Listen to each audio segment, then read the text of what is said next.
Hi, chat. Good afternoon. We're going to do day 6, Hannah Reed, and we're going to get started now. So here we go. Not much to say. Hannah's just imploding.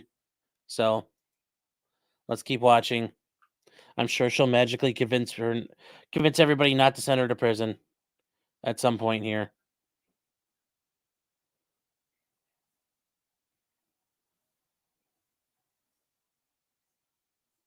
So, all right. Here we go. This guy's going to be brutal to Hannah. Here we go. The state's next witness is Brian Carpenter.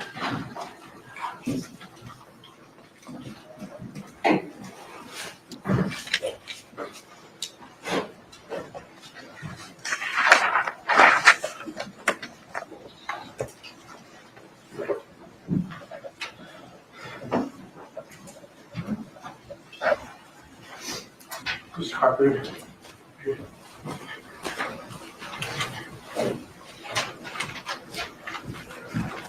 Mr. Judge, raise your right hand. You swear affirm under penalty of law that the testimony you'll give in this case will be the truth, the whole truth, and nothing but the truth? I do. Okay, go ahead. Talk into the microphone and have a seat. Sir, state your full name for the record, please. Brian W. Carpenter. And how are you currently employed? I work for 13 South Productions. And is that a company that you own? It is. And what kind of a company is that? It's a production company. What do you produce? Films and documentaries. And in addition to being a producer, have you also had armorer experience in the film industry? I have. So what I'd like to do, I'm going to back up just a little bit. I want to talk about your experience with regard to firearms prior to you becoming involved in the film industry. Can you tell us if you have any law enforcement or any kind of special firearms training? I do. I spent most of my adult life using a firearm as a tool, either as a protector or trainer, and then ultimately in the film industry as an armorer. My last official assignment that I worked on was New Orleans Police Department SWAT, Tactical Unit 3 under Jeff Wynn's command. And that was during Katrina and all of Rita, and then all of the cleanup and restoration efforts. Before that, I worked as a contractor, securities contractor, for almost 20 years. I've worked on operations from Haiti to et cetera, et cetera. I've trained at mobile operation and urban combat training for RCTA. I've trained at NASA. And what's RCTA? Regional Counter Narcotics Training Academy.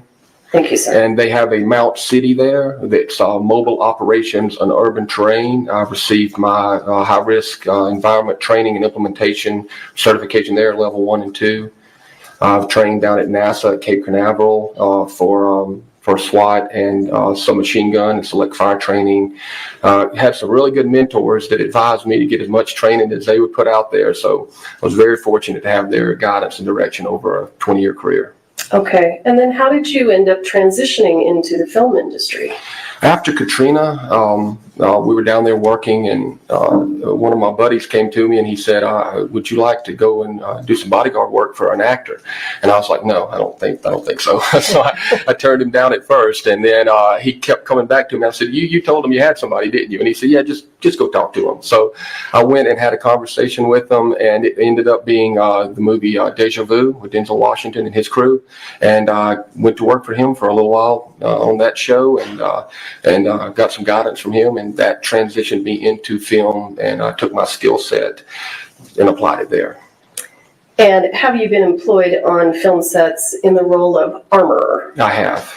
Approximately how many times have you worked as an armorer on a film set? Considering individual episode TV and feature film, around 100 projects. And have you been hired in some capacity by the Office of the Special Prosecutor?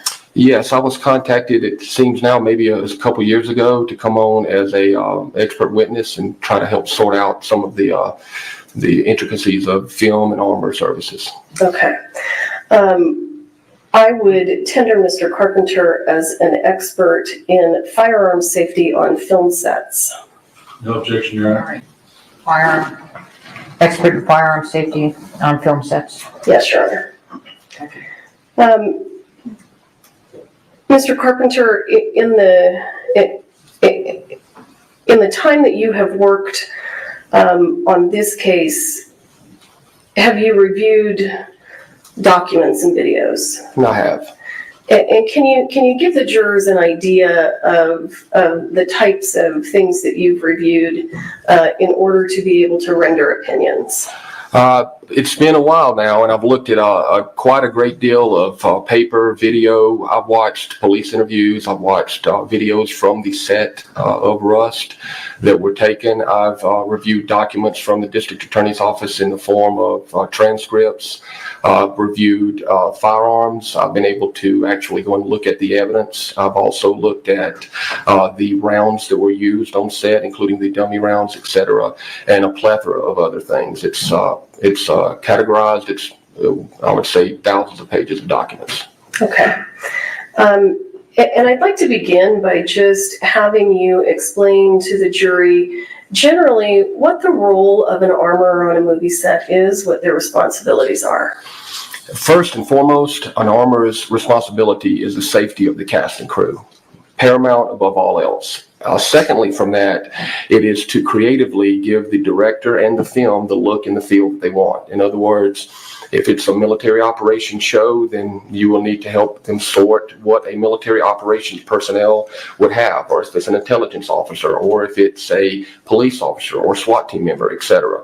Then you help the props department find that equipment, source that equipment, and safely implement it on the set on a creative level. In terms of the hands-on job of an armorer on set, what does the armorer do?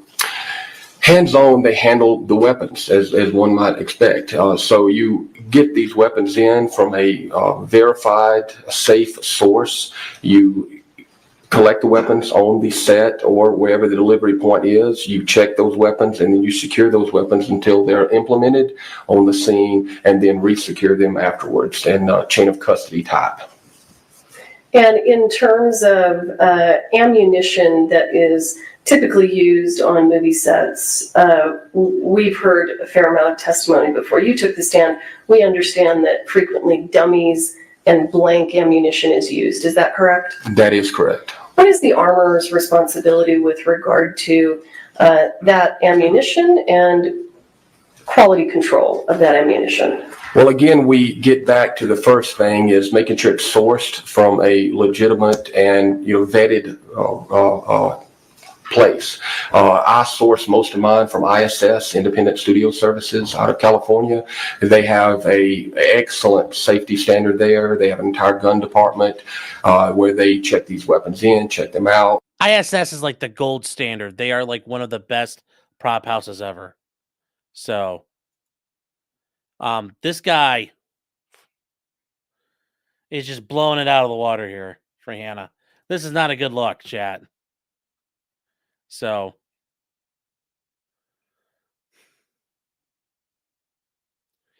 this guy's just going to tear her apart. All of these items are checked extensively. I used to have an instructor said to me that, complacency kills, and you can't be safe enough. You cannot check things enough. So having multiple layers of safety is important. So I say that to say this, getting it from that location, you already have a sense that they're going to be what they should be, and they're going to be in the condition they should be in.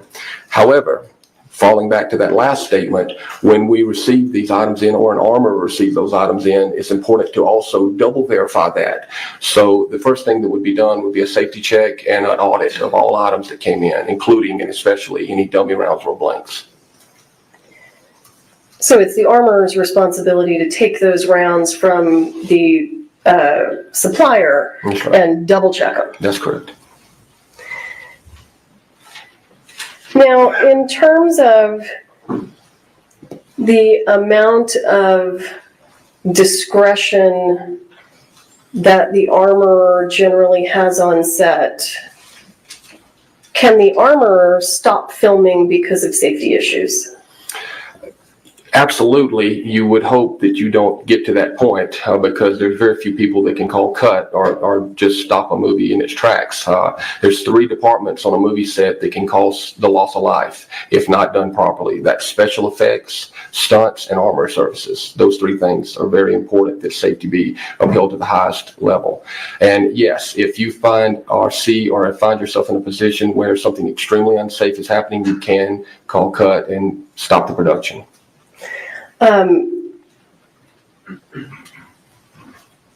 Is the armorer working for the actor? And what I mean by that is, can the armorer tell the actor what to do and not to do when it comes to firearms and firearms safety? The quick and straight answer is yes. The armor department falls under the prop master, and the prop master department falls under the art department by technicality, or technically, I should say. That is the level of command and the chain of command on that. But at any given time, you can step outside of that chain of command and give instruction based off of what you're supposed to be doing, and that is safety and guidance therein. In your career as an armorer, have you ever had experiences where you had to just take guns away from people on movie sets? Yes. And why would you ever have to do that? It mostly happens, and all of the multitude of stunt performers are going to get upset at me saying this, but it's the truth. Stunt performers, I love them. We've trained so many, and our stunt performers can be seen on almost every action movie in the last 10 years. I'm very proud of them. However, a stunt performer will quickly say that they can do just about anything if you ask them, from fly a jet to handle a lever action rifle. On that note, sometimes you give weapons off to stunt performers and quickly realize that they are not handling them safely or properly. And at that point in time, you step in and very, politely and soft-handedly just walk over and say to the prop master or to whomever, take the weapon away and say, this person doesn't get a live weapon anymore. They get a replica or a dummy or nothing at all. And so, yes, I've had to do that in the stunt world pretty, more than frequently, I would say. For an actor, I've never had to take a weapon away. I've worked with actors who were not allowed to handle a weapon due to safety issues previously, but I've never had to personally take one away from an actor. Okay. I've corrected actors, but never had to take one away. And in terms of correcting actors, what are the things that an armorer does on a movie set to correct an actor? Again, I believe in the soft-handed approach, which is the best. Observe until it's time to step in, and at that point of observation, step in and offer suggestions. And if those suggestions are not followed, then you get more serious and say, this isn't a suggestion any longer. This is a direct action. We need to do it this way.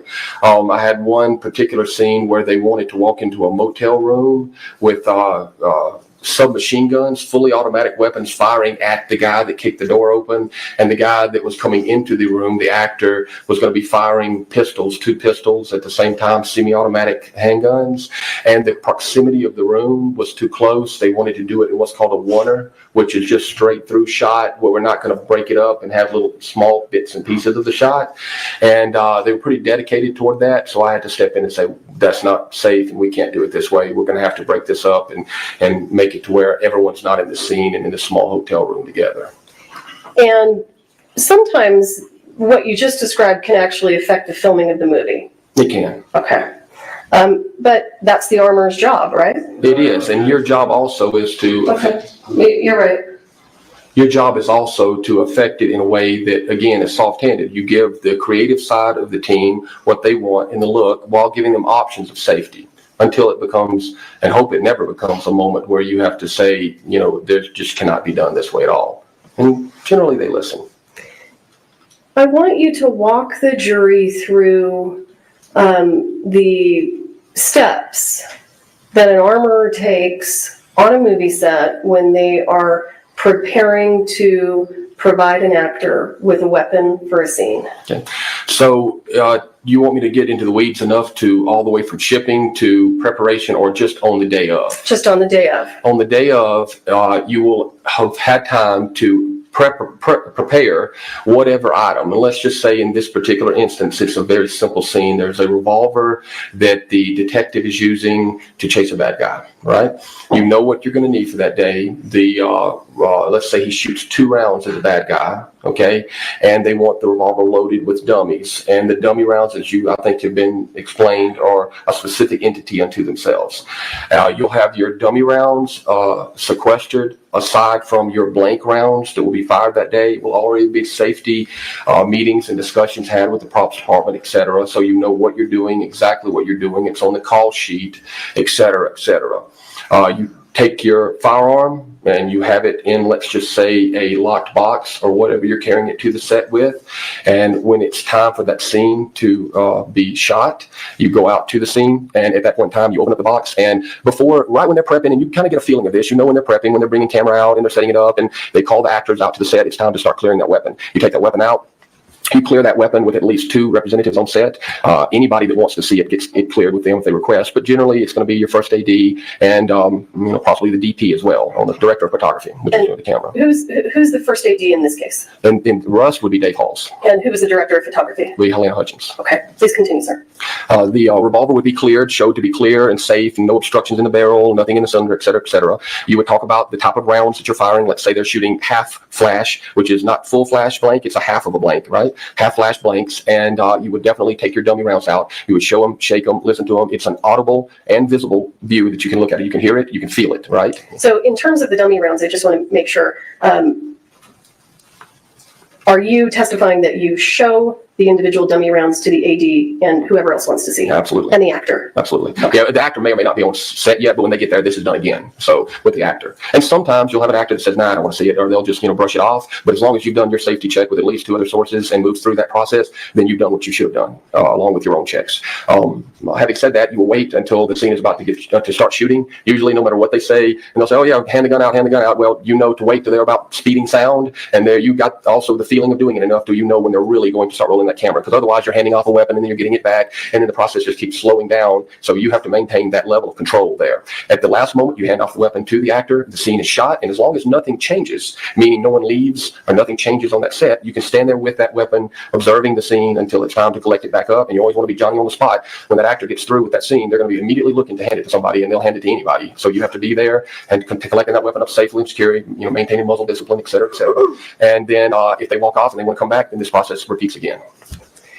In your experience, should the armorer ever leave a gun with anyone else and leave the area? Not a live weapon, no. And when I say live, I mean a weapon capable of firing a round or a blank. A live weapon being, it could be a prop gun, but it's a real revolver. Props or replicas are different than a live gun. So what a lot of people don't understand on a movie set is most of the weapons are real guns. As far as alcohol, tobacco, and firearms, ATF is concerned, these are all real weapons. And they're serial numbered licensed. That's a real weapon, regardless of modifications for use in film. It's capable of firing a round in some capacity or other. A prop gun is completely an inert weapon that cannot fire a round in any capacity, and a replica is simply one that looks like a gun but is not. Okay, so pursuant to your definition of a live gun, that being a fully operable firearm, would the armorer ever leave that and walk away? Absolutely not. Why not? Because it just opens the door for any type of accident to occur. You have no management of that weapon at that point in time. It could, from the most simple of things, be laid down by a performer haphazardly and picked up by any number of people, or left in areas that are unsecured. You can't manage what's happening to the weapon. If someone drops it, damages it, now it's going to malfunction. If somebody sticks the muzzle of it down into the dirt and fills it with dirt, and then you fire a blank round, many things on a very I guess would be on a low scale of danger, and then you work up to more dangerous things like someone having blank rounds left in their pocket and loading it, or pointing it at another person, breaching the force safety rules, et cetera, or having it stolen. In your experience, how does the armorer generally carry the ammunition when on set for the moment that they're going to load it with dummies or blanks and hand it to the actor? Now you get into a lot of different types of movies that you're going to work on. If you're working on a modern movie with machine guns, et cetera, and you're shooting thousands of rounds a day, then you may load your blanks into the magazines, checking them all previously. Then I tape the magazines over the top with a particular kind of tape, and I mark on that how many rounds, what type of rounds, et cetera, and we check all of those. Basically, this guy does everything Hannah didn't do. And look at her. She's just like, Like, I don't think she understands she's fucked. I truly don't. I that's very concerning to me. She doesn't appreciate what she's doing. Things. If it's a Western or something that's using older weapons that are more simple to operate, then I generally carry my blanks in a locked, what they call a magazine. The ATF refers to it as a magazine. It's anything that holds ammunition. It does not lift blame from her, because he even says, if it's not done, I stop it. If it's not safe, you don't do it. And if Hannah didn't have the balls to do it and didn't understand it, that's Hannah's fault, because she volunteered for this job. Her qualifications are, well, my dad. But my dad. So no, Hannah's fucked. There's not going to be abdication. There's going to be no abdication here, and the jury's not going to buy it. Explosives. So I will have my blanks in a magazine, and I'll have my dummies separately in a, generally I use a locked Pelican box, which is, Pelican boxes are atmospherically conditioned boxes that lock in the front, and they're made out of heavy, durable plastic. Those, those Pelican boxes that you use, is that something that production pays for, or is that just part of your kit? It's part of my kit, generally. So you bring with you some of your own personal items.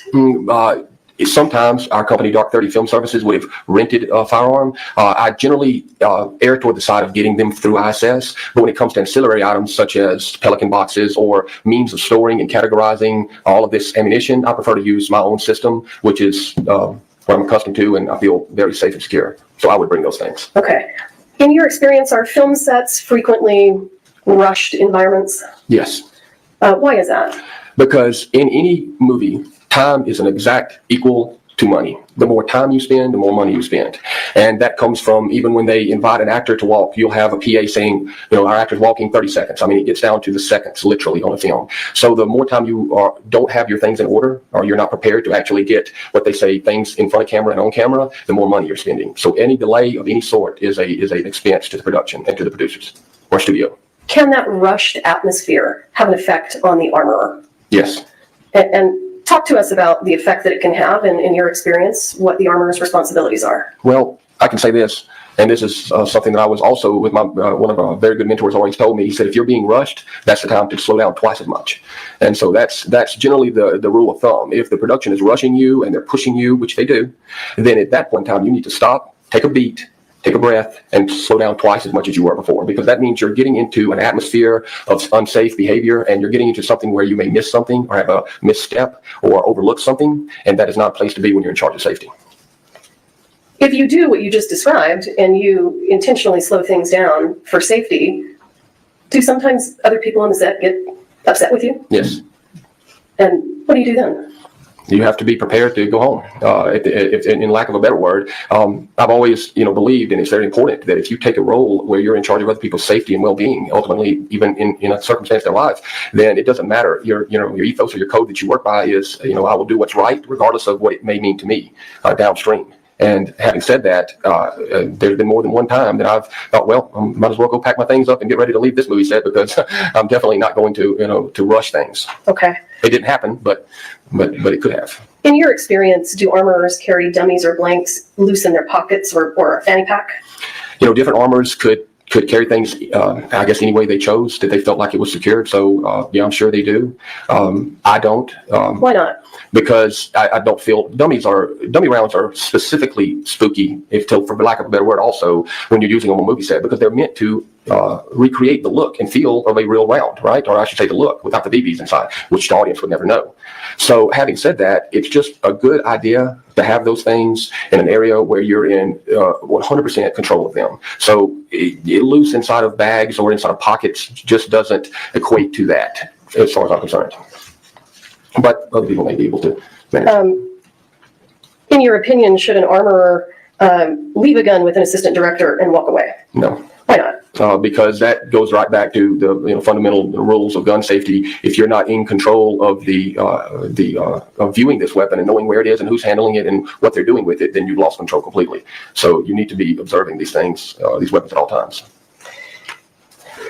And are you familiar with accidental discharges? There's two types of discharges that are in the firearms world, training world, etc. You have NDs and ADs. ADs are accidental discharges. Now, an accidental discharge happens very infrequently because that means there was a malfunction of the weapon or something that created a true accident. Almost all discharges that occur are negligent discharges or NDs, which means it's operator error. So an ND would be the correct verbiage there. And are you aware, based on the review of the documents and the materials in this case, are you aware that there were, I think what you're referring to as negligent discharges? Yes. Okay.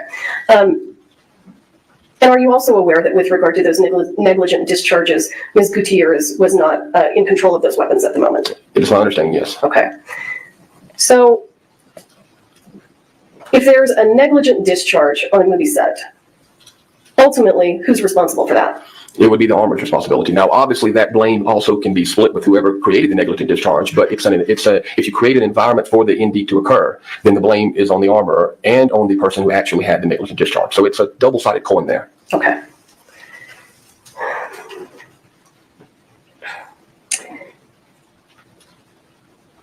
In your experience, does a movie set armorer generally keep their blanks and dummies locked up? They should, yes. Why? To avoid any disturbance of them, anyone. Again, it's just like chain of custody in court or the law enforcement world or any world where you have evidence moving from point A to point B. You need to have one person in control of it. More hands on it or incorrect hands on it can open up the door for accidents and things to go wrong. In your experience, do actors generally do their own safety checks of the weapon? And what I mean by that is the actor is manipulating the gun, taking the ammunition in and out, looking at it. You know, I've worked with a few actors that wanted to check their own weapons even after my safety checks occurred, just because they felt more comfortable doing that. As long as I was there standing and observing and letting them do that, as long as my safety checks occurred, they can do as many more safety checks as they feel. However, those safety checks are more for a warm and fuzzy feeling for them, not for me as a professional, because I'm going to make sure that we check it the way that I need to check it in front of the right people and individually. If they feel like they need to do it again, then by all means. Okay. But that's rare. In your experience, is the director usually allowed to handle the weapons? No, the director generally almost never handles the weapon. And why? It's just not in his or her purview. I mean, the director is very much 100% the creative driving force of the film, and in that area, they are very much focused. So handling a weapon or doing anything with weapons, other than saying I want it to look like this or look like that, or this is what I want to happen in a scene, would be about the extent. But handling them, no. Let me ask you this: if you're the armorer on a busy movie set, and you need to use the bathroom, do you just let some other people take over your role?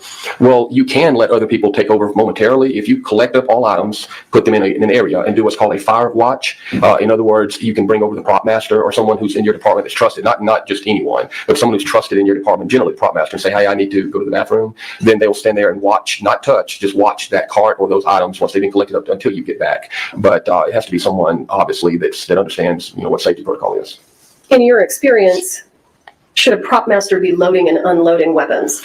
That's a particular question because some prop masters are actually also armorers as well, and they have, it all gets down to a lot of the ATF regulations where prop masters are put on, and for lack of a better term here, on the books of whoever's firearms license is providing those weapons. So if the firearms provider has put the prop master and the armorer on their books, and they are qualified to handle the weapons and have been trained in safety and implementation of these weapons, well, in that case, yes, the prop master could step in. And there are some very good prop masters that are also excellent weapon handlers in Hollywood, and I've worked with several of them. However, in generalities, no, if you're not a trained prop master, that's why prop masters hire an armorer to do the job. Would you expect a prop master who has never shot a real gun before to be placed with the responsibility of loading and unloading weapons? No. Why not? Because I'm assuming that if they've never shot a weapon or handled a weapon, then they would, and that's an assumption for this particular, if we're talking about the prop master on this particular show, admittedly did not have any firearms experience at all. And that would not be someone I would want to be handling a weapon in any aspect. Would it be adequate if you have a prop master on set and it's a busy set, just to spend 10 minutes training them how to load and unload the guns and then give them that responsibility? I do not believe that 10 minutes would adequately be able to train somebody with safety of firearm. What do you think it would entail for someone to really be able to do that and do it safely? At the very minimum, and I pushed for this in film for a long time, at the very minimum, you know, a 40-hour week training session with proper firearm safety handling, a minimum certification of 40-hour certification, I would think. And that would be the absolute minimum before you could actually, you understand this isn't the same thing as having a weapon that you have at home and you want to be safe at your home and make sure that you know how to handle it and no one can do anything wrong with that weapon. And you're, you know, being a citizen, if for lack of, you know, better term with it. It's a difference between also stepping into the role of a safety professional on a movie set where you have other people's responsibility to look at. So that would require a lot more. And are you actually a firearms instructor? I am. And how long have you been an instructor? I've instructed on and off for 20 years prior to my film. And then I also instructed in film as well. Out of 100% of the movies, about 20% the actors want to actually fire a weapon. In those particular cases, it's very planned event, and I have instructed and trained actors in film as well. So I guess you consider it current too. So I guess around 30 years of training. Okay. In your experience, would it be sufficient if the movie is dealing with single action revolvers, such as this movie? Is the safety check sufficient if the armorer already has the gun loaded, brings the gun to the assistant director, opens the loading gate, and spins the cylinder, but doesn't remove any of the dummies? No, and you could actually look at it in a way that's actually worse than not even looking at it at all, because you have opened the latch on the side of the cylinder, you have spun the cylinder, and you're looking at it from a rear view. So all you see is the end of the back of the base of the bullet, right, of the round. So you cannot identify anything as to what type of round that is in there, except that there are rounds in there. So what you've done effectively is identify that you have a fully loaded weapon, but have no idea what type of rounds you have in there. And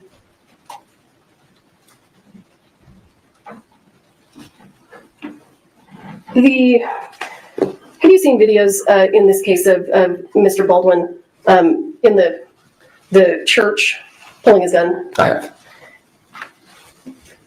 From a shoulder holster? From a shoulder holster, correct. In your experience, is there anything particularly dangerous or difficult about that action that we've seen? And these folks have actually seen those videos now also. You know, you fall back to the fundamental safety rules, Cooper's safety rules, which everyone in the industry follows, which is muzzle discipline, finger off the trigger, et cetera. I'm sure you've heard this, you know, ad nauseum so far. So on that lines, as long as you're following those safety rules, you can draw from any position whatsoever. A shoulder holster is simply a shoulder holster, meaning you're going to draw from the opposite side of your strong hand. Cross draw is a belt which is drawn across body from your strong hand, and then you have just a regular drop holster that comes down, which is on your strong side. Doesn't matter which holster, it matters not what you draw from, as long as you're following your safety rules. And it's nothing particularly difficult about drawing from one or the other, just different technique. Okay. And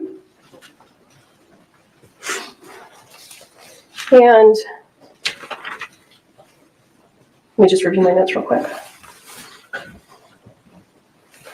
In your experience, is the armorer physically present for every scene or take being filmed on the movie that involves a firearm? Yes.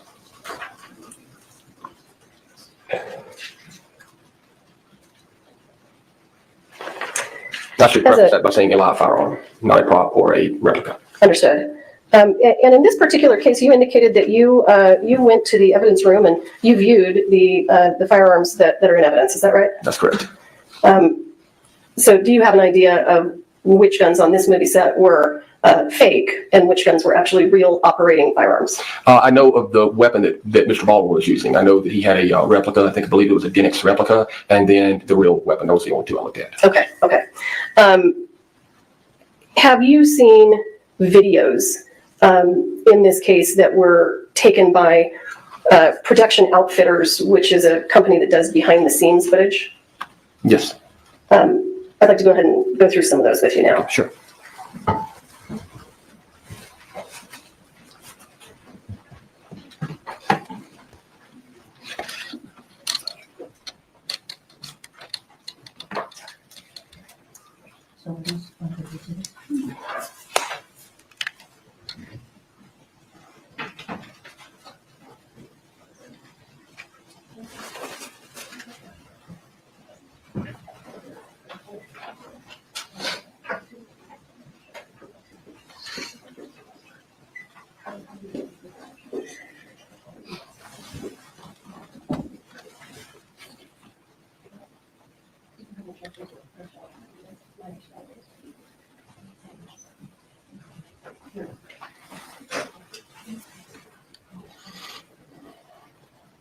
Okay, we are going to present exhibits 149 through 161 as we go through Mr. Carpenter's testimony.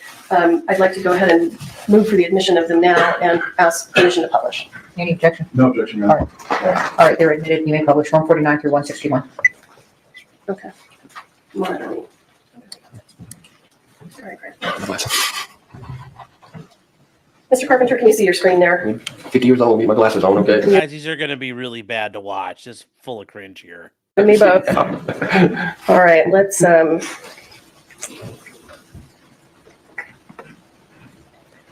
going to play for you State's Exhibit 149. We don't know where the volume is. We'll fine tune it when we get started.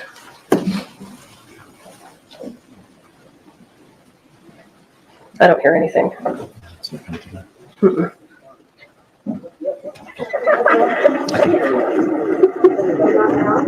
Yeah, Everyone works right. I'm going to just start that over.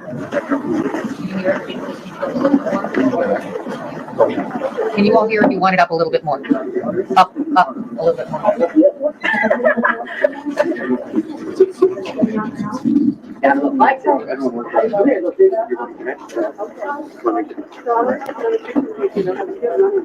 I'm going to stop the video here. Are we okay? Well, they said they'd like it up a little bit more. Okay. Sure. Let's see if we can. We can't do it. George says it's up to the max. It's on the max on this one too. Let me double check what I've got here. Hang on. You could put the microphone closer to him. Let's see. Let me see. Let me try this for y'all. And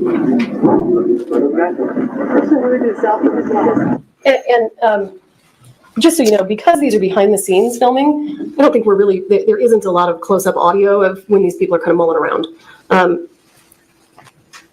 Let's go ahead and start over.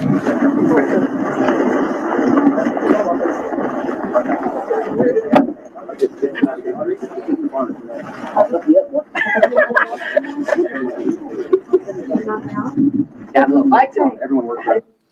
So I'm stopping that at 21 seconds. Do you see anything concerning in this video? And the number one thing is muzzle discipline. That performer, that stunt performer, I'm assuming that's a stunt performer right there, has got what appears to be live weapons, and he's got zero muzzle discipline. He's holding the shotgun. If you back it up to the beginning, he points it almost directly at, I believe it's Joel Souza, right at the front, or I'm not sure who that is, but he's handling that weapon. That weapon should be turned down at the ground, muzzle pointed down when he's carrying it, and his pistol should be holstered and never brought out, which he doesn't, but he carries the shotgun muzzle up. You can back it up a little bit more. Right. Come on back a little bit. Right about all in here. I guess that's the young child actor right there. So these are just examples of muzzle discipline. You never let the muzzle of the weapon cover anything you're not willing to harm. That's rule number 3 of firearms handling. How is Ms. Gutierrez supposed to be responsible for what this actor is doing with this gun? Well, from what I can see from the camera angles is I don't know if she's present here, and it appears that they have live weapons out without her presence. If she were present, I would ask that I would think that she would tell that performer that you need to put the weapon pointed down at the ground if she's standing there with him. Just correct his behavior with the weapon a bit. So it's her responsibility to correct his unsafe handling of that gun. I don't object to leading again. She's repeating his testimony, overruled. Yes, what you would want to do is, and this is an example of a stunt performer that I would have replaced if he could not handle the weapon properly and safely after instruction. He would have not had a live weapon. Okay. We'll go ahead and let me see if let me just kind of run through it real quick and see. And it's also more important when you've got a child actor on set or any children on set. It's very important that even though you wouldn't say that there are layers of safety, but as a matter of principle and just professionalism, if you've got a child on set, it becomes exponentially more important to make sure the safety is performed. Okay, and it's also industry standard as well with firearms. I just fast forwarded the video up to 53 seconds. and I'm not particularly interested in that young man.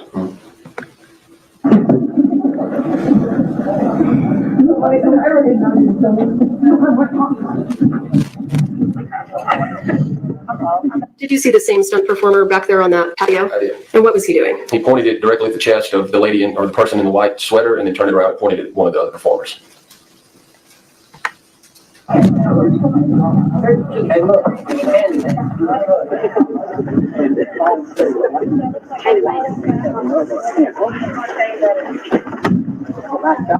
And as the camera pans around, do you ever see Ms. Gutierrez? I did not see her in that video, no.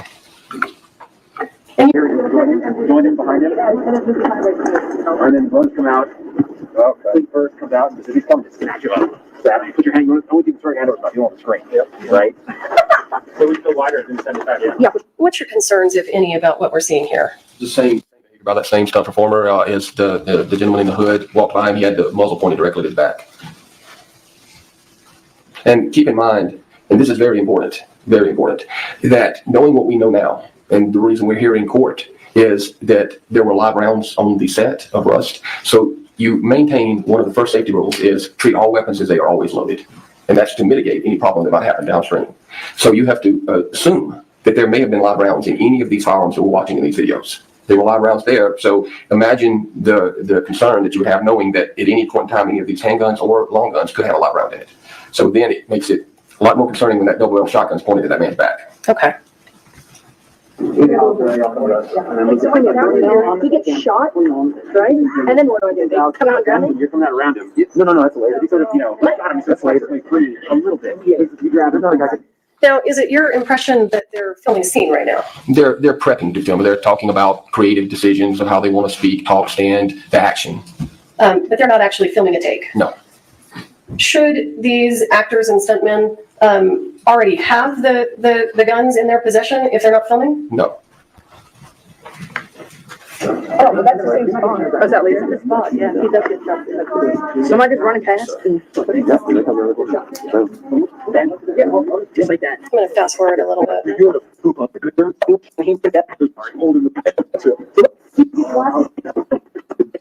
So we can just see if there's anything else that I want you to comment about on 150.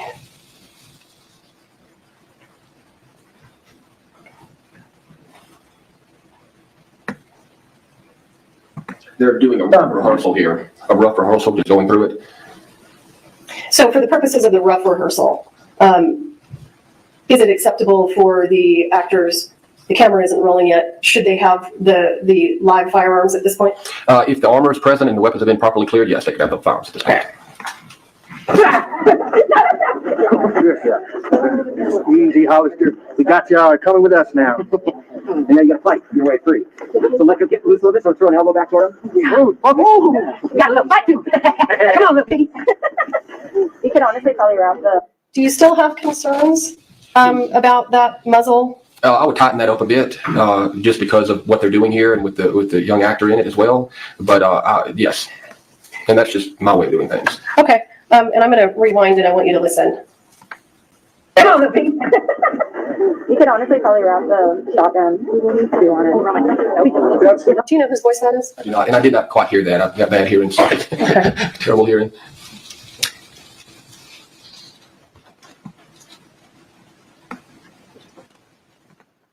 Come on, little piggy. You could honestly probably wrap the shotgun if you wanted. That's what we like. Do you know who that female's voice is? Yeah. Okay. For the purposes of my next question, let's assume that that is the voice of Hannah Gutierrez. Okay, and what did she say? I heard shotgun. Let me replay it for you, because I'll get it wrong. Got a little fight too. Come on, little piggy. You could honestly probably wrap the shotgun if you wanted.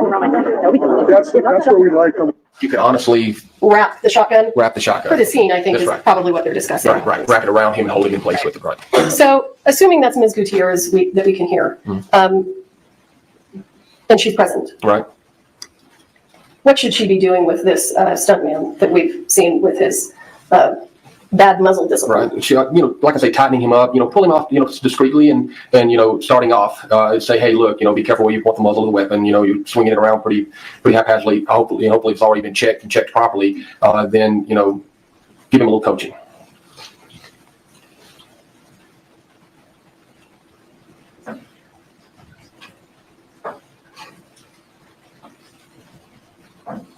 I'm just fast forwarding to see if there's any other places I want to stop.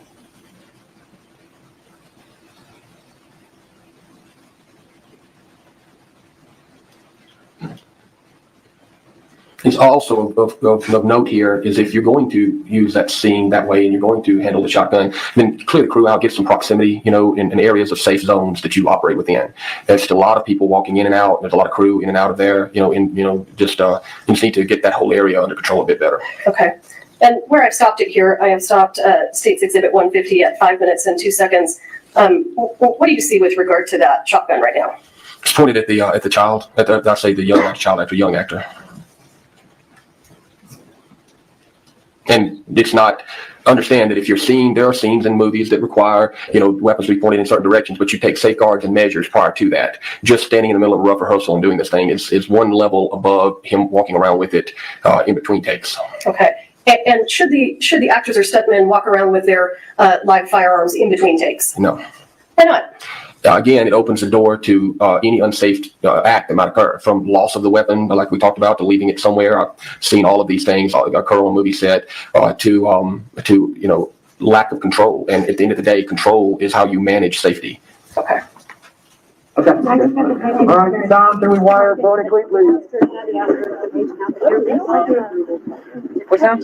Are you aim like that? You're having to hold there. No, go ahead. And right there, were we in between takes? Mm-hmm. Yes. And again, do you see anything problematic? Same stunt performer, I would have taken that weapon away from him well before all that. Okay. Or I would have instructed him, and if he couldn't follow instruction, I would have taken it away from him. Okay. State's Exhibit 151.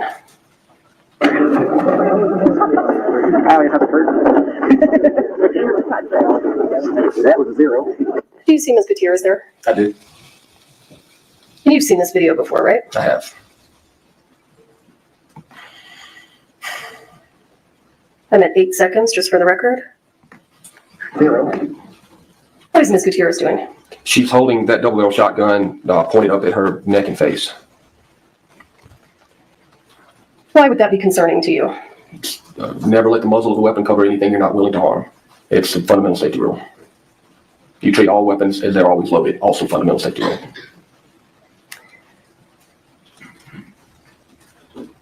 How would you expect proper gun safety on a movie set if the armorer is not following basic gun safety? So that's a very good question. It would be hard to implement.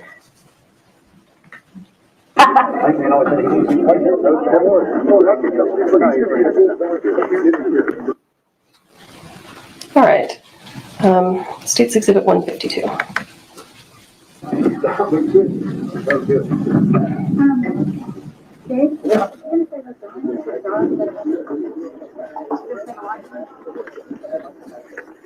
Same problem with that guy in that video? Same problem, and I don't know where Ms. Gutierrez is. Of course, the camera's only facing one direction, so I don't know if she's behind the camera or anything, but I don't see her present. And if she is present, she's supposed to do something about that, right? Well, you take the weapon up in between scenes. In between any usage on camera, you take the weapons up. Okay. Secure them. And what Check them, and then recheck them when they go back out. we'll go through that a little bit. What is the armorer supposed to do if you've got 3 or 4 actors or stuntmen that all have weapons and we're in between takes? Are you really required to go and collect those weapons from those actors and stuntmen? That is correct. And if you can't do it on your own, then you need to put an additional armorer on set that can do it with you. And so I've worked in scenes where we've had hundreds of extras, and we did the miniseries Roots. We did the Battle of Fort Pillow there, and I'm guessing I had 18 armors on that day, or 16, with a lot.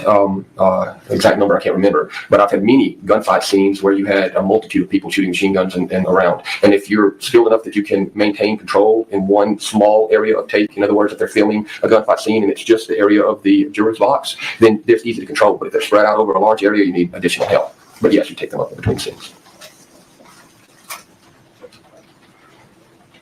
State's Exhibit 153. Full time. Downstairs. Is there a reflection issue on the windows or no? No. I'm staying out of it. Hey, Billy Mark. And set, ready, and action. Wait. Oh. Easy, Hollister. You coming with us now? Come on. You're rocking good. We'll see. Calm yourself down a little bit. I can take care of it.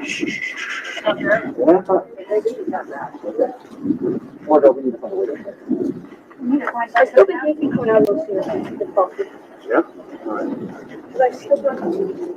So was it your impression from watching that video that they were actually filming a take at that point? Yes. And what happened when the filming was over? The camera panned around approximately 90 degrees left.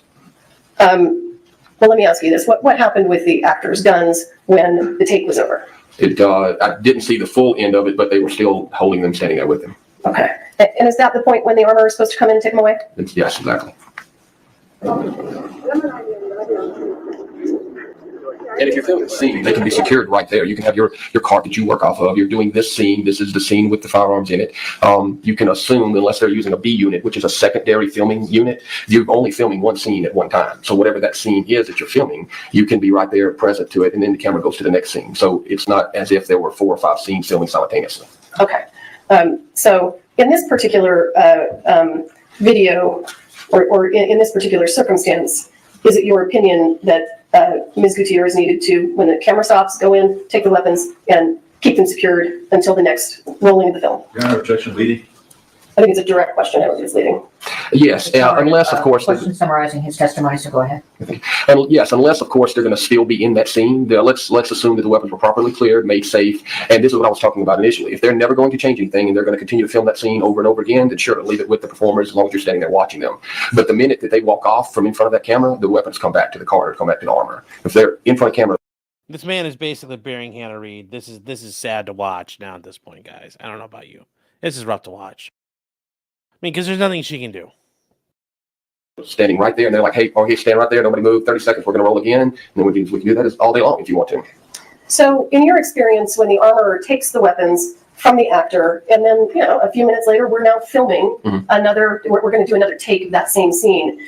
What's the procedure? Do you just hand the guns right back to the actors? No, redundancy is never a thing when it comes to safety. So you want to be redundant. Have, one is none, two is one mentality. You take that weapon, you move it back into the scene, you do a quick check. Doesn't take but a moment. Open it up, clear it with your DP, clear it with your first AD, show the actor's clear, hand it back out. Moments. And when you do that, are you showing them the ammunition? If they're using dummy chest. Okay.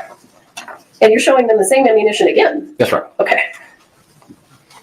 States Exhibit 154. Ready, and action. Come on, kids. Let's go. I don't understand what it does. Okay, let's reach that. You're right about that. You're right.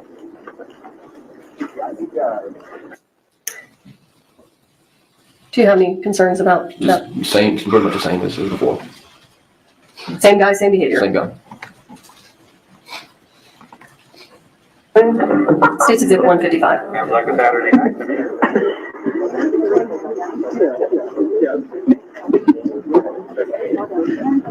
Almost. A wire. So like the human body. So you just shoot it with this, right? And what are we doing here? States Exhibit 155. He actually did a 360-degree muzzle discipline breach on that one. So he went around in a full circle with the muzzle at everyone in the vicinity, and then he handed the weapon to the young actor. And in a circumstance like this, what is the responsibility of the armorer? Just to intercede. I would have walked in, let's assume this is the first time I saw this, and I was standing right behind where you're seeing camera. I would have saw him with the muzzle. I said, hey, Bill, or whatever his name is. I say, Bill, listen, make sure you keep that thing slung down while I'm sitting here watching you if we're about to, do the scene. Now, if we're not about to do the scene, he doesn't even have the weapon at all, so it's a moot point. Let's assume that we're just about to film this, and I've given it and done the safety checks. And if I had seen him handing a weapon off to anyone, much less a young, underage person, that would have been the end of that. He would not have been handling the weapon anymore. In my, if anything to do with me personally. Let's say hypothetically you do that. You say, that's it. You don't get to handle weapons anymore. And let's say somebody from production comes to you and says, look, that guy needs to handle that weapon. What do you do? And this exact thing has happened before. And I've been in that exact predicament before. And or I shouldn't say predicament, I should say situation, because it's only that if you allow it to be. I told him, I said, he's unsafe with the weapon handling, and I've instructed him, he is not listening, and I'm not going to have an accident occur on the set, and I don't want it, and you sure don't want it. So if he needs something, we can give him a replica, we can change it up. He doesn't need to use, we can go get a replica of this, that, or the other that he can use. We're not firing in this scene, so it should be fine. Or maybe we just hand him off a replica handgun, and he doesn't even use a long gun in the scene. We use a stick or a staff or whatever. There are ways around this. And at the end of the day, it's always been, placed, a suggestion placed correctly and professionally is generally listened to. Okay, I'm gonna go ahead and just finish that. All right, here we go.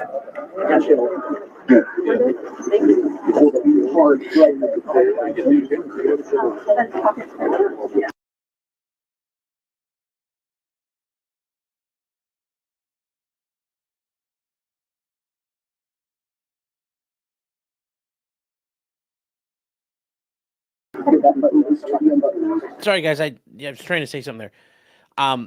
Yeah. Just more and more, just piling on. I mean, this is scary, and he brings up a good point. The loaded gun could have been on, like, a loaded firearm could have been on set already.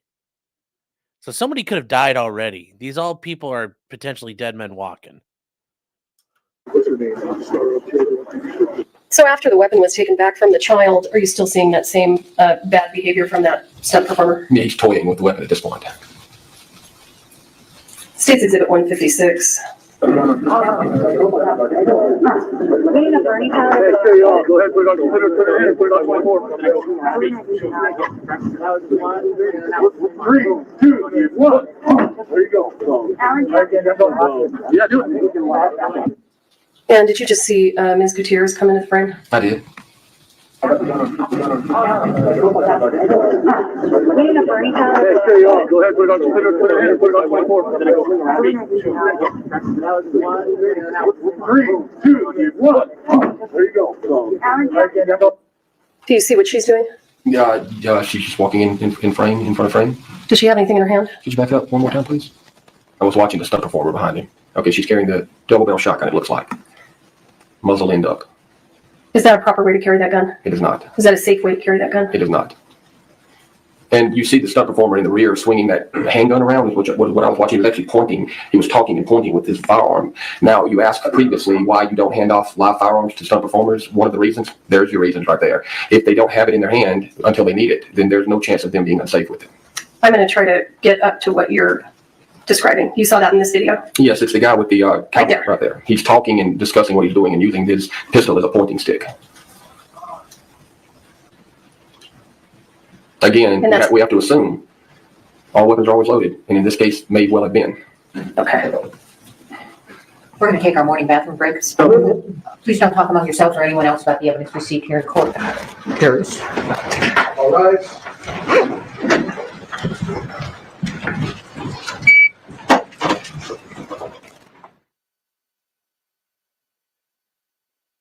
All right, we're taking a break, chat. Here we go. And this is just painful to watch. This is so painful to watch, to me at least. Oh, I watched this with Jeff earlier, and this is just bad. So here we go. We're going to skip ahead. What do you need to do, Thomas? As soon as you guys are 3 minutes away, I'll do my final wire and we'll go hunt. Okay.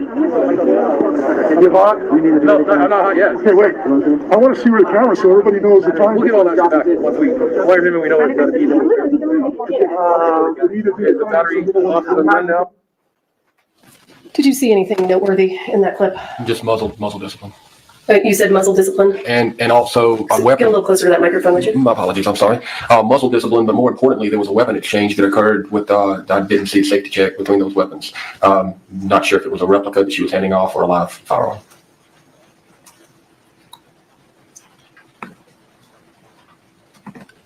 The battery off the run now. There's too much boxing around this. You had concerns about that? Assuming that it was two live weapons being exchanged, I'm not exactly sure why that would have occurred. Then there should have been a safety check between those two.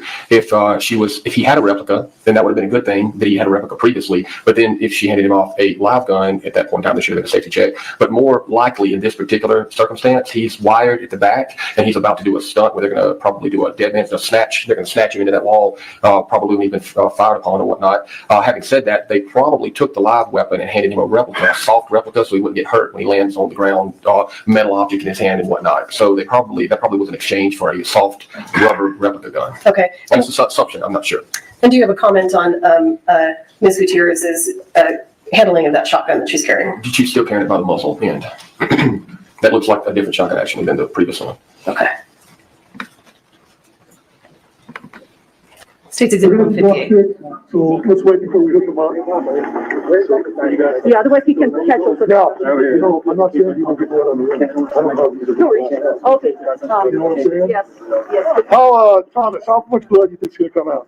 But the lens is right here. It'll get on you from there. It'll get on the lens here. See, I'm sticking ahead. All right, so we can, let's say you put it in an flat back camera. It's one big day. Anything worrisome in that video? Assuming Ms. Gutierrez is behind camera, then they would be prepping for that scene and everything would have been in place. So no, assuming she's there. Okay. And let me ask you this. In addition to seeing videos from the production outfitters behind the scenes collection, have you also seen some of the actual movie takes that were filmed during the 12 days of filming for Rust? Yes. I'm going to play for you States Exhibit 59, which is going to be from that collection. There was one additional. Stop. 159, I apologize. There was one additional video in that exhibit. Are we continuing on with the behind the scenes now? No, I was going to move us to the Rust Productions videos. Yeah. Okay. Okay. Well, just a minute. So did you publish 158, I guess is the question. Is that what the question is? Yes, I published 158. Now we're moving on to 159. And Mr. Carpenter, I think I understand your question. Let's go ahead and move on to these. Copy that. Okay.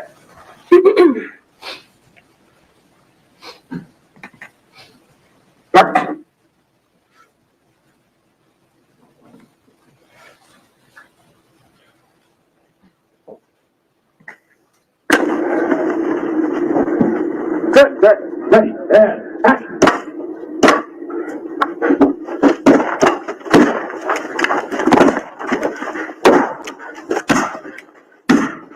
One more. I forgot to reclose up. No, right away. Let's reload. Here we go. So, Helena. Hi. Here we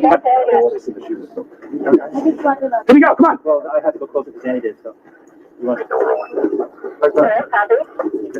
You should have two guns and both was reloading. And hang on just a second. I think at the beginning, for some reason, what I want to show you is out of this frame. Bear with me.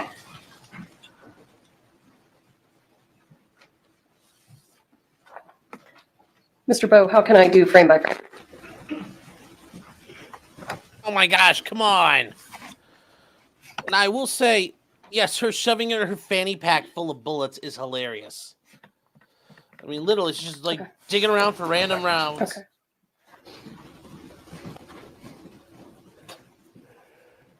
Let me see if I can get to what I wanted to visit with you about. And for the record, I'm just fast forwarding frame by frame.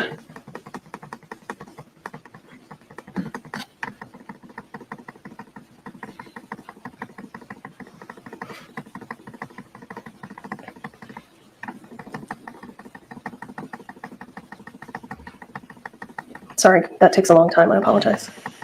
It's so weak.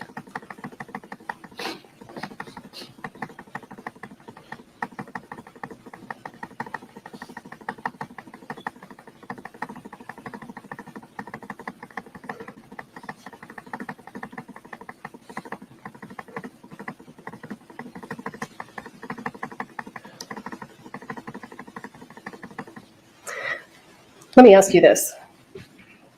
Mr. Lewis, do you see the issue? I do. Okay. I think You're going to help me fix that? I am. Okay. But for the purposes of this, just so that we can move on, have you seen this video where the frame is a little bit bigger and you can see someone over on the far right side of the frame?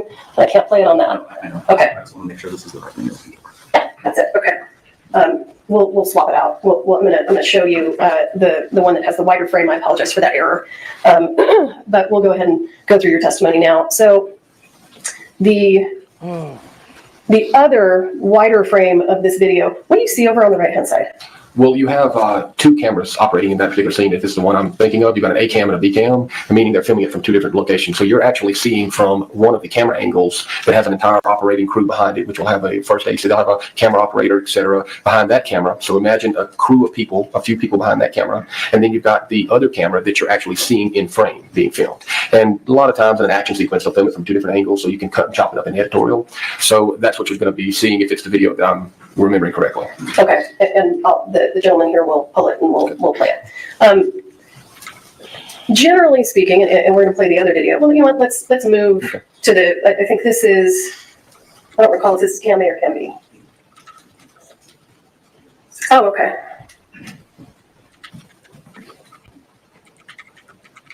They're keeping me straight here. Let's see. Hey, Mark. Hey, Mark. Good, good, ready, and action.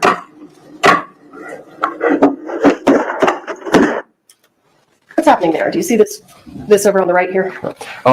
So keep in mind, as I said previously, you will see a camera crew operating, and he's doing what's called a handheld right there. He's hand holding the camera and moving it, meaning it's not on a dolly or a track or anything of that nature. So that camera operator is hand holding that piece of equipment with operators behind him. Remember that the frame that you're seeing here has that exact same situation going on as well behind this. So it's a number of people out here, both behind that camera and behind the one that we're seeing POV from, okay? And that appears to be a full flash blank just from the report, the amount of powder that's leaving the barrel, the amount of report and gun smoke that's coming out. I would imagine that's a full flash blank. And one of the first rounds that he fired actually incapacitated the camera and operator in the smoke, meaning he was entirely too close to that camera to fire that. And we have a minimum amount of distance that is required for safety when you're firing blanks, depending on what type of blank you're firing. And that was well within the safety zone. And let's say you're wrong. Let's say that wasn't a full load blank. Let's say it was a half load or a quarter load. How does that? Well, let me stop for just a second and let me ask you this. Can you explain to the jury? Talk to them a little bit about blank rounds and whether or not blank rounds can be dangerous. Sure. So a few years back, the local 600, which is a camera union, and the gentleman that works in that union, he's one of their business reps, asked me to do a soft tissue video series showing the effects of soft tissue from blanks. A tomato is a very good example of the human skin from a very non-scientific standpoint, right? But the internal part of the tomato and the external being the skin tissue is a very good example. So we took a tomato and at different distances fired quarter flash, half flash, full flash blanks at that tomato in high-speed cameras to show the effects of it. You also get down to blanks that get into 1.8, 1.6, 2.3, but that's really, really small things that just make the firearm operate if it's a semi or fully automatic and not something that we would be dealing with here. So getting back to your point directly, we did that video series, and a full flash blank from the distance of easily 6 feet to 8 feet can peel the skin off and do damage trauma to the inside of it. Half flash blank at 4 to 6 feet, so forth and so on. Again, not an exact distance ratio to here today in court, but well within any distance that's being fired there would have done damage to human tissue if it would hit it. And you can almost assuredly say that was a full flash blank from the distance of the report. You can see the smoke travel from the muzzle, which is the area of the firearm where the projectile technically would come out, from the muzzle end of that weapon to the end of that initial smoke stream, which if you had a high-speed enough camera, you would see fire in there as well. It's gunpowder burning inside of that smoke. You can see that it's all the way to the camera, which is approximately, I would say that's about 8 feet, 7 to 8 feet. Is there any, when a blank is fired, is it possible that something is expelled from the firearm? There is things expelled from the firearm. Now, movie blanks are a bit different than, say, a military blank because they're meant to be shot in closer proximities, et cetera, et cetera. And you want all the particulates inside of the casing, i.e. the gunpowder, anything inside of there to completely and totally burn up, almost like magic powder. You've seen the magicians throw the thing and all that paper burns up instantaneously. Something to the effect of that. You would want it all to burn up as quickly as possible the minute it is ignited and leaves the muzzle of that weapon. Okay, so there is a little bit of difference. However, it still sends unburnt powder and particulates out of that muzzle, which can put an eye out, burn the skin, et cetera, et cetera. Okay. Not to mention the concussive force of it alone. Okay, so I'm going to get to that frame right there. Specifically that frame, what's concerning? Well, he's within, outside of the bounds of safe distance. In other words, he's well within the no-go zone there, and he's pointing and firing the weapon directly at camera. Now, there are particular scenes which are set up in a very specific and controlled manner that you can, point at or near camera. But for the most part, you always instruct any of your performers to always aim off camera. Never aim directly at somebody, aim directly off of them, even if it's 4 or 5 inches or a foot or two, right? Now, I'm just speaking with an empty weapon that's already been cleared, not to mention a blank, where this is not even what we're talking about now. When you just generally aim a weapon, cheat it to the side a little bit. But in this particular case, we're firing the blank. You would want to have 4 feet off camera angle that he should be shooting to the side. And keep in mind, no camera crew behind there as well. That entire right-hand side, right camera where he's shooting should be completely clear of any personnel, and he should be shooting at least 4 feet off to the right of that camera, and he should be at least 21 feet away. Okay.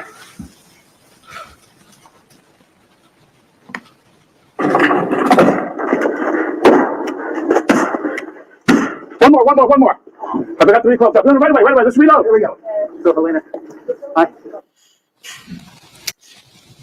How many movie sets do you think you've worked on in your career? 100. That conduct that we're seeing on the part of Mr. Baldwin, is that typical conduct from an actor on a movie set? No. Why not? Well, number one, he's basically instructing the armor how to do their job at that point, telling them that we should have had the gun, my second reload, hurry up, give it to me, fast. This is that moment. This is that moment I spoke about earlier. This is that moment that you need to stop and say, no, I'm not going to hurry up. I'm going to slow down. And we don't need to be, passing off weapons this fast or loading guns this fast. This is creating an unsafe and nerve-wracking situation, to describe it in more layman's terms. Always on any kind of live training exercise, military training or whatnot, you don't want to put people in a nervous position. That creates, and you can stress, just a level of stress that's necessary in realism training for military law enforcement. This is not that. This should be separate and apart from that. And even when that's being done under those circumstances, it's done in a controlled manner. But rushing with firearms and telling someone to rush with firearms is not normal nor accepted. Okay. And for the purposes of a couple follow-up questions, I want you to assume that that gentleman there in black with blonde hair is the first assistant director. Here we go. Come on. Well, I have to go closer to Danny did, so you want You should have 2 guns and still supposed to be loading. Okay. Did you see him just walk away? I did. What's your opinion on that? I don't really know what he was doing in that particular moment. I saw Ms. Gutierrez attempting to reload that weapon as fast as she could, of course, assuming it's blanks, and we're using the same weapon she was doing it. It looked like the prop master may have been holding lever action over his shoulder. I'm not really sure what Mr. Halls is doing. Okay. Is Mr. Halls the person who's responsible for doing the weapons check with Ms. Gutierrez? He would be, if you were doing it in that particular scene, just reloading blanks to it, would be a quick, check with the armor and with the actors. They're loading it to ensure their blanks being loaded. But many times in a situation like that, where you're being rushed to that extent, that's when safety starts falling by the wayside. And could you see, and I can replay the last few seconds of it, where Ms. Gutierrez was getting her dummy rounds? You could replay it. I didn't say. Let me back up. I forgot to reclose up. No, right away. Let's reload. Here we go. So, Halanya. Hi. Here we go. Come on. Well, I have to go closer to Danny did, so you want You should have 2 guns and still supposed to be loading. Okay. Okay, can you see in the video where she's getting her rounds from? It looks like she was getting the blank rounds, assuming they're about to fire again, from her fanny pack. And would that be advisable? I prefer to operate out of a secured box for my blanks that have been pre-checked prior to. Again, that may be her protocol, operating off. But in my experience, having multiple things in one area together, they're not sequestered apart from one another, just leads for potential trouble downstream. Okay. I'm going to go back to State's Exhibit 159. So 159 is the other camera angle of 160, where we can see 160 is where we can see the cameraman on the side. Let's do 159 again now that it has a little more context. Set, ready, and action. Could you, in that moment, see the smoke go directly at the camera? Good. Frame by frame, please.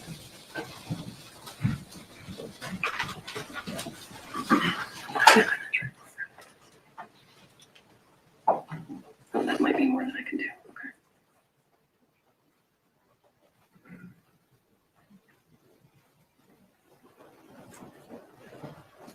So that shot, when he fires the gun that time, did we see that initial shot from the other camera? It appears to be maybe the first one or the second one. I think the second one was the more concerning.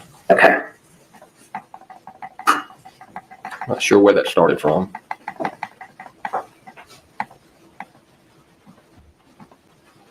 What are we looking at here? Well, the camera lens has got smoke obscuring it. Cameras can be, relatively tricky when you're viewing it from the angle of the camera and after that, but the better angle on that was the first angle from the first one. But again, it's difficult to see. You see smoke over the lens. Having seen the other video, is it your opinion that the smoke that we are seeing right here is from the gun being fired at the camera? Correct. I mean, the other camera told the story of what occurred there, the more correctly. Okay.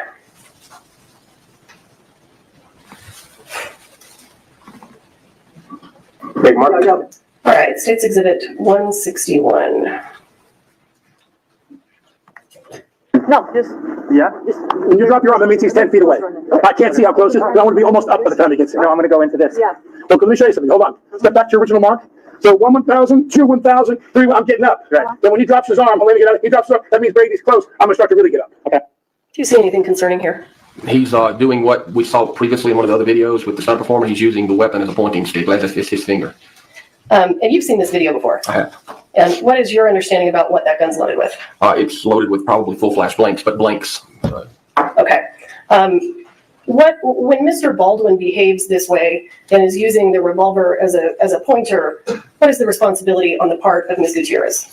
To intercede and correct any unsafe behavior. Now, obviously, again, we're talking about the nuances of doing it. I would start off pulling him aside or talking to him individually and say, if we could, let's be careful with that muzzle. Remember muzzle discipline. I even have a little thing that I talk to when I hand a weapon off to an actor. And that's what I used to say back in the day. I would say control, and the actors would have to repeat the word control to me. And by repetitively doing that, it becomes a mental training technique to teach them that they are now fully in control of that weapon, and their actions, while they have it, is on them. They are part of that other side of that coin we talked about. If moving past that, I was not getting any result on that, I would have to intercede in this on-camera moment or in rehearsal moment, and then from there, it just depends on whether or not they want to be safe on scene or they want to find somebody else. Okay.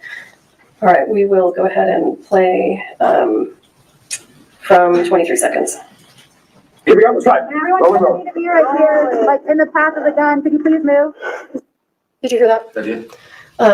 Tell us what's going on there. It sounded like Miss Gutierrez attempting to correct the fact that she knew that Mr. Baldwin was pointing that weapon in an unsafe manner, and she was attempting to move the crew out of the path of where he was pointing it, and knowing that it was loaded with blanks. Is there a problem with attempting to move the crew? That's one of the two things that should be occurring. You identify the problem that created the fact that the crew was in an unsafe position, and then you clear out the crew. If she was attempting to, I would assume, not correct Mr. Baldwin, but try to make the crew in a more safe position. Okay. Did you hear that? Check quarter loads, is what she said. And do you know whether or not it was actually a quarter load? I do not know. Okay. In terms of the timing of Ms. Gutierrez telling, and why don't you give the ladies and gentlemen of the jury an idea of how many people are behind this camera? So in a particular scene like this, assume they're shooting it with one camera A, okay? Then you're going to have your sound, you're going to have your sound mixer, you're going to have your camera, your DP, director of photography, you're going to have your first AC, generally a focus puller, first assistant camera, you'll have a second assistant camera. More than likely wardrobe is going to be on set as well, hair and makeup as well. You can have even PAs on set standing there. So you're looking at anywhere in a scene like this between, 6 and 11 people out there. Is it advisable? I'm sorry, props, of course, I left props out. Okay. Is it advisable for Ms. Gutierrez to wait until the last minute to tell the crew to get out of the way? No, the direction of firing should have been established prior to the scene. Which way is Mr. Baldwin going to point that weapon? Which way is Mr. Baldwin going to discharge that weapon? Where he's going to walk and in what angle is he going to walk? His starting point, his ending point, and you take all of those things into consideration along with the type of load he's firing, and then you move your crew out appropriately. Okay. If I'm going to shoot right, you might want to get inside the camera. I don't want to shoot toward you. Okay, right here. Okay, well, I want to shoot close to you. Here we go. Set. Here we go. Ready. And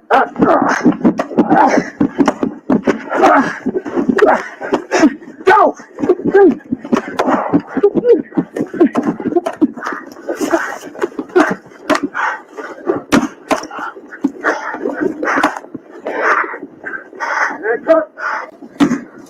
Motherfucker.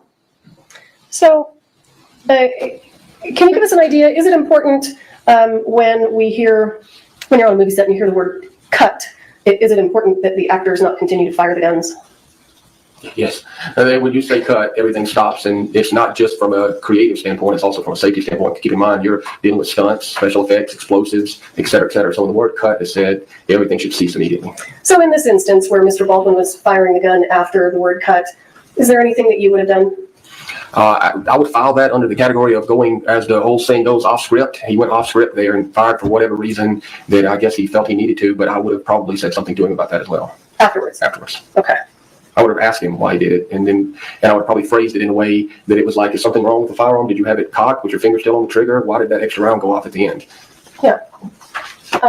Now, obviously, Ms. Gutierrez is not as experienced as you are. Does her lack of experience, in your opinion, change the amount of responsibility she has as the armor on the movie set? Once you take, I would like to expound on that. Sure, move your microphone a little closer if you can, if it will move. Okay. Once you take on the responsibility of safety for another person, you take on the responsibility of making sure that you do what's necessary, even if it's inconvenient, even if it's not in your best interest. And if that isn't something that you feel capable of doing, then you should never step into that position. And it's unfortunate, I feel, that Ms. Gutierrez's experience level on this film may not have worked in her favor. It was the best thing I could probably say there. However, she took the position, and therefore these people on the movie set depended on her guidance and her professionalism to keep anyone from being harmed. And convenience isn't an option at that point. Okay. Thank you, sir. I'll pass the witness. Can I unplug now? Okay. That's it. She's done. She should have stood up. She wasn't prepared. Yes, he's saying there's a certain way to do it, and he'll walk off a fucking set, and you have to have the balls to do it, and she didn't have the balls. So, but she was only 24. She signed up. She said she could do the job. Cedar Rose is saying, will Alec's trial be aired publicly in July? Yes. I don't see why it won't be. It'll be, yeah. So, I don't see why it won't be. Good to see you guys, by the way. Palmyra Productions saying it's actually been 7 months. Thank you, YouTube. Well, thanks anyway. And then RS Legacy saying the first rule of gun safety is to have fun. That is so true. Always have fun. That's the first rule of gun safety. The second rule is to look cool. Well, that might be considered the first rule also. Then Unhung Hero for $2 said, oh, I'm going to come. Don't come. Don't come.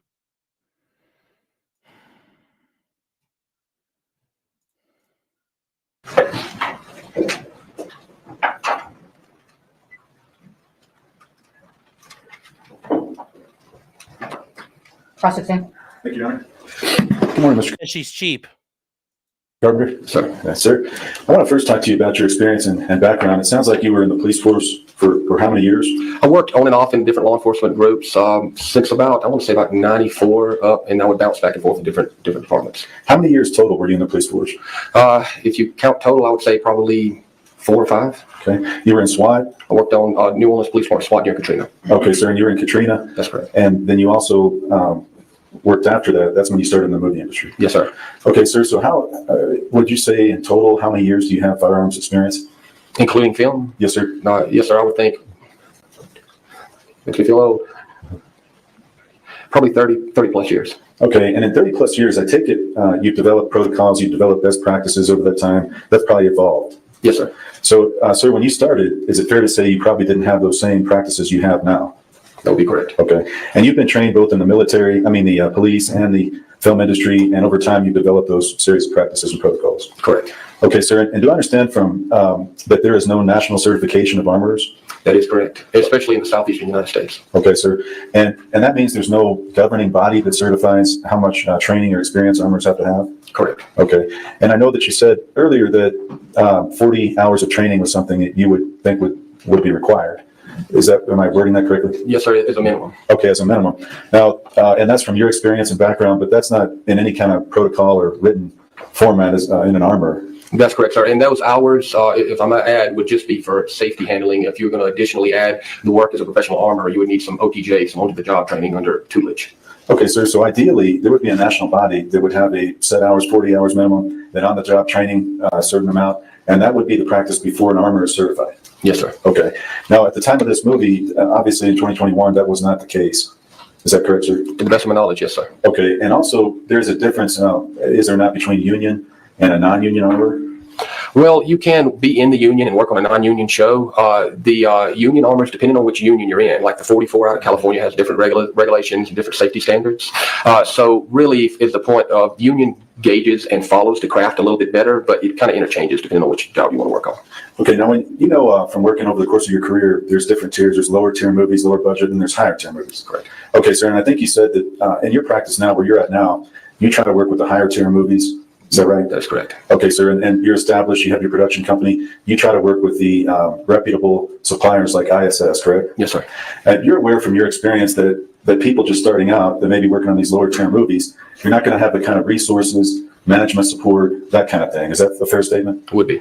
Okay, sir, on those lower tier movies, would you agree with me? A lot of times because they're lower budget, because of how they allocate funds, there's unsafe practices that may occur. That is correct. That would be a correct statement. Okay, sir, and would you also agree that production has some responsibility as well to set the safety tone and to make sure certain safety practices are occurring on that set? Most certainly. Okay, sir, and that would also include the first assistant director? Well, the first assistant director kind of runs the tone and tempo of the movie set itself, whereas the production company would be the governing body that would put these safety standards into practice that are already present. Okay, sir. And part of that safety responsibility, for example, if there were negligent discharges like there were in this film, there should be a chain of custody and reporting format and then something done to address that if there's a safety issue like that. Would you agree? I would. Okay, sir. And on this set, you knew that from your review and your work in this case, there were 2 negligent discharges. Is that correct? Correct. I'm familiar with one. The second, I believe, may have been the prop master. I'm not 100% sure what the second one was, but I know there were 2. Okay, sir. And on both of those, you don't know all the ins and outs of them, but you just know kind of what they occurred. One involved the prop master, Sarah Zachary. Is that right? That is correct. Okay. Knowledge. Now, you said earlier, and I've heard this phrase before, I'm familiar with it, 2 is 1 and 1 is none. Correct. So, sir, I think you applied that in this set to, ideally, would you believe there should have been 2 armors? Yes, they should have had more than one armor on this movie. Okay, and that's because, in your opinion, this was a gun-heavy set, is that right? Yes. So, on a gun-heavy set like this, it's ideal to have 2 armors. Were you aware that the Rust Production Company actually had Ms. Gutierrez-Reed working as a part-time armor? Yes, I was. Okay, and is that, so that, because you believe there should have been 2, I take it that's not an advisable practice on this movie? No, it is not. Okay, and were you aware that Ms. Gutierrez-Reed sometimes would have them to do props duties and take away from her armor duties? Yes. Okay, and sir, in anything that you read, were you ever aware that on days when they brought out real firearms, Ms. Gutierrez-Reed also would have to run and do props duties? It's my understanding that she was having to do that continuously. Okay, and sir, were you aware, or have you learned in your course of your review that the production treated Ms. Gutierrez-Reed as some days were prop days, some days were armor days, and that's how they allocated that? From a financial standpoint, yes. Okay, and sir, if they bring out real firearms and it's a prop day, those firearms don't magically change into props, obviously. They still require an armor. Is that correct? That is correct. Okay. Now, you said that those firearms should first come from a legitimate prop house, verified safe source, and that chain of custody is very important. Is that right, sir? That is correct. Okay. And chain of custody, because you were a police officer, is also important in evidentiary items. That's right. Okay. So with regard to a firearm, you want to maintain that chain of custody as the armor and going to the actor and coming right back. Is that fair? That's fair to say. Yes. Okay. Now, if on this set, if the first assistant director took possession of that, I think you've already said that should never happen. Is that right, sir? That's correct. Okay. And under no circumstance should the first assistant director be possessing those firearms. Is that fair? Yes. Okay. Now, I know that you also said that multiple layers of safety is important. And on this, several of the videos, we'll get into those more in a second, but I noticed Mr. Halls, the first assistant director. I don't know if you knew what he looked like, but Ms. Morrissey said to assume. Did you see that individual? I did. Okay. Now, in certain videos that we saw, if Ms. Gutierrez-Reed is not present, do you understand under the safety bulletin that then that falls to the first assistant director for responsibility for safety? The safety aspect, yes, but the gun handling, no. Okay. So under that scenario, if Ms. Gutierrez-Reed, for example, has been sent off to do props duties, would it be incumbent on the first assistant director to call her back? Somebody call her back to come back and deal with the gun handling? Yes. Okay. So if there's a circumstance where that happens, you would expect as a professional armor with your years of experience, somebody to call her back and say, come back, we need you on this gun scene. Right. If there was a firearm needed to be delivered to or used in a scene, then yes, they should have called her back. She should have been present. Okay, sir. And with regard to the union that we talked about briefly, In the early stages, do you know people have to get certain hours to become a part of the union? That's correct. Okay. And while you're doing that, sometimes people have to take jobs in these lower tier movies? That is true. Okay. And again, to do that, sometimes you're going to have to deal with situations where you have a part-time position, but that's not something you would ever think would be advisable for an armorer. No, it should not be. Okay. And so let me ask you this, even if it's a movie set with two guns or a really small grouping, is it ever advisable to have a part-time armorer like this? So what you're describing is a day player versus a run of show, ROS. And so, yes, sometimes if there's a show that's only using a couple scenes that have firearms in it or a few firearms, then they can call in an armorer for a day player, 1 or 2 days to come in and handle that one particular thing, and then that'd be it. Okay, and when would a day player scenario be okay to do? I can tell you one of the last times I worked on Interview with a Vampire, the latest television series, and they had one scene in a funeral home where the actor was shooting a derringer at someone, and they called me in to day play for that exact scene only, and that would be an example. Okay, but on this particular, I'm sorry about that. Thanks for doing it. Is that not better? Yeah, didn't you turn this up? Yeah, but that isn't. Okay, thank you very much. Okay, it's on this particular Western set, when you've got so many firearms, you wouldn't have a situation where you have a day player, that kind of thing. And no, I would not think so. It's too many moving parts, too many firearms out at all times. Because we saw in those videos, and I understand what you're saying, there was a lack of muzzle discipline in several scenes, and you described that. We didn't see, though, in fairness, the entire video of the context. Would you agree with that? Just a clip, that's all we saw. Okay. So in fairness, sir, you don't know at times when you were saying, I assume, you don't know if Ms. Gutierrez-Reed came up after and said something to those people about muzzle discipline? No, I did not. Okay. And sometimes, and I'm not holding this because you're just looking at the clip too, like all of us, but in certain situations where you might think there's a full blank, there might be a quarter load. Is that fair? Yes. Okay.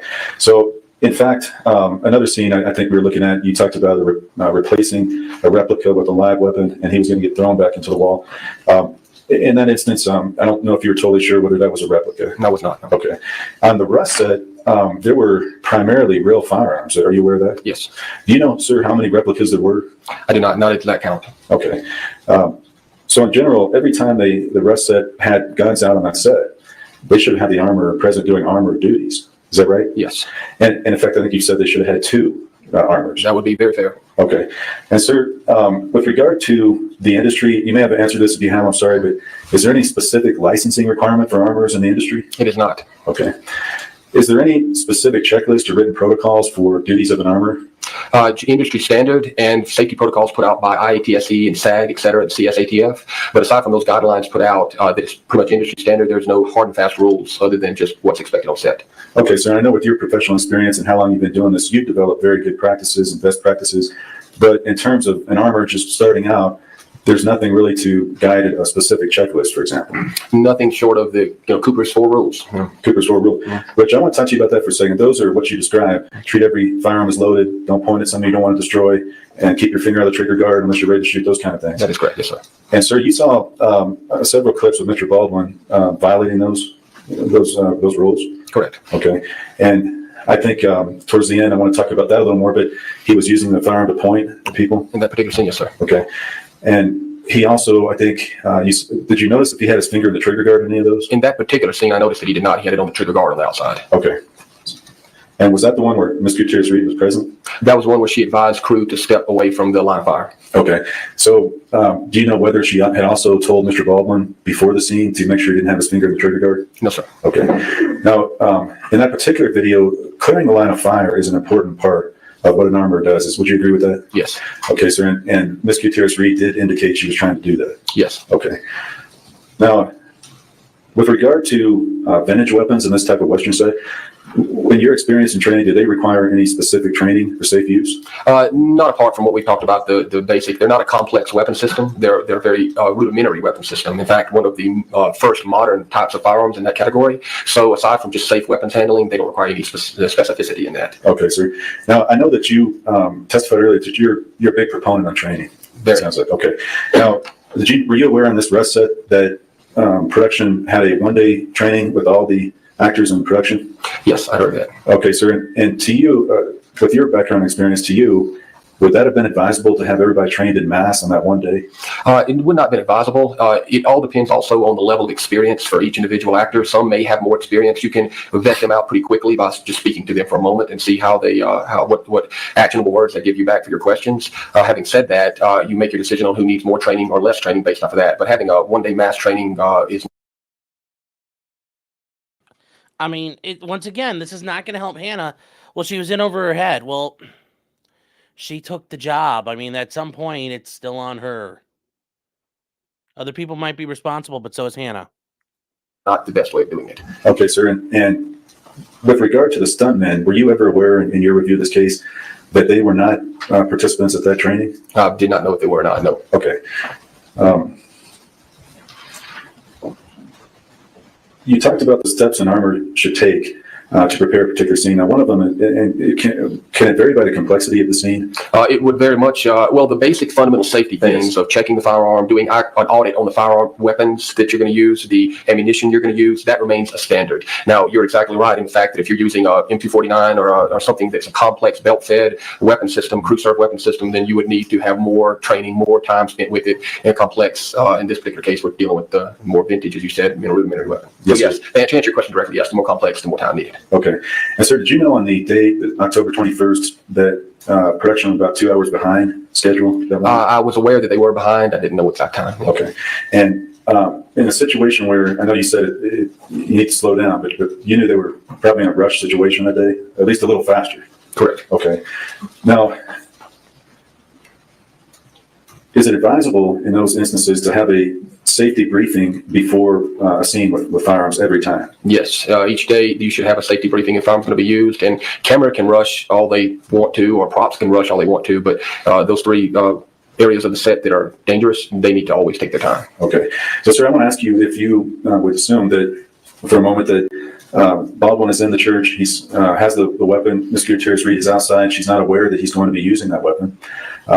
At that point, he goes off script, calls an audible, and starts using it. Should someone in that church have gone and got Ms. Gutierrez Reed and brought her in? If Ms. Gutierrez was not present in there with the live weapon, then someone should have looked up at the point and said, "Where's our armorer?" and called her in. Okay. And that would have been important for her to come in and monitor that scene, do the safety briefing, those kind of things with Mr. Baldwin. Is that right, sir? Safety briefing generally is conducted by the first assistant director, and then sometimes the armorer is allowed to speak if anything is needed to be done at that point in time. But yes, before that is used or any of that stuff is implemented into the day, and then those things should have been done.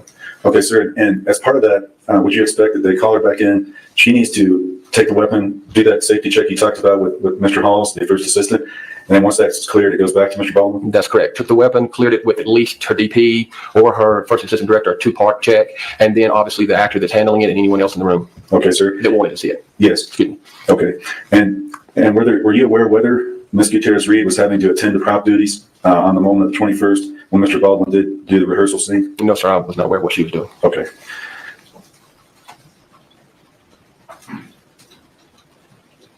Some of those videos that we watched just now, did you notice that Mr. Baldwin was essentially ordering people around? Yes. And I think we saw one of them where he said something like, go, go, go, reload, reload, something like that. Right. Okay. I think you said that here we see Mr. Baldwin ordering not only the armor, but with like the camera crew. Right. Okay. Now, in that instance, when she's being ordered, I think you mentioned that you would step in and say, take him aside gently and say, we're going to have to slow down. This is a safety issue. Right. Okay. Now, with regard to an A-list actor like Mr. Baldwin, would you agree that it would be difficult for a young armorer trying to get in her second or third production? She's not had 100 productions. Would that be a difficult situation? It would be a difficult situation. Okay. And with that much speed and that much happening and being rushed, and it's Alec Baldwin, is that something that it didn't look like anybody was doing anything? No. And including, I think we saw Mr. Halls in a few of those. It didn't look like he said anything either, did he? It didn't appear to. Okay.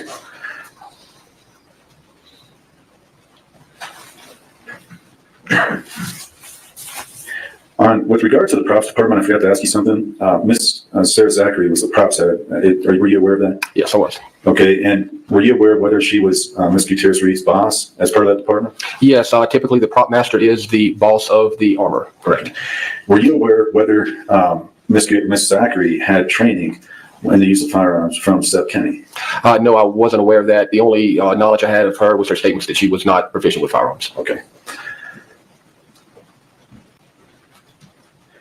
I think you mentioned your direct testimony, if she was trained or proficient, then there's a certain instance where she can handle weapons as well. Correct. Okay. You talked a little bit about gun safes and properly maintaining weapons. Were you aware whether production provided Ms. Gutierrez and Ms. Zachary a prop cart? I'm not aware of the prop cart. Okay. Did you know the quality of the safe that was provided to them? No, sir. Okay. And do you know, I know you said you had a Pelican box, but do you know whether they provided Ms. Gutierrez Reed anything like that? I do not. Okay. Some of those scenes in the videos we saw, there's blank fire by Mr. Baldwin, and the cameras are right there. We just went through that. Did you see any of those plexiglass shields? Well, flat on the front of it. I did not. I think maybe there was one on the front of ACAM but I'm not aware of it for 100%, but it may have been one on there. I'm thinking back now. And can you tell the jury what those plexiglass shields are used for? So the plexiglass shields are used to, you would hope that they were there to protect the operators, but they're really there to protect the cameras. So the cameras are very expensive, and they don't want them damaged in the middle of any kind of gunfire or anything of that nature. Generally small shields that go over the lens of the camera to avoid any kind of damage. Okay, sir, and as part of that, would you agree that in Hollywood there's certain tricks they try to use to make sure, even though it looks like it's pointed at the camera, so it's actually pointed camera right or left? That's correct. Okay. And in some of those videos, is it fair to say that, in fact, one, I think you mentioned Ms. Gutierrez Reed was holding a shotgun with the muzzle pointed upward. Right. Is it fair to say it's difficult from that angle to determine whether it was pointed directly at her or away from her? The angle of the firearm would be hard to determine, but the general handling would be pretty standard. Yes, sir. You say that it should have been pointed differently. Correct. Yes, sir. Okay. A couple questions about the dummy rounds instead. I think you said you inspected them. Did you find a mixture of types of dummies? Yes, sir. Okay. And sir, you've done 100 films as an armor. You've been around this business a long time. Was it your conclusion these were lower quality dummies, for lack of a better word? That would be correct. Okay. And some of them, is it true that some of them rattled, some of them did not? As far as the rattling, I'm not sure if all of them rattled or did not. I know that some of them had holes drilled in the base of them. They were just a mixed assortment. And sir, did you also know there was a round called a Denix round? Are you familiar with those? I'm familiar with the company Denex. I believe it's a Spanish company. They make a lot of replicas and whatnot. They do make fake, I wouldn't call them a dummy. They would call them a fake bullet. They don't make them to industry standards. They make them to, let's say you had a display case in your office and you wanted it to look like an Old West gun from New Mexico. You have the weapon in there, which was a replica that looked very authentic, but it wasn't a live gun. And then you have some of those Denex rounds in there to look like you had the live rounds in there. They would be for display only. For display only. Yes. Now, would you think it, with a part-time armor, various types of mixture of dummy rounds, including rounds that rattle and rounds that don't, is that a safe situation when somebody's trying to manage that? No. And are you aware that production was the one that sourced the ammunition? Purchased the ammunition. I'm not aware of who actually purchased it. No. Okay. In general, in your experience on movie sets, when ammunition needs to be purchased, is that through the props department, production, or who does that? Generally, the props department via the armorer and whoever the armorer is gives their a recommendation of where they would like to get this from, and then they submit the invoice to production to be reimbursed. On a lower production, it would be fair to say that the production may pay directly to the source of the ammunition, but most importantly, it's through the chain of the armorer or the prop master if they're a certified person on the books of this, the ATF books of this person, to receive it through that process. Okay, sir. Now, these dummy rounds cost some money. They're not super expensive, but, there's various types, correct? That is correct. Okay. So you wouldn't typically just throw the dummy rounds away after a scene, would you? No. Okay.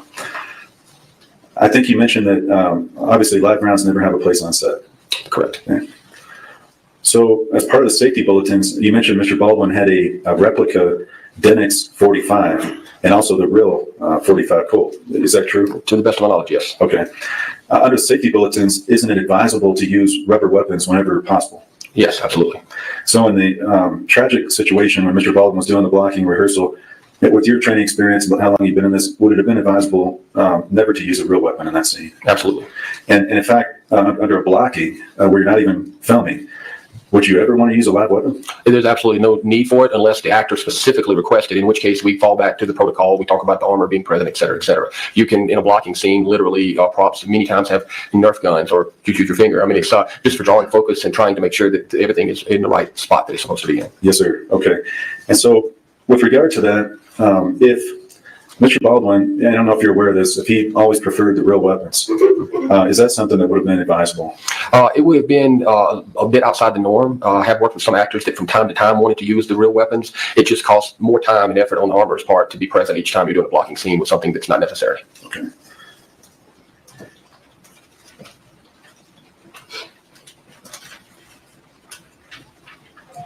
Just a moment, sir. I'm just reviewing with you.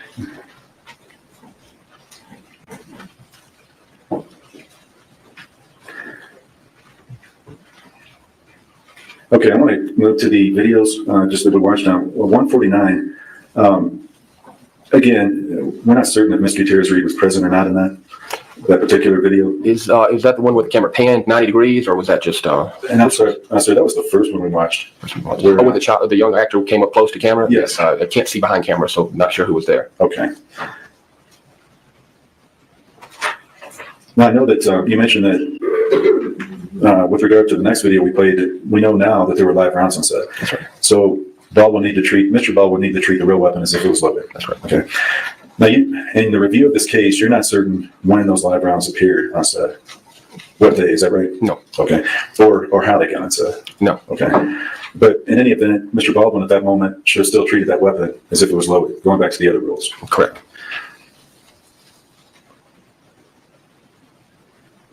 Did you read the OSHA report in this case? I was part of it, some of it. Okay. And do you know that they found fault with production for several safety violations? Yes, sir. Okay. And do you know that those safety violations for that there was a financial penalty? Correct. Okay. On this particular budget, did you review any of the budgetary items for Rust? Not many. Not many. No. Did you look at whether there was money budgeted for the armor? I did not. Okay.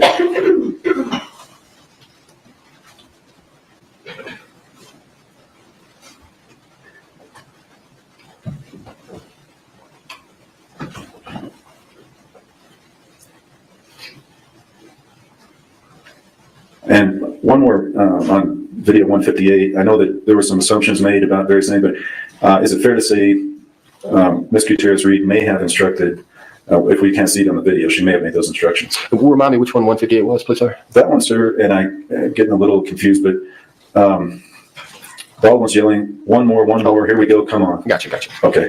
And on that one, we don't know exactly what Ms. Gutierrez-Reed may have done? No. Okay. On video 160, this is where Mr. Baldwin instructs the armor how to do her job, telling her to, you saw that video. Right. Did you know whether the rounds in her fanny pack, whether they were sequestered? I did not. Okay.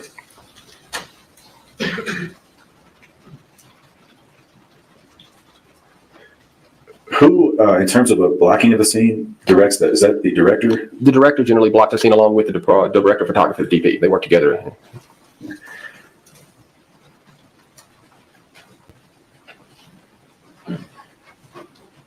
Last portion you talked about, you said that Baldwin went off script, and that was the video where they yelled cut, and then Mr. Baldwin cussed, and he fired. Right. And again, would you agree that's an unsafe practice Mr. Baldwin is doing? Sure. Yes, absolutely. And now that we know what happened, we now have seen another instance where he went off script, correct? Correct.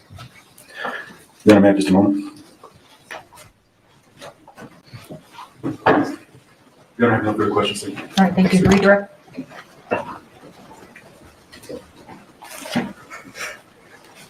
Mr. Carpenter, when you first started out as an armorer, would you have held a shotgun with the barrel pointing in the direction of your own head? I would not. And when you first started out as an armorer, would you have permitted a stuntman to hand a double barrel shotgun to a child? I would not. So those aren't things that you learned over the years not to do, correct? Correct. Can everyone hear Mr. Carpenter? Okay. Sorry, guys.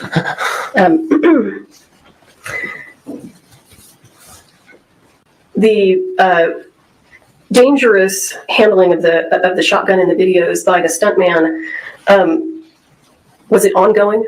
It was. And did you ever see Ms. Gutierrez intervene? And not in the videos that I watched, no. Did you ever hear her voice call out to the stuntman telling him not to do that? I did not.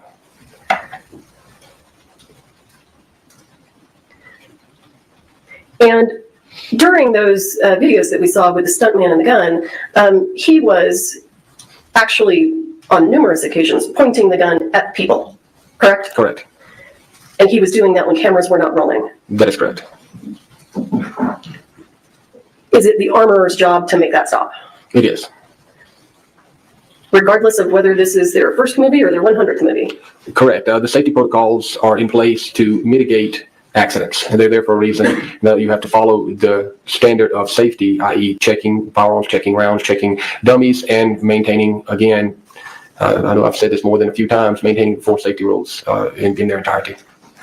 And you indicated that a lot of the training that armorers receive is on-the-job training, right? That's correct. And in reviewing the discovery in this case, did you become aware of how Ms. Gutierrez received her training? Somewhat. I understood that it was a little bit of tutelage from her father, from Bill Reed, and that is about all that I knew. And let me stop you there. Are you aware of who he is? I am. And based on what you know of Mr. Reed, is he qualified? He's a qualified armorer to work. He's worked in a specific genre of films more than anything, and he's been on a lot of major shows. Does he have a reputation in the industry? He does. Oh, sure.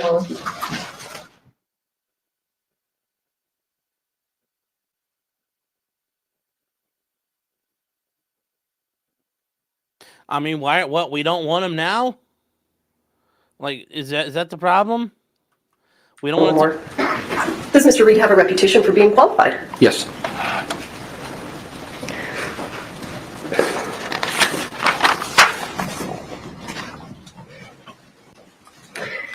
Based on everything that you know about this case, was it a low-quality dummy round that killed Ms. Hutchins?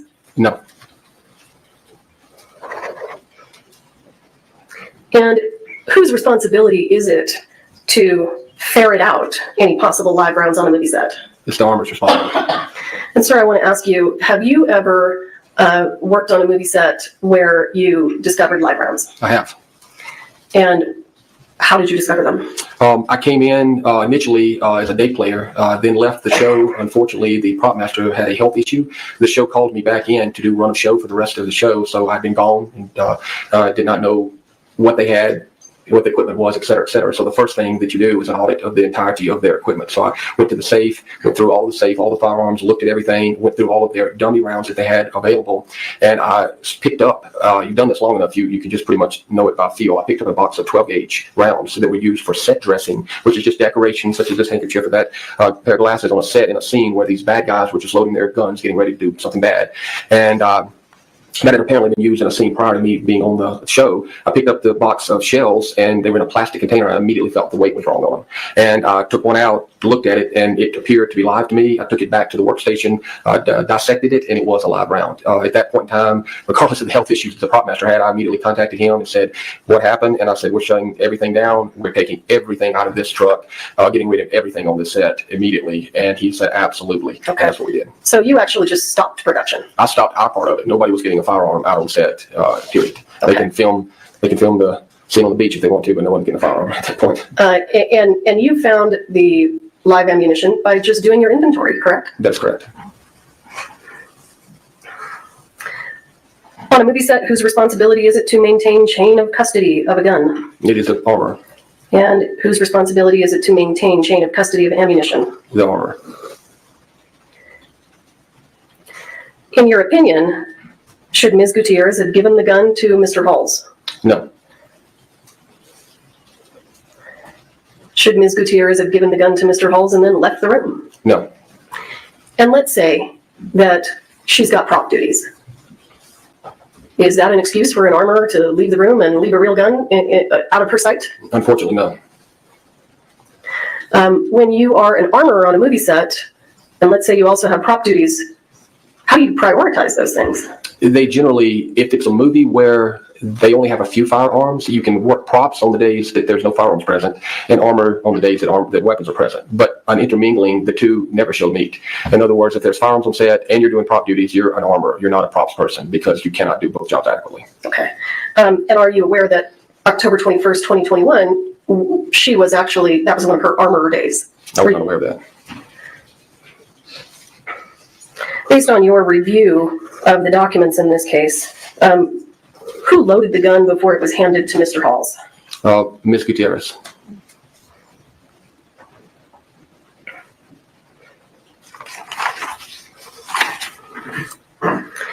And on a movie set, whose responsibility is it to ensure that anyone handling a gun on set has received proper training? The armor.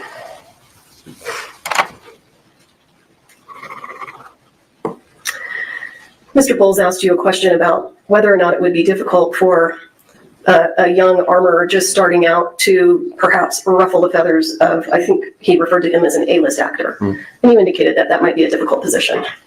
Is that right? That is correct. Is the armorer required to do it anyway? If it's becomes a safety issue, yes.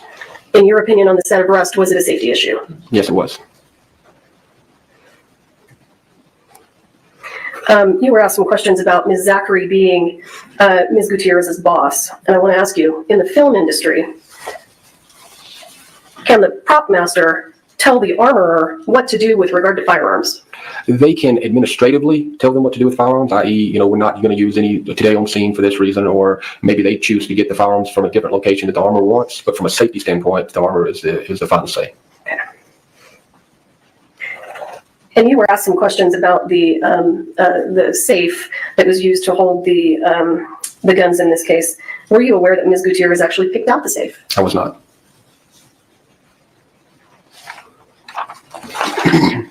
Excuse me.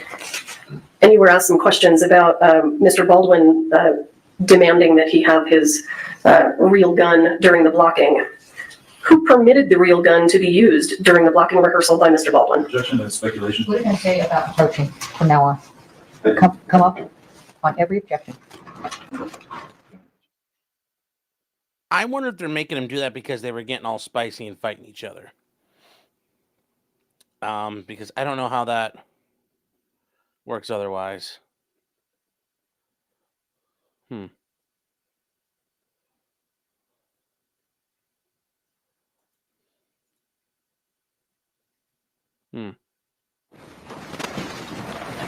Do you recall the question? Could you repeat, please? Who permitted the real gun to be used during the blocking rehearsal by Mr. Baldwin? Ms. Gutierrez. All right. I don't have anything else. Thank you, sir. Thank you. Your Honor, may I ask a few more questions? Do you have any objection to that? As long as they remain within the scope of redirect, I do not have an objection. Go ahead. So a few more questions on that last question. You're not certain whether, or do you know whether Mr. Halls handed Mr. Baldwin the weapon? It's my understanding that he did hand the weapon off to Mr. Baldwin. And is your understanding as well that Ms. Gutierrez Reed was not in the church at the time Mr. Halls handed him the weapon? Also true, yes, sir. Okay. And with regard to the prop duties that were discussed on redirect, were you aware whether production was directing Ms. Gutierrez Reed to focus more on props duties? I was not. Okay. Were you aware that on the day in question, there were a number of props that needed to be present? No. Councilor Crouch.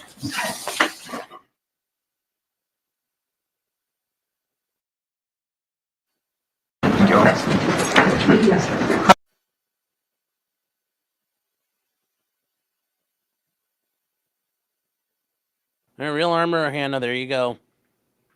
It's a real armor looks like, girlfriend.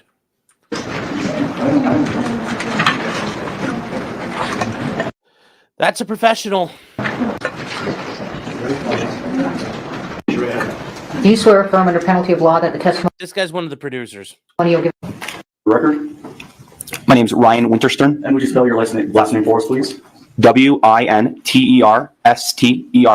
Thank you. Mr. Winterstern, were you involved in the Rust movie? Yes, And what was your involvement? I was one of the producers.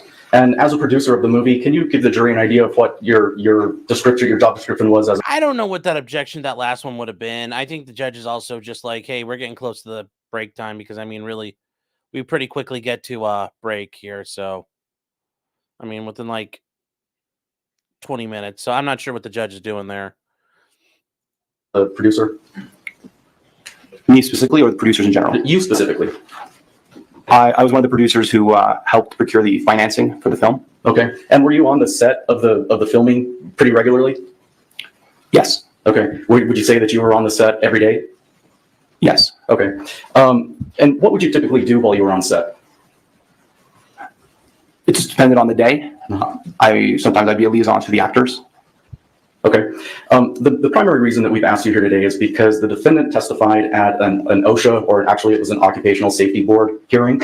And during the hearing, she testified that she spoke to two producers, one named Ryan and one named Nathan. She wasn't clear about the last names, but she did identify the first name. She said that she had come to Ryan and Nathan and complained that she needed additional armor time to work, in particular with Mr. Alec Baldwin concerning his cross draw.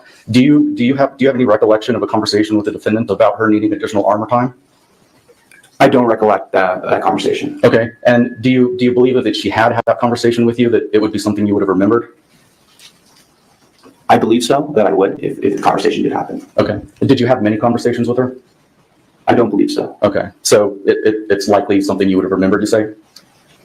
I assume so. Okay, thank you. I'll pass the witness. Dr. Tim?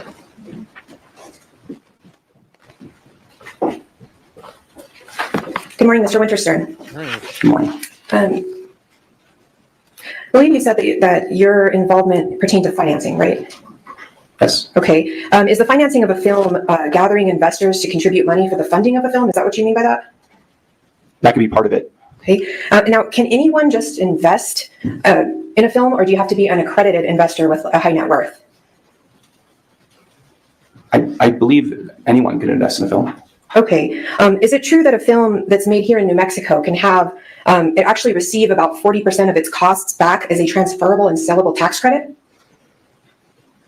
I don't know the exact, there is a tax credit though. Okay, you don't know the specifics, but would you agree with me that there is a tax credit where you get costs back? Yes. And that tax credit is in fact transferable and saleable? I don't know specifically, I know that at some point there is a credit that can be monetized. Okay, and that credit that's monetized, that would be there regardless of whether the film even makes money at the box office, right? I believe so. So would you agree with me then that Rust was essentially a tax shelter? I don't understand the question. Okay, do you know what a tax shelter is? I don't know the definition. What is your, I just want to make sure we're talking about the same thing here. So do you know what a tax shelter is, basically? Objection. Asked and answered. I told counsel, because of the outburst yesterday, everything is approached. So come up.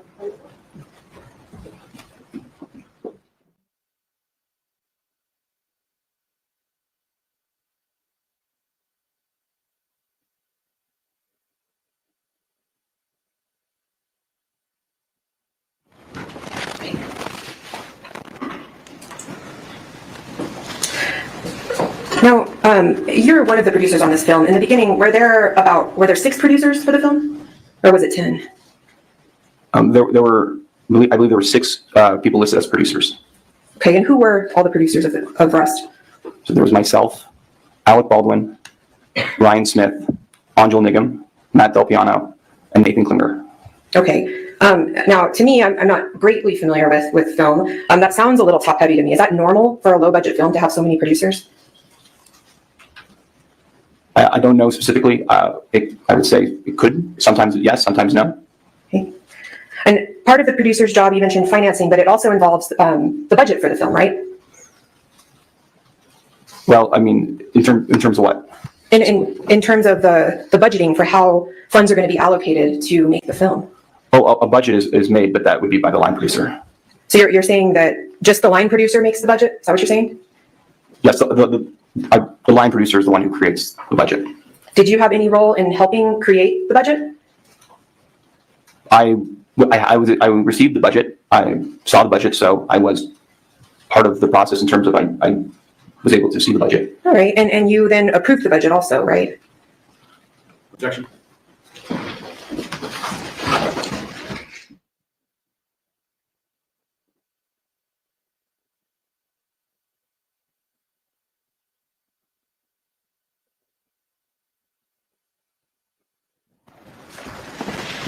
Mr. Winterstern, were you involved in approving the budget in this case?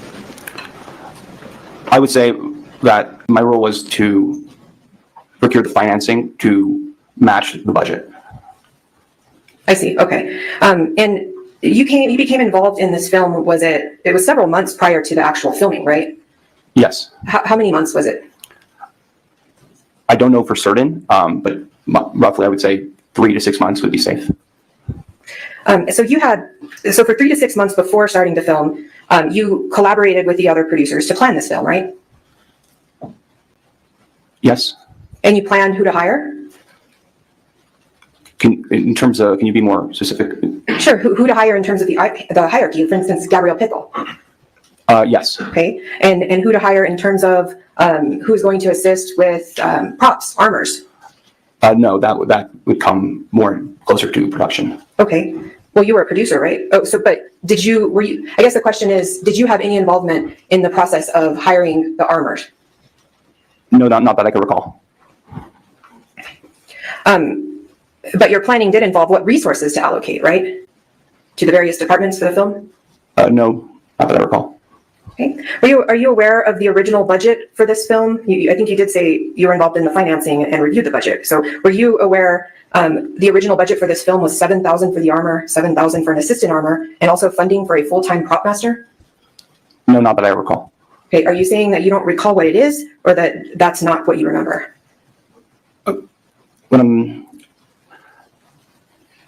I think what I'm saying is that the line producer creates the budget, and it's predicated on union obligations, and so they would create that predicated on what that would be. I don't really get involved in what they call the below the line aspect of it. Okay, so the below the line, you are above the line, right? A producer is part of the above the line. And as a producer, you don't know what funds were set aside for the armor? I did not know. Not that I recall. Do you recall what day filming actually began? Just specifically? Right. I know it would have been in October of 2021. I don't know. I can't remember the exact date. I would assume it was early October or around October 10th. Okay. And do you know how many total filming days were allotted for this film? I believe it was, at the time, I believe it was 21. Okay. And you said you didn't know, I believe, specifics on the budget breakdown for what was allotted for the armor, part-time, or assistant armor, all of that. But were you aware that it finally came down to the set having just a part-time, non-union armor with no assistant armor?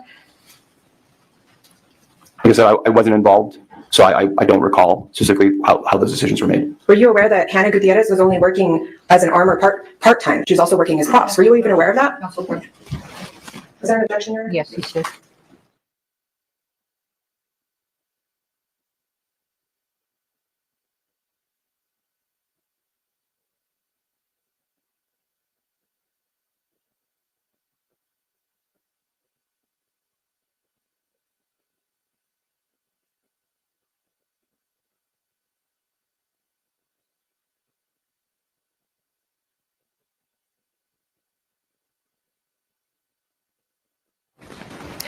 Are you aware of what was finally allocated in terms of the armor for Rest? I don't recall. Are you aware whether there were any other armors who were willing to take the terms and the pay that was being offered? I don't know. I don't recall. Right. I think you said on direct that you were on location. You were on location every day, right? Yes. And once filming began, you were actually present for some of the filming itself, right? Yes. Okay. Who More likely to be on the scope of his knowledge. was the actual signatory for the Rust Movie Productions, LLC? My understanding is it to be Ryan Smith. And he was also one of the producers, right? Yes. And he was on location during the filming as well, right? Yes. Okay. Was the owner of the Rust LLC ever at one time Alec Baldwin? I'm sorry, can you ask the question again? Yes. Was the owner of the LLC who owned the rights, let me rephrase that, to the movie ever Alec Baldwin or his company? That was my understanding. Okay. So I want to be clear. So if I understand what you just said correctly, Alec Baldwin was at one time the owner of the rights to Rust LLC? Objection. What can you Just a minute, he objected. I think I know it.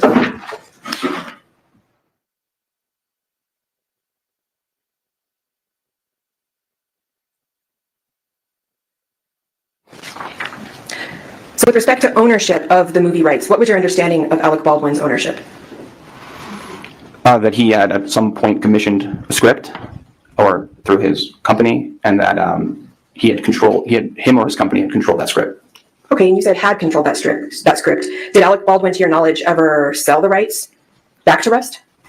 Yes, that in order for the film to get made, the rights were transferred to Rust Movie Productions LLC, from my understanding. Okay. Was any part of your job as the producer to give direction to the stills photographer? I don't believe so. Okay. Were you were also there on location when the shooting occurred, right? I was at base camp. Right, and base camp is on location, right? Yes, I assume so then, yes. Well, I want to make sure you said previously, I believe, that you were on location every day, right? Yes. So you recall being there on location the day of the shooting? Yes. What did you do? I guess, how did you become aware of the shooting? I heard it on a walkie-talkie. Okay, and once you heard that, what did you do? I headed towards set. Okay, and when you got to set, is it true that Ryan Smith was already there on location? Yes, from what I remember. And there was actually an attorney representing the production company there on set too, right? That I do not know. Okay. You don't remember talking to an attorney on the day of the shooting? I do remember there was someone, but I don't know what their role was specifically. Okay. So sitting here today, are you saying you don't remember if there was an attorney on set the day of the shooting? No, like I said, there was an attorney, Okay. but I don't know specifically what they were doing there. Okay. Did you know that attorney, whether or not that attorney represented the production company? I did not know at the time, no. Do you know that now? No, actually, I don't know. And after the shooting, did you see Alec Baldwin at any point? Yes. Right after the shooting, when you ran up there? I don't recall exactly when I saw him specifically, but I do remember seeing him at some point after the shooting. Do you ever remember seeing Alec Baldwin outside the church making phone calls after the shooting? Yes. And was Mr. Baldwin also there with his assistant Jonah at the time? Yes. And this is after the shooting? Yes. And did you talk to Mr. Baldwin in that moment? I'm sorry, which moment? The moment after the shooting, when you're there and you see him on the phone? I did speak to him at certain points, I believe. Yeah, I remember speaking with him. Okay. And have you communicated with Mr. Baldwin since the shooting? Yes. In fact, is it true that you did stay on the production after the shooting and finish the film, right? Yes, that's correct. I'm going to switch gears a little bit. Do you remember the morning of when the camera crew quit? I'm sorry. Do you ever remember the camera crew in this production of Rust quitting? Yes.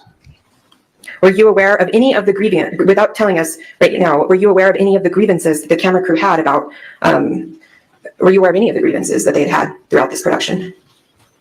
Yes. Were you aware whether any of those grievances had to do with not being properly paid? Not that I can recollect. Were you aware of any of the grievances about regarding the camera crew quitting were about production ignoring requests about safety meetings? Not that I can recollect. Well, were you ever made aware of emails sent to emails sent by the camera crew stating reasons why they quit? Well, there's only I can only recall one email. So you were aware of an email that camera crew sent stating reasons why they quit? Is that what you're saying? Yes. Okay. And you didn't take any steps to try to remedy the situation with the camera crew? My understanding that the people who were in charge were handling. So I just assumed that the people who needed to take care of however that needed to be handled were doing that job. Okay, and so you assumed that people were in charge were handling it. Who would that be? Gabrielle Pickle? Yeah, she'd be one of the people, yes. Would that be Dave Hall? To a certain extent, sure, yes. Okay, it wouldn't be Hannah Gutierrez, right? She wasn't in charge, was she? I think the context of that question matters. Okay, let's talk about, were you ever made aware of accidental discharges when making this movie? I was aware of one. Okay. I can remember. Did you, in fact, you said you were made aware of it. You actually heard it go off, didn't you? That's how I was aware. I was aware because I heard it. Okay. And as a result of that accidental discharge on set that you actually heard, did you direct any safety meetings about that? No. Okay.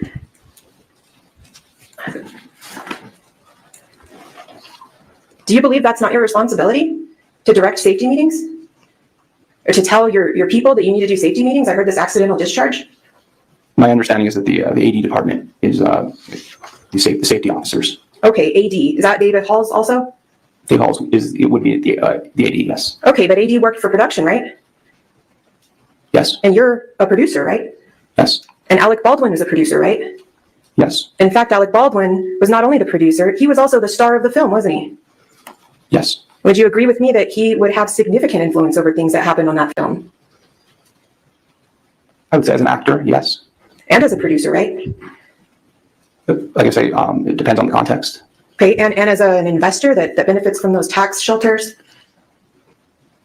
I'm confused. I'm confused by that question. Okay, I'll withdraw the question.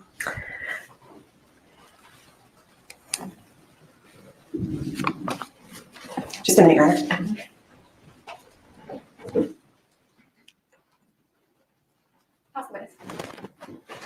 Redirect. Mr. Winston, do you recall the defense counsel just asking you about whether one of the complaints from the camera crew was accidental discharges on the set? I'm sorry, can you repeat the question? Sure. Do you recall the defense counsel who was just standing up here asking you questions about whether one of the camera crew's complaints was regarding accidental discharges on set? Your Honor, your question. Yes, come on up.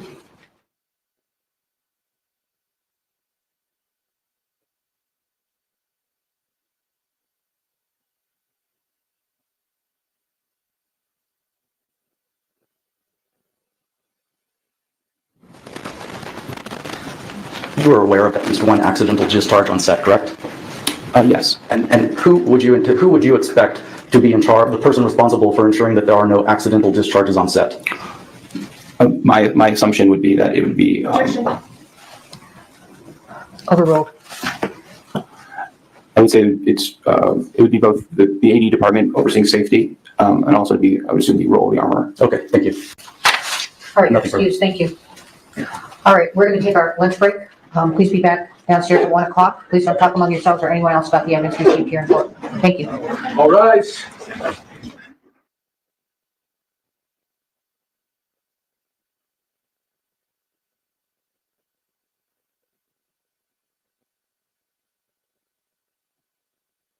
Okay, guys, lunchtime. Nom nom nom nom nom nom nom nom nom nom nom nom nom. And we're gonna go pause. Nom nom nom nom nom. Nom nom nom nom nom nom nom nom nom nom nom nom nom nom nom. So it's not looking good. Here we go.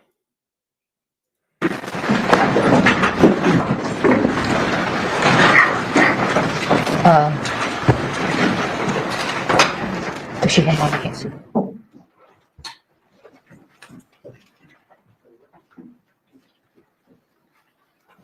Testing.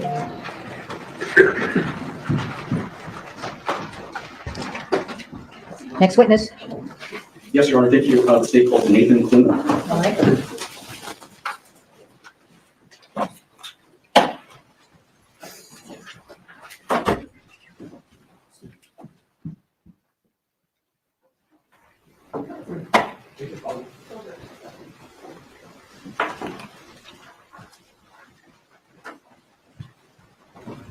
Okay, you can stand before the judge and you can raise your hand. Do you swear affirm under penalty of law that the testimony you give in this case will be the truth, the whole truth, and nothing but the truth? I do. All right, thank you. Have a seat talking to the microphone. Good afternoon. Would you please state your name for the record and spell your last name, please? Nathan Klinger, Klingher. Thank you. Mr. Klinger, were you involved in the Ruster movie? Yes, And in what capacity? I was one of the producers. All right. And as a producer, what were your job responsibilities particularly? My primary job responsibility was helping to close and raise all the financing and then confirming that the movie got finished. Okay. So even though you were involved mainly in financing, were you on the set every day or almost every day? Yeah, I would say almost every day or for some capacity of time. Okay, thank you.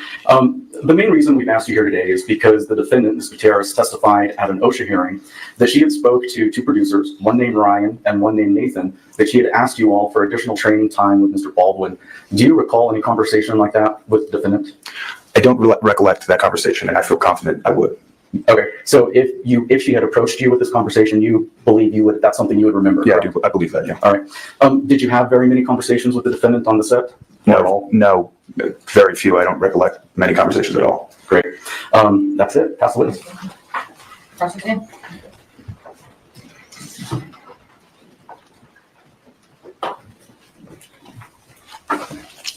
Mr. Klinger, I believe I heard you say that your primary role as producer was financing, right? Correct. Does financing involve gathering investors to contribute money for the funding of the film? Yes. Okay, and so in order to be an investor for the funding of the film, do you have to be accredited, like have a certain net worth? No. Can anyone be an investor for the film? Yeah, if you invest. Okay. Is there a threshold amount that you would require, in other words, to be an investor of the film? No. Why are we going over this again? We already talked about this. So I can invest in a film for $100?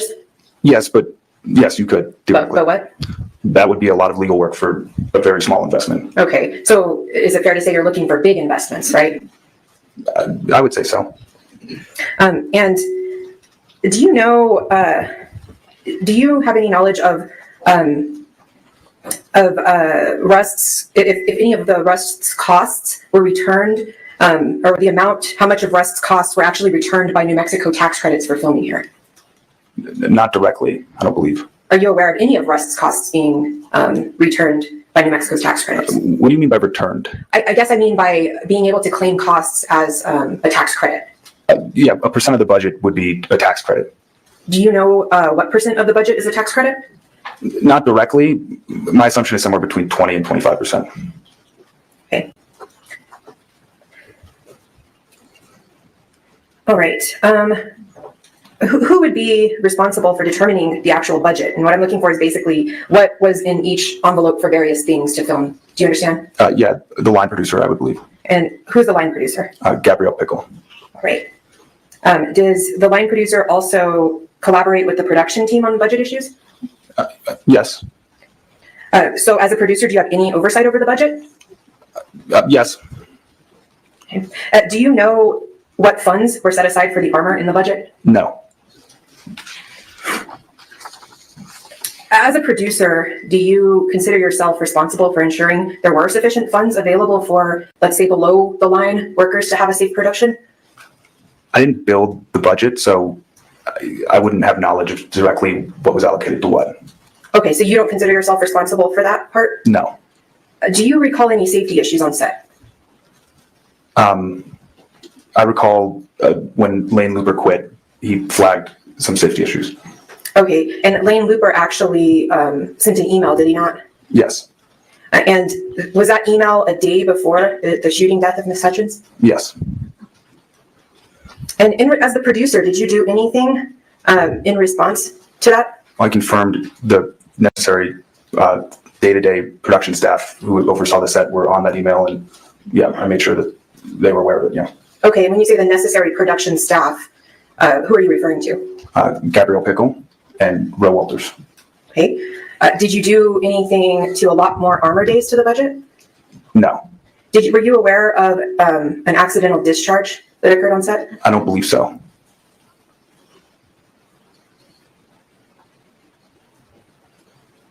And were you there on location on the day of the shooting? Not directly on location, no, at base camp. Okay, is base camp actually there on the location of the? It's on the ranch, but it was quite a ways from the actual location. All right. Were you aware if on that day there was an attorney representing the production company there on set? Not directly, because to my knowledge, she wasn't representing the production company. Okay, so you are aware of an attorney there, right? Yes. Do you know who she was representing? No.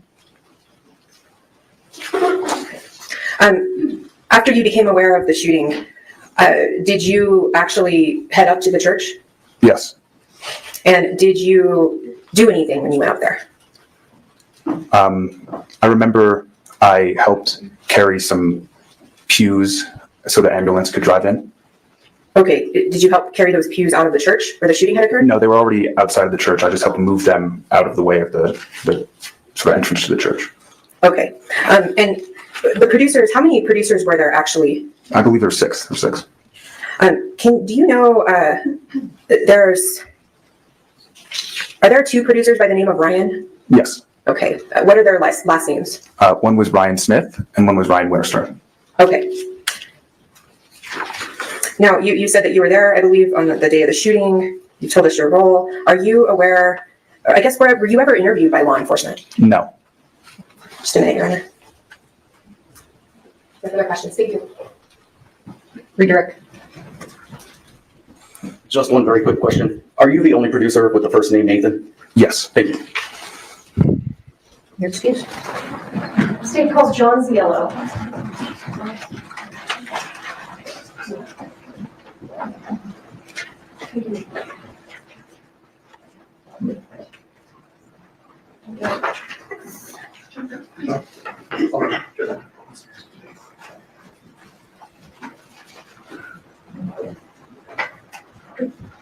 You can stand before the judge and raise your hand. Do you swear affirm under penalty of law that the testimony you'll give in this case will be the truth, the whole truth, and nothing but the truth? I do, Your Honor. Thank you. Have a seat. Talking to the microphone, please. Sir, go ahead and state your name for the record. John Ziello. Mr. Ziello, what do you do for a living? I am a grip in the film industry. Explain to the jury what a grip is. Grips do the non-electrical lighting as well as camera rigging, any overhead rigging, mounting cameras on cars, all fun stuff for the MacGyvers on set. Excellent. Mr. Ziello, how many different film sets in your career do you think you have worked on? 100. You can include TV and Yeah, hundreds. I work in commercials and television, so quite a lot. And were you employed as a grip on the set of the movie Rust? I was the key rigging grip. And what's a key rigging grip? Is it any different than what you previously described? Usually you would have a department that's separate from the actual grips or the key grip, and then the key rigging grip is parallel to him.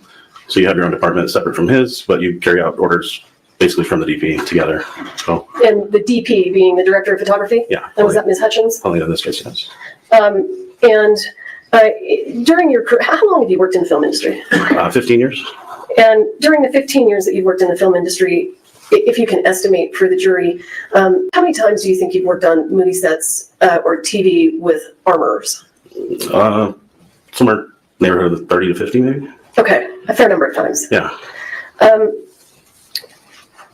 Were there issues with regard to guns and gun safety on the set of Rust that stood out to you? Yes. Can you describe those for the jury?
I know, guys. Great story here. Hold on. Trying to finish something up here. So.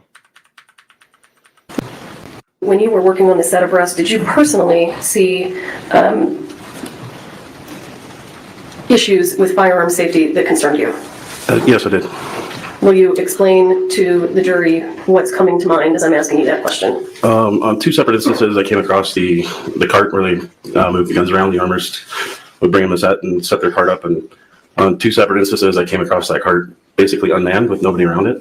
And, Well, let me stop you there. Mm-hmm. Was there anything on the cart that caused you to be concerned about the fact that it was unmanned? Yes, there were firearms and ammunition on top of the cart. And why did it concern you that it was unmanned? It's just not something you see normally on a set. It felt wrong, and anybody could have done anything they wanted to those weapons. Nobody would know. In your experience working on movie sets with armors, is that something that you usually see? No, there's usually chain of custody. Gun goes from armorist to actor, back to armorist, back to storage. Can you recall ever seeing guns and ammunition laying out unattended on a movie set? No.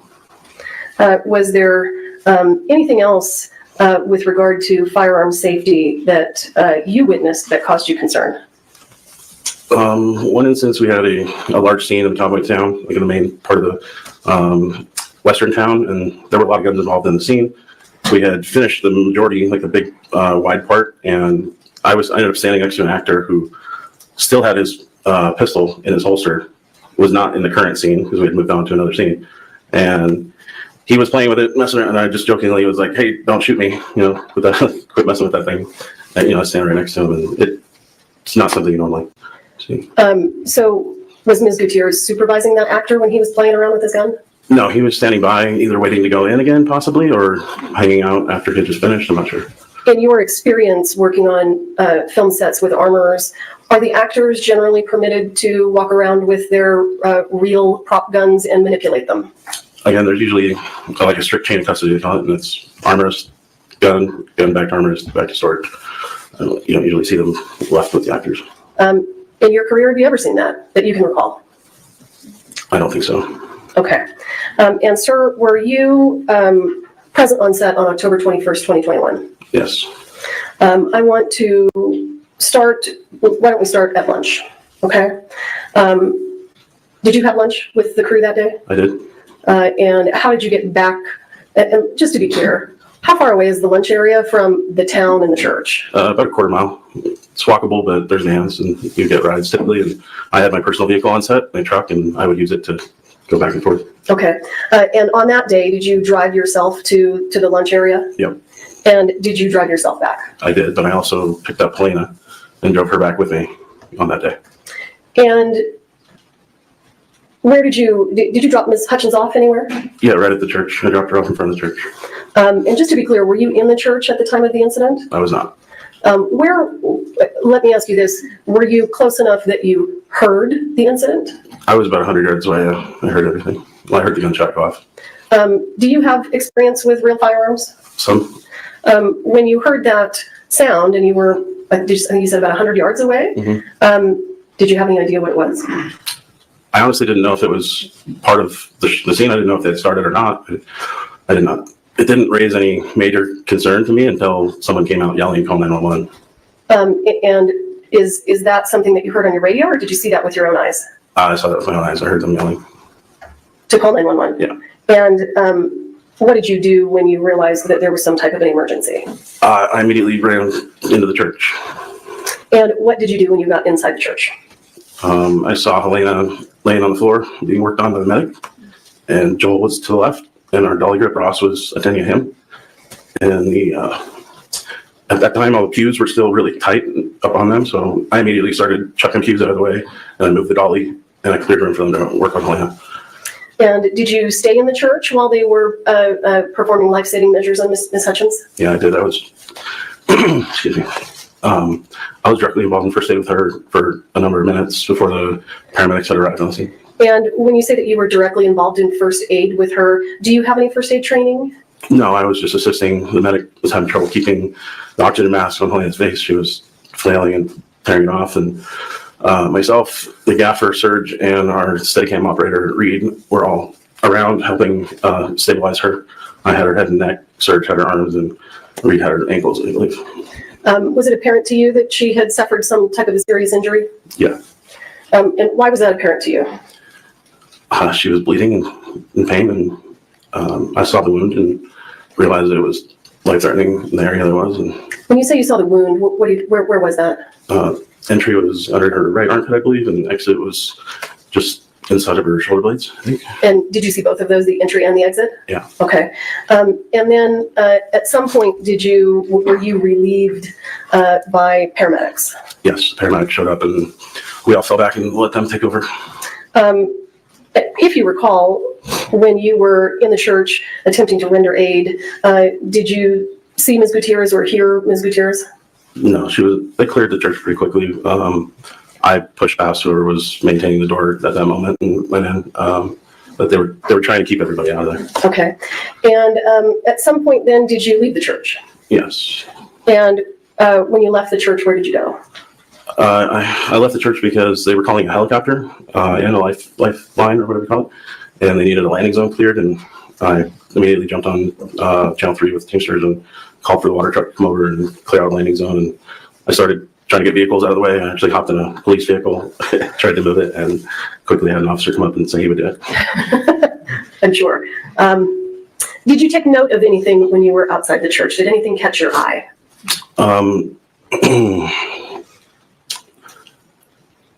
I believe after that, the helicopter thing, I came back and saw Dave Halls and Hannah having a conversation. Dave Halls was asking Hannah to see the pistol and wanted to clear the gun and look at it and see what was in it. And I believe he retrieved it. I think in my initial interview I said she had grabbed it, but in my notes I took afterwards, I believe he was the one who actually pulled the pistol out of the church and brought it outside. And were they standing around or over a cart? Yeah, there was a black Rubbermaid cart just to the left side of the door. If you're looking at the front of the church, just to the left, it was tucked in. It was already, it's kind of, for shooting, we always tuck things in tight around the door. And it was already there, and they were standing in front of it. And what were they doing? They were removing the bullets from the gun and attempting to check them and see which were dummies and which weren't, or what happened.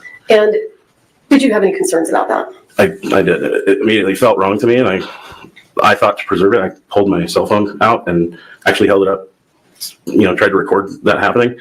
And I was just so flustered that I actually didn't push record, so I didn't get any footage actually, but I stood there holding my phone as though I were the entire time. So you were attempting to video record them taking the rounds out of the gun? Yeah.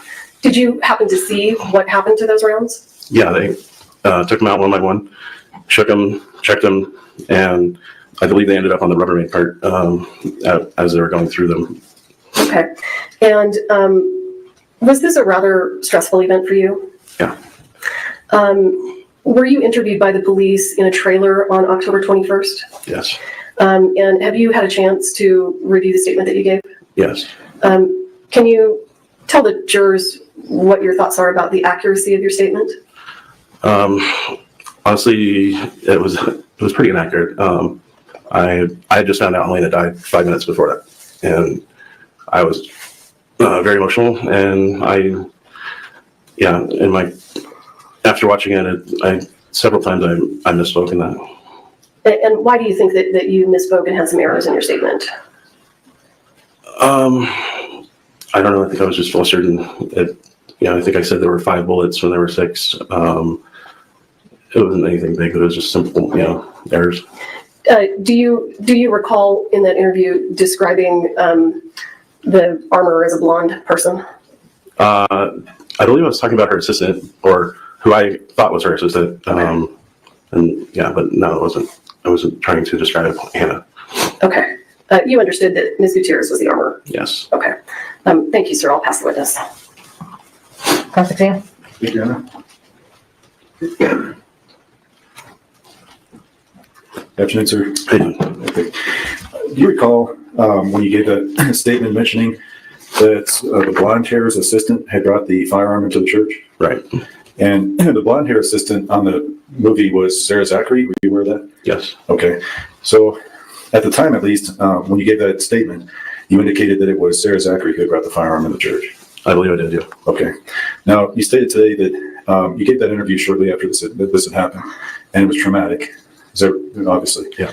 So you made several misstatements? Yeah, I believe someone told me that she handed it off when we were after the incident. I don't know why I reported that. Okay. Well, and right after that, wouldn't be unusual for you to make a mistake and something like that.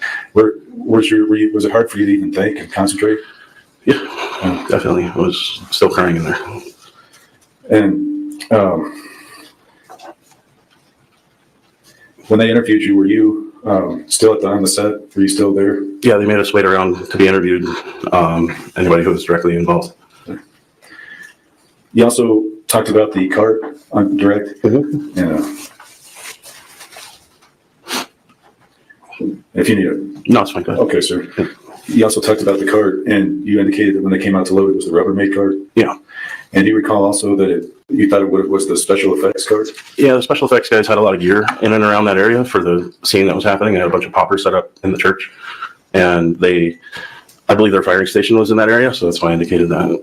Okay, that's one of the things you said, though, that they had loaded it by the special effects cart. Yeah, Okay, it may have been. I honestly don't even know if that was a special effects cart or if it was the armorer's cart. Now I can't tell you. Okay, so as we sit here today, I mean, is it fair to say, because of the trauma of those events, that maybe your memory's affected some, which wouldn't be unusual? I took contemporaneous notes in the days after, and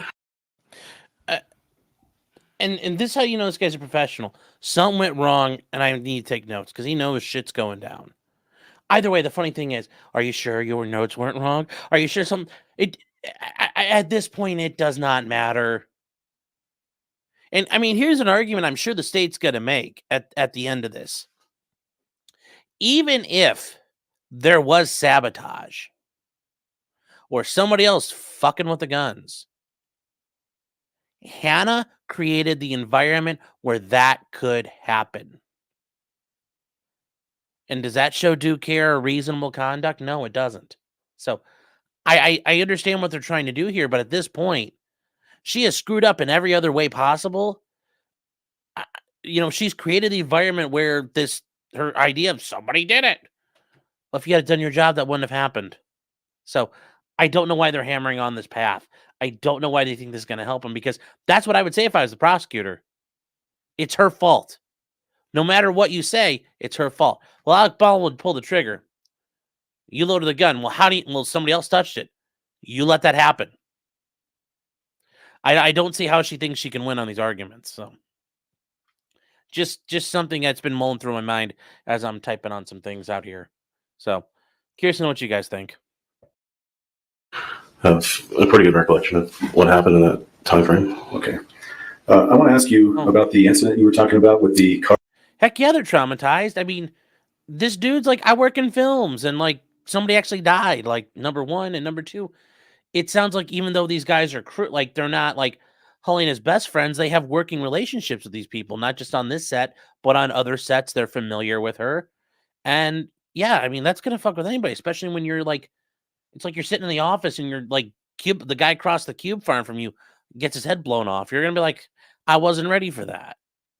So yeah, I mean, this really sounds like, all these people, and mind fucked them. Rightly so. And the firearms left out on it? Sure. Are you certain those firearms were not replicas? I have no idea. They could have been. Okay. And when you walked by that cart, do you know what time of day it was? It was late morning. Early morning? Late morning. Late morning? Mm-hmm. And do you know what day that was? I couldn't give you a date today. We had just shot one of the bigger gun scenes where we had, I believe it was the most guns in any scene that we had at that time. And because of how many guns were involved, did you see the armor and her, or Sarah Zachary, her boss, did you see them attending to those firearms? During that scene, yes. Okay. So when you saw the cart, was the scene completed? Yes. Okay.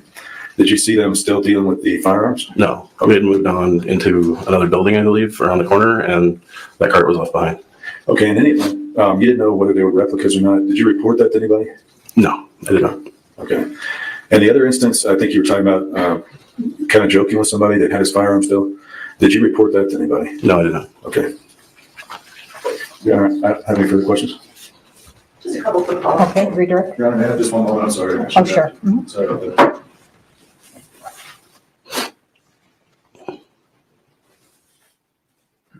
Just one more question, sir. Sure. Did you know when you walked outside and saw that cart, did you know whether the prop cart was over by the black tent?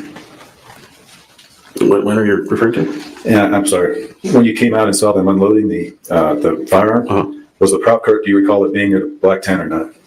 I don't believe it. Was there a black tent there? I think there was a black tent on the right side of the building, and the cart was on the left side, if I recall. Okay. The cart that you remember seeing? Yeah, the cart that was just outside the door to the left. Okay. Okay, thank you. Redirect. And just to be clear, Mr. Ziello, did you see who brought the firearm into the church after lunch that day? No. The day that you saw the firearms unattended on the cart, You indicated that there was a big gun scene that had just happened? And just, if you don't mind saying yes for that. Yes, sorry, Okay. excuse me. And in that scene that was taking place that day, if you recall, did it involve the firing of blanks? It did, Do fake guns fire blanks? not to my knowledge. And the gun that was on the actor, is there anything about it that caused you to think it was a fake gun? No, that was a real gun. It was a real gun. Okay, thank you, sir. I don't have anything else. Appreciate you. All right, you're excused. Thank Thank you, you. Your Honor. State Hall, David Halls. Can you take that puck off?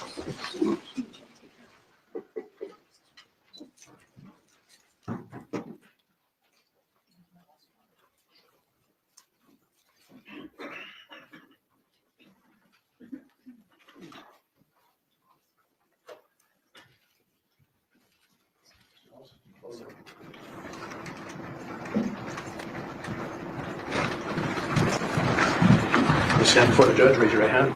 Do you swear affirm under penalty of law that the testimony you'll give in this case will be the truth, the whole truth, and nothing but the truth? I do. All right, have a seat, talking to the microphone. Thank you. Would you like some water, sir? I would, please. Okay, thank you. Looks like mine's gonna be- Give me just one moment to swap out the notes.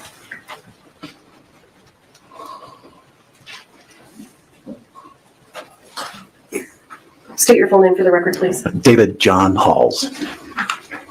Mr. Halls, what do you do for a living? I am retired. I was a first assistant director on motion pictures and television.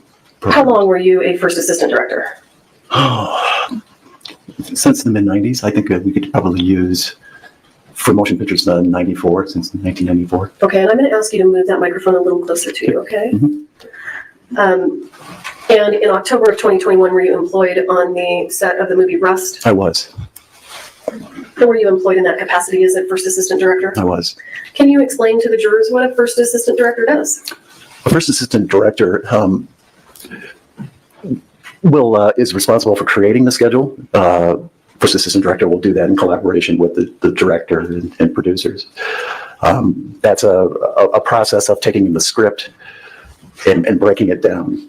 And what actors are going to be needed in which scenes, what props are going to be needed, what pieces of wardrobe are going to be needed, what special effects will be needed.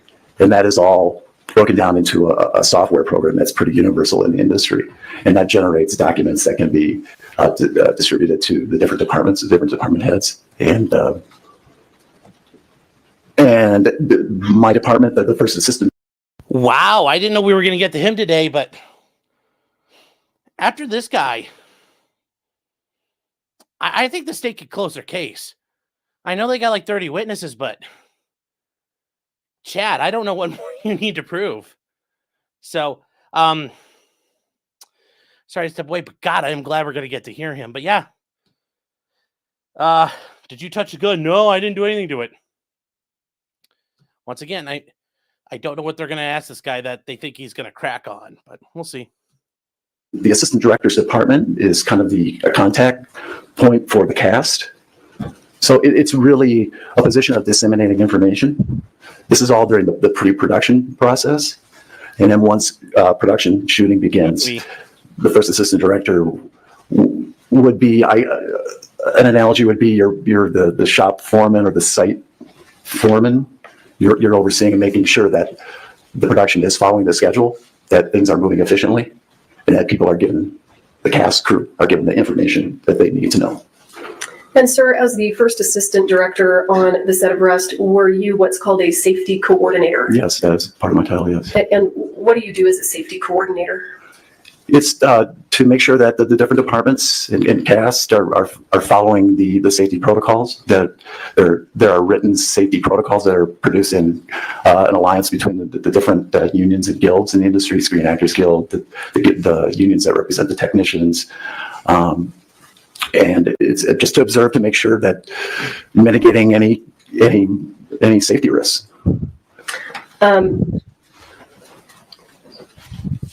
Did you feel personally, up until October 21st, that Rust was a relatively safe set? I did.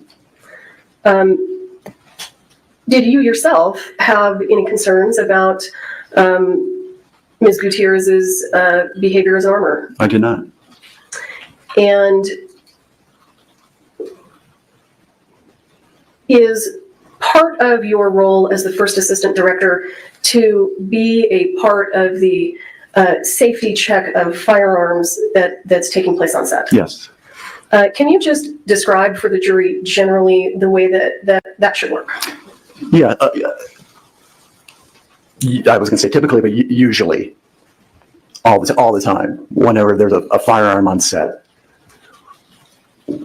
I do not work with a lot of first assistant directors, but I am assured that this is a protocol that all assistant directors follow.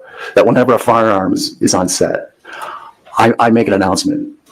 In the case of Rust, I had a wireless microphone that was connected to a public address, a speaker system, so everybody could hear.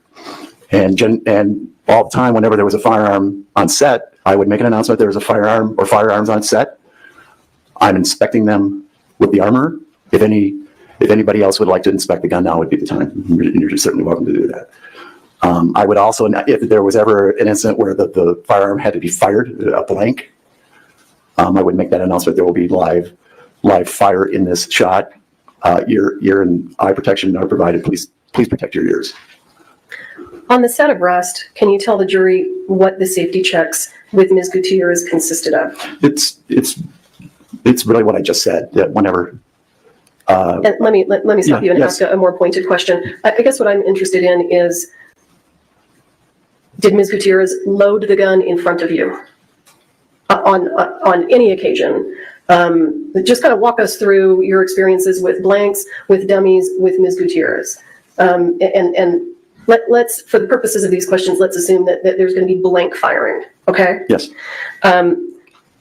We assume there's going to be blank firing. Prior to handing the gun to an actor, is there a safety check that is done with you and Ms. Gutierrez? Yes. She showed me that there's an empty gun at that moment before she would load the blank round. She would also show me the barrel of the gun to make sure that there's no obstructions in the barrel. So let me ask you, when she would show you the barrel, were you able to see all the way down the barrel? On the revolvers, yes, I certainly was. I recall there might have been a rifle that I might not have been able to get a clear to see light at the end of the barrel. Okay, so she loads the gun with blanks in front of you, is that right? Yes. And then what happens then? And then she would give it to the actor. And was it, in your mind, permissible for her to then walk away and go do something else? During the moments of a live fire? Sure. No, not acceptable for her to walk away. Okay. Let's talk about instances where a gun would be loaded with dummies. Yes. When you would do the safety check with Ms. Gutierrez, would she load the dummies in front of you and shake them so that you could hear that they were dummies? There were only 2 occasions where dummy rounds were used. Let me stop you right there. When you say there were only 2 occasions that dummy rounds were used, how do you know that dummies were in the guns on those 2 occasions? Is it because Ms. Gutierrez approached you and told you? She did. Okay. Would you know if there were times that she would dummy up the guns and not bring them to you and not tell you? No, the normal, every day, every moment that there was a firearm that was being handed to an actor, she would always bring the gun, the firearm to me, and we would do an inspection of the firearm. And you only recall 2 instances where firearms were dummied? Yes. And was one of them on October 21st? Yes. And the other one, did that involve a revolver or a long gun? A long gun. Okay. So let's talk about October 21st. I'm gonna start with you after the lunch hour. What was happening after lunch? What were we doing there? We were preparing a shot for Mr. Baldwin's character. He was sitting in a pew. He's been on the run. He's taking refuge in this old church. And he's sitting in the pew. And what we were photographing, I'm sorry, I'm trying to avoid the word shot. We were preparing for the shot. Mr. Baldwin sitting in the pew. It was basically from his waist to the top of. I don't think this guy's faking it. I mean, he knows where he knows what he did, and he knows what he was involved in. Like he owned up to it. He's like, I didn't really check. Because he's gonna have to admit that I didn't really check. I had no fucking idea. So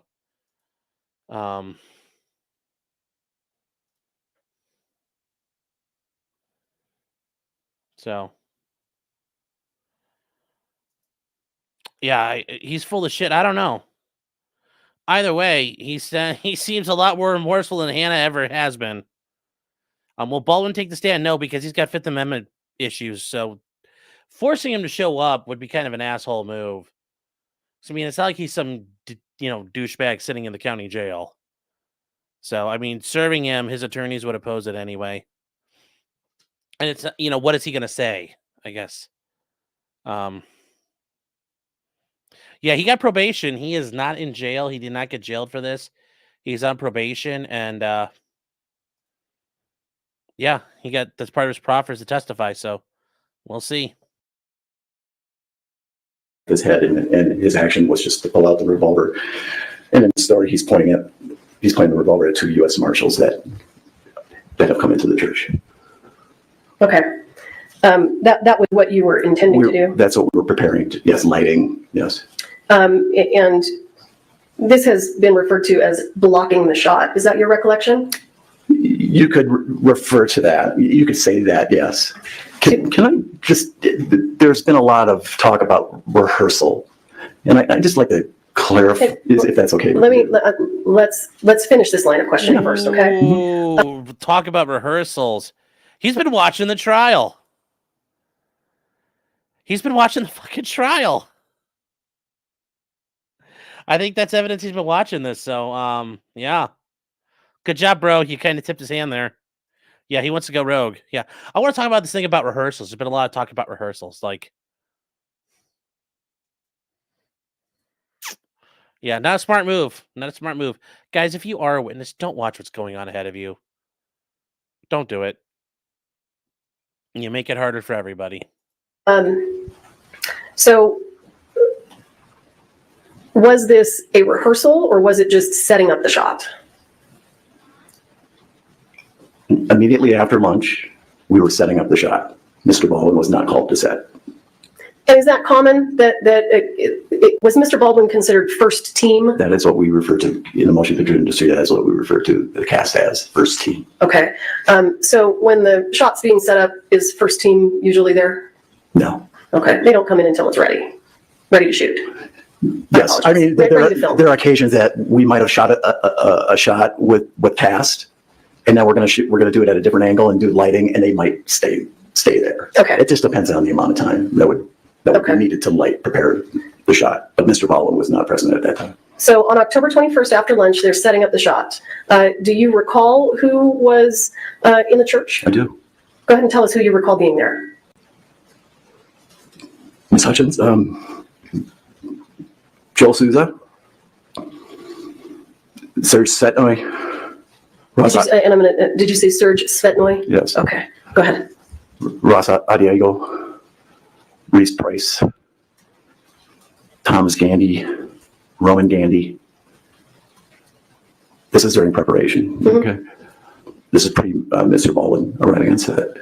I believe the microphone boom operator, Zach Sneeby, might have been in the room within the church at that time.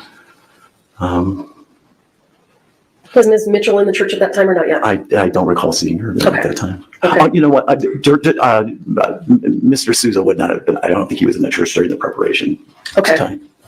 So at what point in time do you have contact with Ms. Gutierrez? When Mr. Baldwin was called to set, when he arrived on set. Who called Mr. Baldwin to set? I did. Did you at the same time make any request for the armor or armor services? I did not. Did you ask for the gun? I did not ask for the gun. And why wouldn't you have asked for the gun? Because it's normal procedure on certainly all of the productions that I've worked on with firearms. And it's not just for firearms, it's for props and wardrobe that when first team is called to set, it's announced over a walkie-talkie. The first assistant director would go onto the walkie-talkie and say, camera is ready, first team, please. This alerts all the different departments. Certainly costumes, because they're going to need to do whatever, put a piece of costume on the actor, make adjustments. Hair and makeup, they're going to need to do their touches. Props, they're going to need to give the prop that's needed to the actor. And this is also a signal, a cue to the armor that the actor that needs the firearm is going to be on set, and I should be there.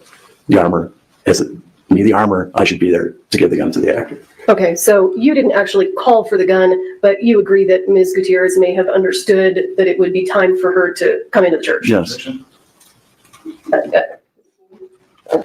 Okay.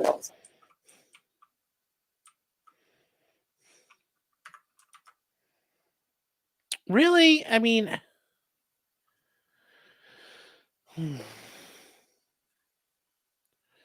split screen with the other trial. What's the other trial? You mean Michelle Troconis? I mean, I'm not going to keep it up as a blank screen there. Also, I don't know how like Danny's doing that because I don't think she's using StreamYard to get split screens like that because I can only share one screen at a time. So I'm not sure what you're talking about anyway. What? We figured a question, but please, we're going to disregard the question asked. All right, thank you. And my apologies. Just to be clear, you don't know what Ms. Gutierrez thought or why she did what she did in that moment, correct? You don't know that Ms. Gutierrez thought to herself, I better come into the church. You're making that assumption, correct? Guys, real quick, we got a couple of super chats real quick. Jennifer Thomas for $5. Jennifer, thank you so very much. Saying, I've never liked anyone enough to send a super chat before. This channel is amazing and underrated. Thank you. I couldn't agree more, but thank you so much. The Nicholas Kreuzer for $5 saying, yes, nightly. I saw my doctor. Yes. So thank you both. Making that assumption. Okay. But to be clear, you did not call for the gun. No. Okay. Does Ms. Gutierrez appear in the church? Yes, very shortly after Mr. Baldwin appeared on set. Okay, go ahead and kind of walk us through this. Tell us about when Mr. Baldwin appears in the church and then Ms. Gutierrez, and walk us through what happens. Mr. Baldwin entered the church. He took his position where he was needed in the pew of the church. I'm standing in front of Mr. Baldwin, facing Mr. Baldwin. It was no more than 5 feet from him. I was a body width to what would be his left. And Ms. Gutierrez appeared on my left-hand side with the revolver, and she said, let's do the gun check. She opened up the latch to show the drum of the revolver. She rotated the cylinder. It was empty. Checked the barrel. Well, it was what was referred to as a cold gun. And Ms. Gutierrez just took a few steps and gave the gun to Mr. Baldwin. Now, that's not the way we understood it. Wait. No, the Michelle Troconis is, it looks like it's going to be, going home for the day, guys, just so you're aware. There's no, nothing set, like, long crime is, oh, wait, we might have a verdict. Hold on. If we do, we'll switch over real quick. But there's nothing yet. It's still blank screen. But I understood it as she left the guns on the cart, left. Dave Hall ran around screaming, cold gun, and gave it to Baldwin. Baldwin went boom, and Helena died. Am I wrong? Yeah, am I wrong? Yeah, that's a different story. Yeah, I'm a little confused here. So Hannah handed Alec Baldwin the gun?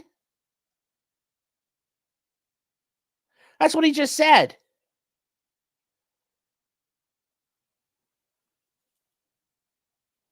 I mean, that's literal. I'm like, hold on, we got to stop.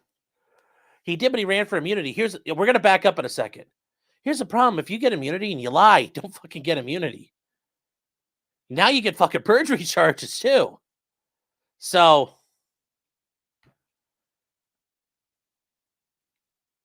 wow. Okay, yeah, chat. We're gonna back up here. There, that's like 50 or so seconds. Disregard the question asked. All right, thank you. And my apologies.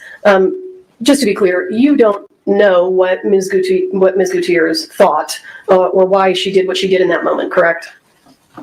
You don't know that Ms. We need to back up more. Okay. Here we go. that it would be time for her to come into the church. Yes. Okay.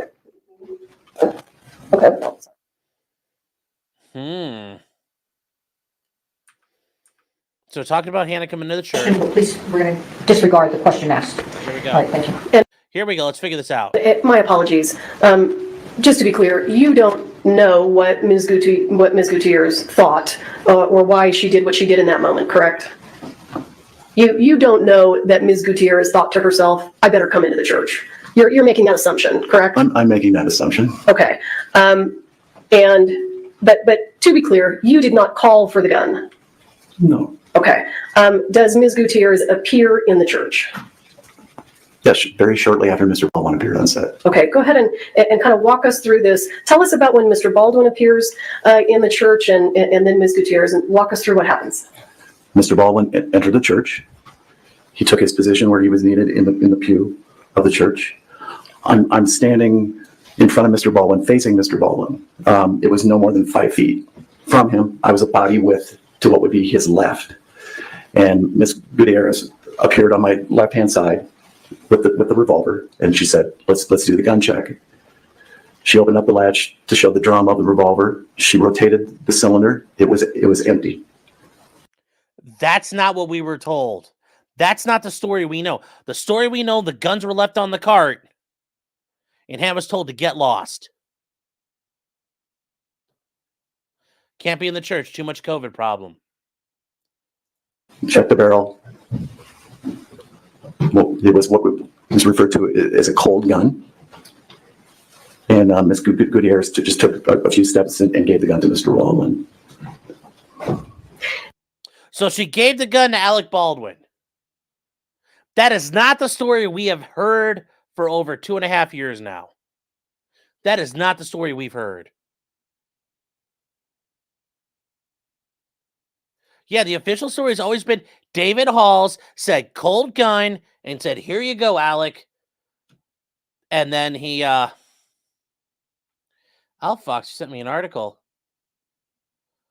Oh, it's already out now. Okay, hold on. Okay, hold on here. So,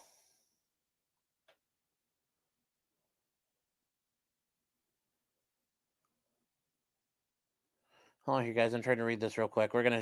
So this is a Dave Halls from Variety. He has a conflicting statement situation. Okay. All right. On December 13th, he did a Zoom deposition with the New Mexico OSHA. Halls said he declared it didn't carry a charge, but in his deposition, he denied he'd done any of those things. He testified he checked the gun with Gutierrez, Reed, as was her practice, and she was the one who handed it to Baldwin. He did not announce it was a cold gun.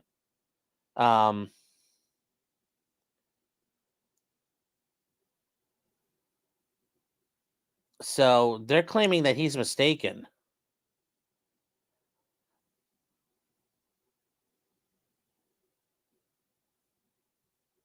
And here's the thing, they're talking about Ross Adigo. That was the guy who was the, Heisenberg wannabe. He said she handed it, but he said in trial, he's like, I don't know. I couldn't tell. The grip for the dolly, the camera dolly. And then the boom operator hasn't gone yet.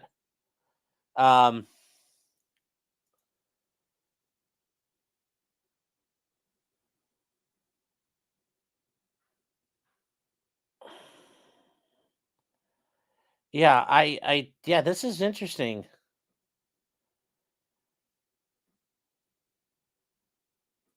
Okay.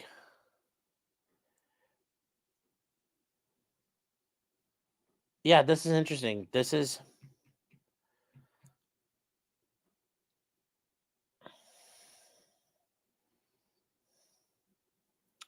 And then Hall's now saying she said she put dummy rounds on the gun. Huh.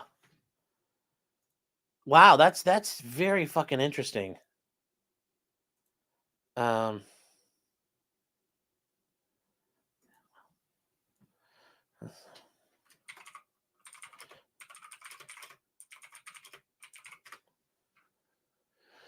Okay.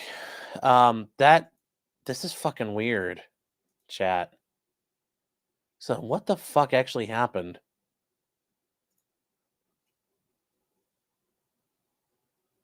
Where's that? That article's from Variety. I'll put the link here in chat. So here we go. Link is going to go out in chat real quick, guys, if you want to watch it. The article's from 2023. It's from let's see here. January 25th, 2023, over a year ago. So is this a mistrial now?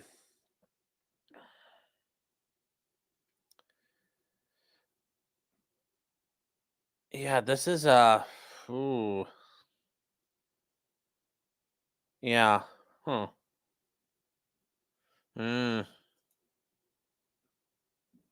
So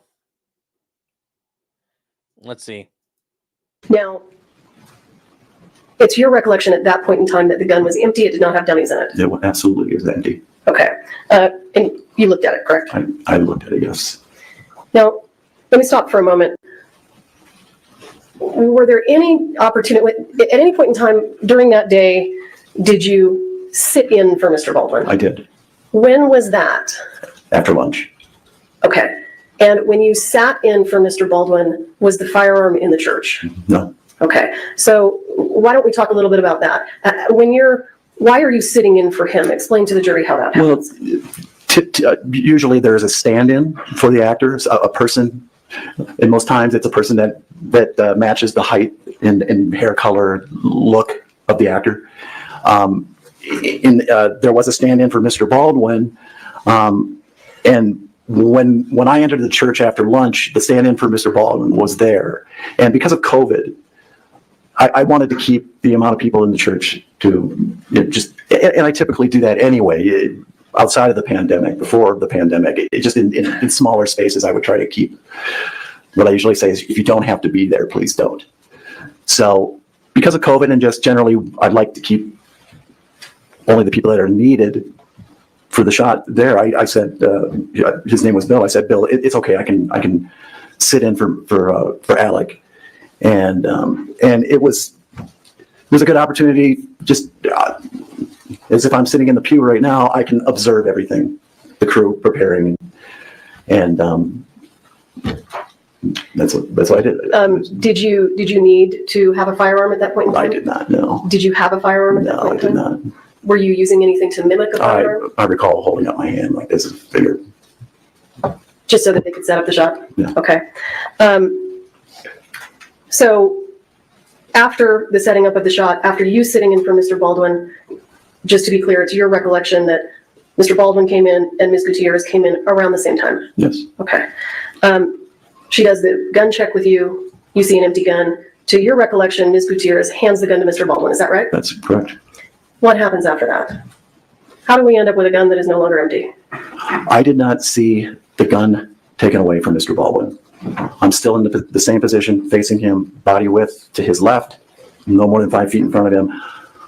You know, as an assistant director, you're looking around, you're observing, you're communicating with people. I did not see Ms. Gutierrez take the gun from Mr. Baldwin, but she appeared back on my left-hand side, and she said that she had put dummy rounds into the revolver. And at that point in time, was another safety check done? She opened up the latch to the revolver. I recall seeing 3 to 4 what I believe to be dummy rounds. I had seen the dummy rounds before. When you say you saw them before, are you talking about that day or? Before that day. Okay, and let me ask you, under what circumstances would you have seen the dummy rounds if the only other time that guns were dummied up was a rifle?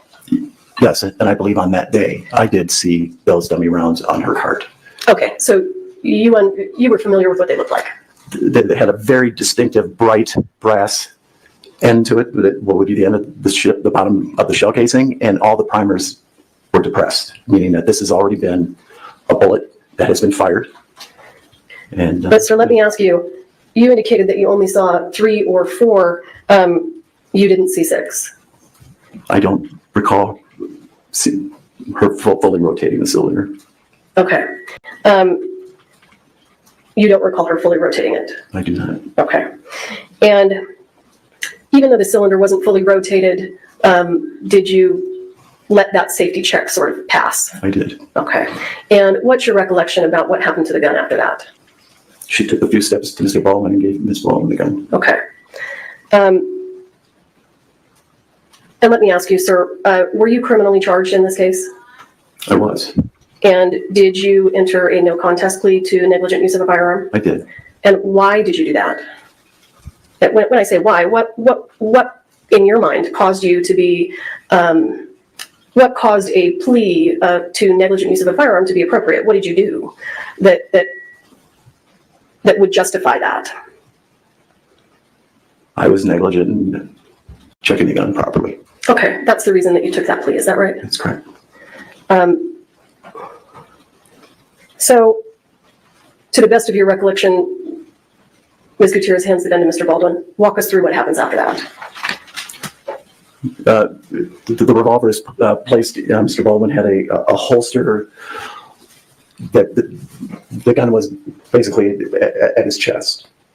And his action was to take the gun up and point it at what had been the 2 U.S. Marshals. And he was pulling it out. I'm sure he was getting used to that action.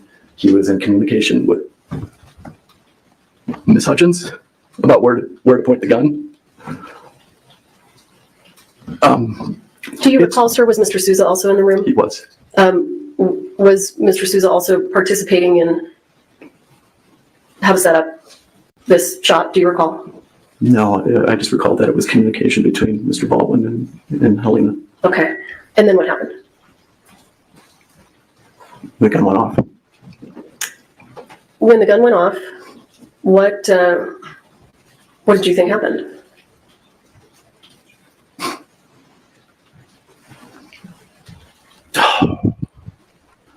There's so many thoughts.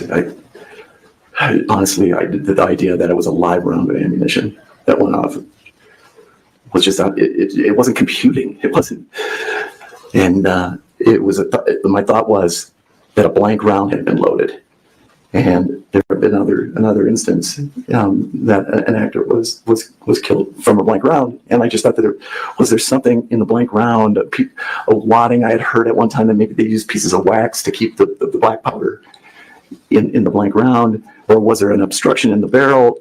It just wasn't something I could compute in my mind. Sir, after you heard the gun go off, tell us what you saw in terms of the reaction by Ms. Hutchins and Mr. Souza.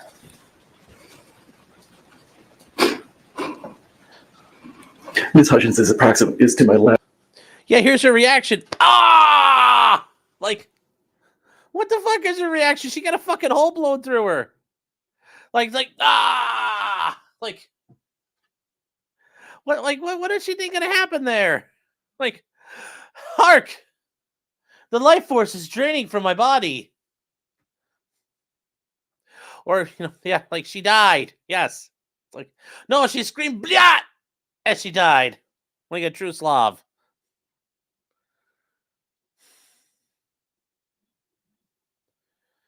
So, he said the primers were depressed, but maybe he doesn't know what that means. Yeah, he's trying to say, because he's going to be friends with Baldwin. To get that high up in the process, he's definitely friends with Alec. Maybe 3 feet. 3 feet away. Yeah, it was my recollection that I might have been the first person to her. She was on the ground. Perhaps Ross Ego might have been there, which would have made sense because he was the dolly rep, and he would have done close as anybody to Helena. Did you speak to Ms. Hutchins when you approached her? I did. What did you say? Are you all right? Did she respond? Yes. She said, I can't feel my legs.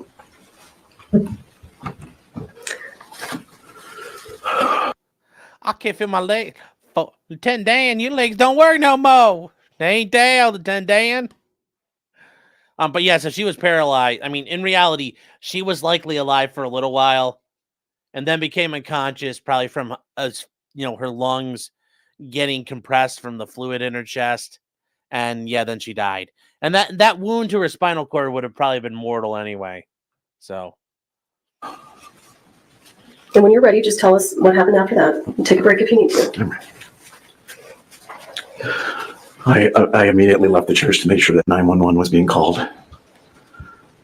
And then the set medic appeared, and she was treating Ms. Hutchins, and I stayed out of the church just to keep space. Do you know where the gun was in these moments after it went off? Was it, if you recall, was it left in the church? Was it taken out? I had an assumption where the gun was. What was going through my mind, trying to determine what had happened. Again, the idea of what was in the gun that would do this to two people. Still, no ability to compute that a live round of ammunition would have been in that gun. In an effort to triage the situation, I need to know what's in that gun. I went back into the church. I went to the pew. On the pew was the revolver. I grabbed the revolver. I left the church. I went to Miss Gutierrez's cart, which is on, if you're facing the church, it would be on the left-hand side of the church, right, just immediately around the corner. I took it to her and I said, I need you to unload that gun. I need to know what it's in. And did she unload the gun in front of you? She did. And what was taken out of the gun? I recall seeing 5 dummy rounds, again, with the distinctive bright brass ends to them, and one shell casing that did not have a projectile on it, and it had a completely distinctive looking end to it. When you say a distinctive looking end to it, what are you referring to? I recall it as being gray, metallic gray. And I recall that it was just completely different looking. It's hard to explain. There was some kind of machining or something. Maybe it was raised. This is my recollection, but a more contemporary looking bullet than what I was seeing in the other rounds. And let me ask you, sir, do you own guns? I do not. Do you shoot guns? No, I do not. At any point in time in the afternoon, after lunch, did you tell Ms. Gutierrez to leave the church? Can you say that question Did you again? tell Ms. Gutierrez to leave the church? No. Did you realize that she had left the church? I did not.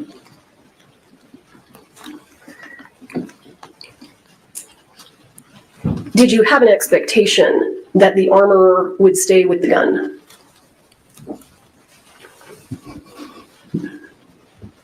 That wasn't in my head at the time. Well, but let me ask you, just in terms of your experience working on movie sets with guns and armorers, in your experience, does the armorer hand off a gun and then walk away and leave? That's not my experience. Okay. At some point, did you realize that Ms. Gutierrez had not stayed in the church? I did not realize she had not stayed in the church. After the gun went off, where was she the next time you saw her? At her cart. Okay.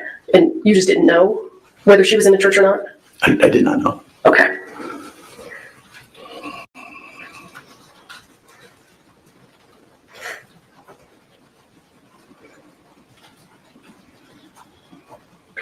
Sir, did you instruct Ms. Gutierrez or request that Ms. Gutierrez put dummies in the gun? I did not.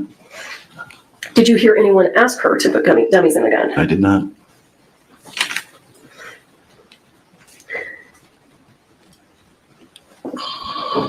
Now, we understand that you entered into a plea agreement. Were you placed on unsupervised probation? Yes. And has that time period ended? Yes. Approximately when did it end? I think sometime in October. Okay. Are you under any legal requirement other than responding to a subpoena to come in here and testify? No. Why have you agreed to testify in this trial? It's important to me that the truth be known. That Helena's husband and son, her family, know the truth of what happened. It's important that the cast and the crew, producers of Rust, know what happened. And it's important that the industry, the motion picture and television industry, knows what happened so that this never happens again. All right, thank you, sir. I'll pass the witness. You know what? I think it's time for a bathroom break. So please don't talk among yourselves or anyone else about the evidence received here in court. And we'll be back at about 2:35. All rise.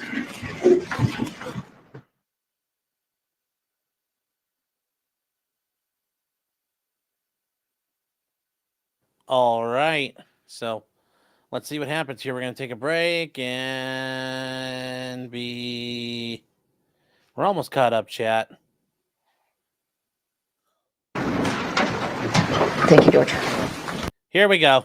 Yes, you're still in the room. Wait a second. We need counsel, so hold on. Sure.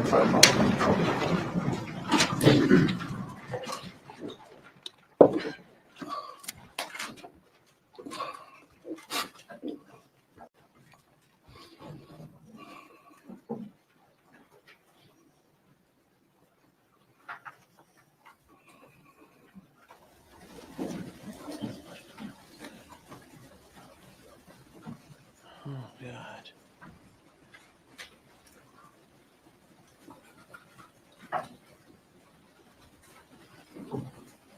Capital Hannah. Underlined.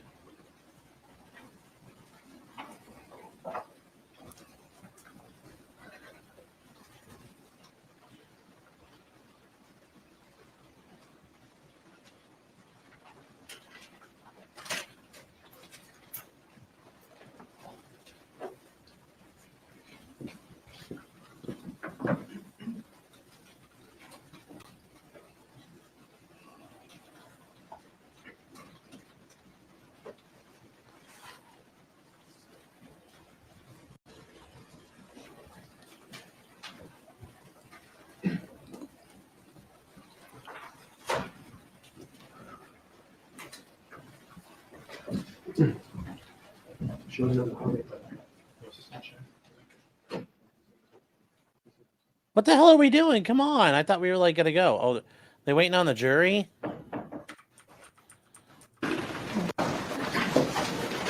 Oh, they're waiting on the prosecution. Okay.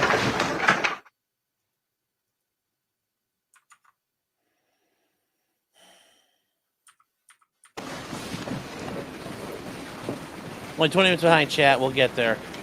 Thank you, Your Honor.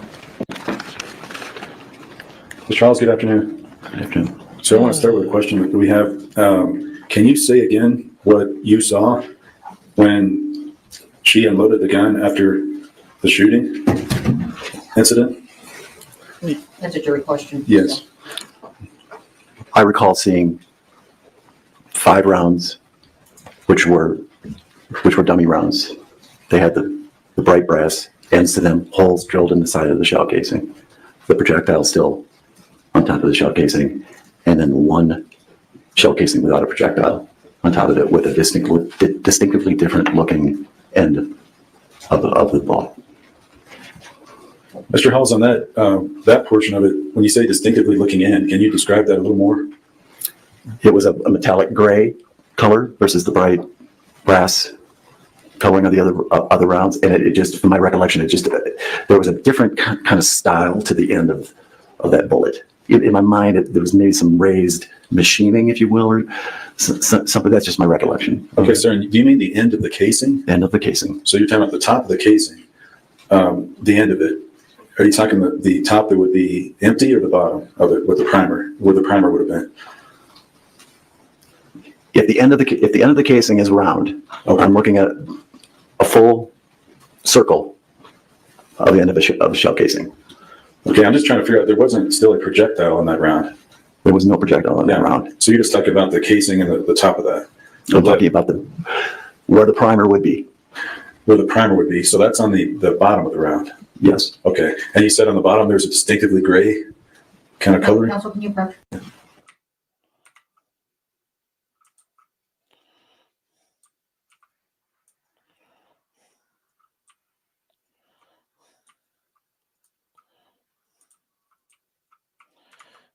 I don't know what the fuck this guy's talking about.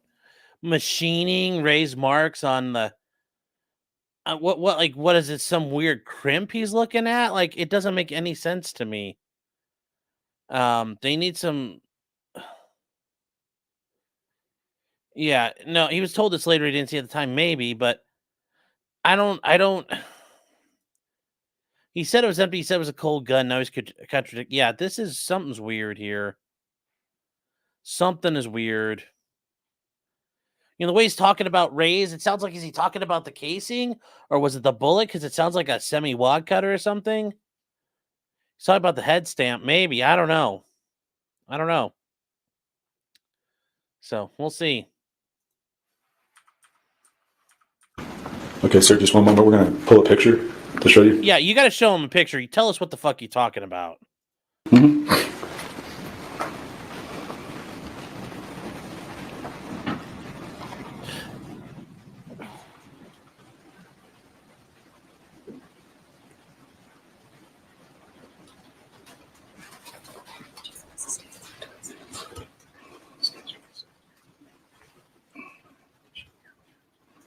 May I approach? Mr. Halls, I want to show you what's been entered as State's Exhibit 26. If you could take a look at that. Yes. And do you recognize that? Yes, it looks very similar to the dummy rounds that I saw. Okay. See that? And if I may show the jury here, this is State's Exhibit 26. Sir, you indicated that resembled the round you were talking about? It resembles the dummy rounds that I saw. The ends of the dummy rounds that I saw. The 5 dummy rounds? Yes, sir. Does it resemble that 6th casing? No. Okay. So it looked even different than that. Than what we just saw. It didn't look like that. It did not look like that. Okay. Okay, we may come back to that, but I appreciate that explanation. Now let me ask you some preliminary questions about your background. How long have you been in the film industry? Now let me ask, okay, it looked even different than that. The ends of the dummy rounds that I saw. Okay, so we can't even ask you some. We don't even get to see the picture here. I don't think this helps. Preliminary questions about your background. How long have you been in the film industry? I started in the film industry, I think, around 1985. Okay. So, 30 years? Yeah. Yes, over 40 years. My math is, let me see, 15. So almost 40 years. From 2021, I retired from the industry. Okay, somewhere in there. Almost 30 years. Yes, sir. Okay. And you've been a first assistant director for quite some time. How many years have you done that? Since the mid-90s, since around 1995. How many films over the years have you worked as a first assistant director? Do you recall? I don't have a number, really. I don't. It's over 20. It could be 30. Okay. And how many have you worked on where there's been an armor? I'm sorry, sir. I would really have to sit down and look at my resume. For sure, 10. For sure. Okay. Yeah. And I'm not holding you to a number, but of those 10, those approximate 10, have you ever worked on a set where there's been a part-time armor? No. Okay. So Rust Film was the first time you've ever been on a set involving somebody doing armor duties and something else. Is that correct? That's correct. Okay. Here you were aware that Ms. Gutierrez-Reed was performing functions of armor and props assistant? I was. Okay. Sir, as I understand, you did not have any concerns during the Rust set about Ms. Gutierrez-Reed's work. I did not. Did you believe that she was diligent in her checks of firearms on set? I did. Okay. Let's just give an example, there'd be a day where guns were going to be used and Ms. Gutierrez-Reed was present as armor. Would she ask you to do weapons checks with her? Yes. Okay. And sir, when she does a weapons check with you, is that to open and show you the barrel and make sure there's no barrel obstructions? Yes. And I think you described earlier that with the revolver, you could see down through it. The light goes through, you can see through the barrel. Yes. Okay. Now, do you also recall Ms. Gutierrez-Reed had a tool to push down the barrel to make sure there's no obstructions? I don't recall seeing that tool. But she was, would you describe her as very diligent in that process when there was a weapons check required, that she would do that with you? Yes. Okay. And do you know of any instance before the 21st where she did not do those weapons checks when they needed to be done with you? None whatsoever. Okay. I know that you would have safety meetings. Now, would you have those every day at the set? We did not have them every day. Okay. And I know sometimes, do you recall getting emails that people wanted to have safety meetings? Yes. Okay. And at one of the safety meetings, do you remember Ms. Gutierrez-Reed helping you with a presentation as part of the briefing? On day one, the first day, yes. Okay, sir. And what did you think about her presentation regarding that gun portion? I was very impressed with how she took control of the situation and was very clear and very instructive and communicated everything very clearly and confidently. Okay, and confidently. In your experience, having observed Armors and 10 other films, did she come across as seeming competent in what she was doing? She did. And did she come across as seeming knowledgeable about firearms? She did. Okay. You said that was the first day. Do you recall there being a training for a gun training specifically for the actors and crew? Before the shooting schedule started, there was a day devoted to Ms. Gutierrez training actors. Okay, sir. And were you present at that? I was. And what was your impression of that training? Impressed. She was confident. There were some male actors, and she didn't seem to be intimidated by them, and I felt that they respected her. Did you participate in that training? I was just an observer. Okay. So in the time that you saw her doing armor duties, you didn't have any complaints about her? No. Okay. Now, Mr. Halls, you know that she was also doing props duties. Did you ever witness her doing specific props duties, like rolling cowboy cigarettes or propping up actors? I recall seeing her helping in propping up actors, yes. Okay. Now, we saw some videos earlier today of some of the scenes, and it looked like there was fairly gun-heavy scenes at times. And so there would be a lot of people walking around, some people holding weapons. Do you recall that? Yes, there were. Yes. Okay.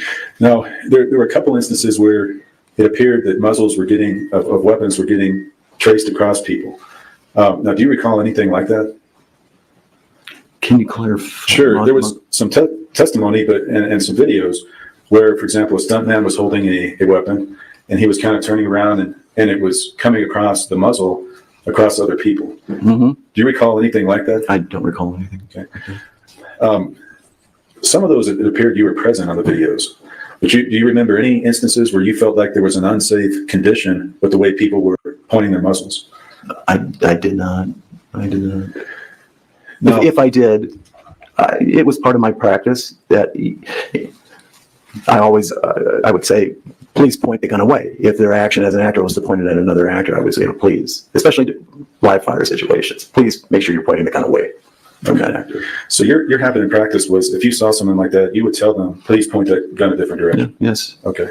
Now, we saw another video where it appeared Mr. Baldwin was running out of a shack or a structure, and the cameras are panning over, and he's shooting as he's coming out of it. Mm-hmm. And there's a camera, and it's a blank. They're shooting blanks out of it. Mm-hmm. Do you recall that scene? I do. Okay. Do you recall that the cameras were sort of right in front of Mr. Baldwin as he's coming out and shooting? I do. Do you remember having any concerns about the safety of that shot with Mr. Baldwin shooting a blank and the camera being right there? And we're not sure how many feet away, but it was.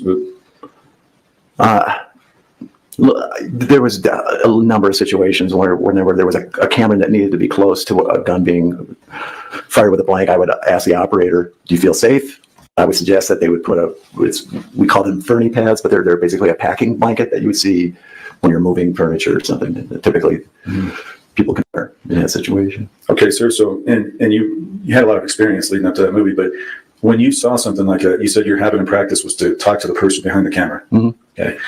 Do you remember a scene where, it was actually that same scene, where Mr. Baldwin ran up the hill with the child actor at the end of that scene, and there was a yell for cut, and then Mr. Baldwin shoots after the yell for cut, and he cusses, utters a cuss word? Do you remember that? I only recall that because it was shown to me during a deposition in December. Yes, sir, and I recall that was shown to you. Yes, it was. Now, your memory of that, did you at the time think that was a safety concern, that cut had been yelled and Mr. Baldwin shot after that directive? didn't register as a safety concern. Okay. Did Mr. Baldwin at times direct people on those scenes, like the camera people, the armor? Did he sort of order people how he wanted to do it?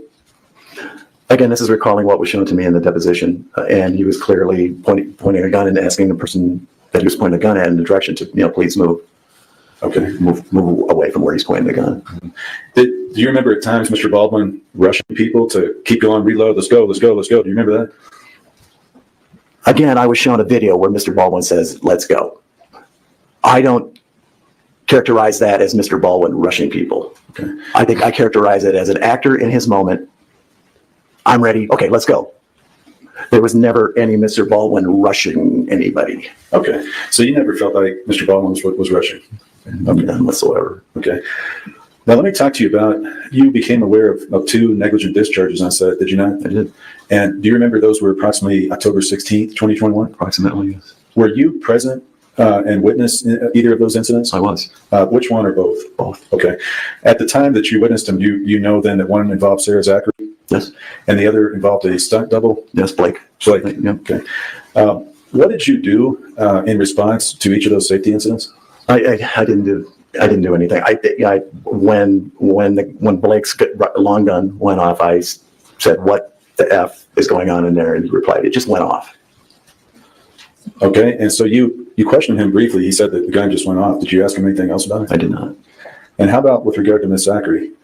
I did not. Okay. Say anything. Now, you know that that there is a thing called a production report. I do. And a production report is something that has the daily events, anything significant that happened that day. Is that right? Yes. Would that be something that ordinarily would be put into a production report?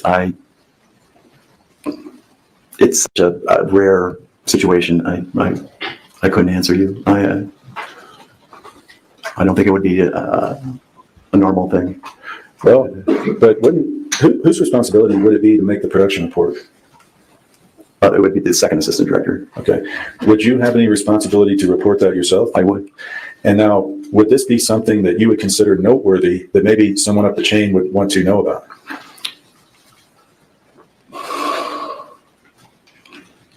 At the time, it didn't seem to be noteworthy. It was just, it happened. I don't know, other than, don't do that again.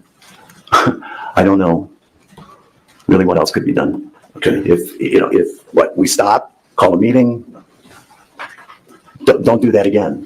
That's the only. Did it ever occur to you that perhaps some additional training might have been warranted for those people that had the misfires, the negligent discharges? No.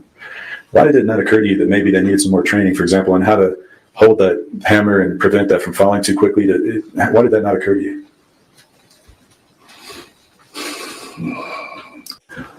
Well, for the stunt doubles case, I'm assuming that he was an experienced stunt person that had experience with firearms, and I guess I made an assumption that Sarah had some experience in training. And what did you make that assumption on? That assumption? Experience, just. Okay. So in response to those negligent discharges, there's nothing that happens. Now, did you become aware of another discharge by special effects? Were you aware of that? No. Okay. I was not. Did you, are you aware of the safety bulletins put out by SAG? I am. And did you ever know that they were, or whether they were attached to the call sheets? They were not. Do you know who would attach those? Would that be you? If they were going to be attached? It would be a member of my department that would do it. Do you know why those safety bulletins were not attached? It's not a requirement. Okay. Some AD departments do it, some don't. Now, the safety bulletin goes over the rules about firearm safety, doesn't it? Yes. And so that's something but you're saying that just varies, that some people do it, some don't? Yes. Okay. You talked earlier about when you would make an announcement that there would be gun usage or live fire with blanks, you had a wireless microphone? I did. How did that work? Would that transmit through a radio or to other people, or you would just announce it on the microphone? Often I would do it simultaneously. I would have a little microphone lapel. It would be up here. And that's normally how I would communicate. It was never. No. I usually would do it by hand with the walkie-talkie, and I would. There were times where I would do it simultaneously with the wireless microphone in my walkie-talkie.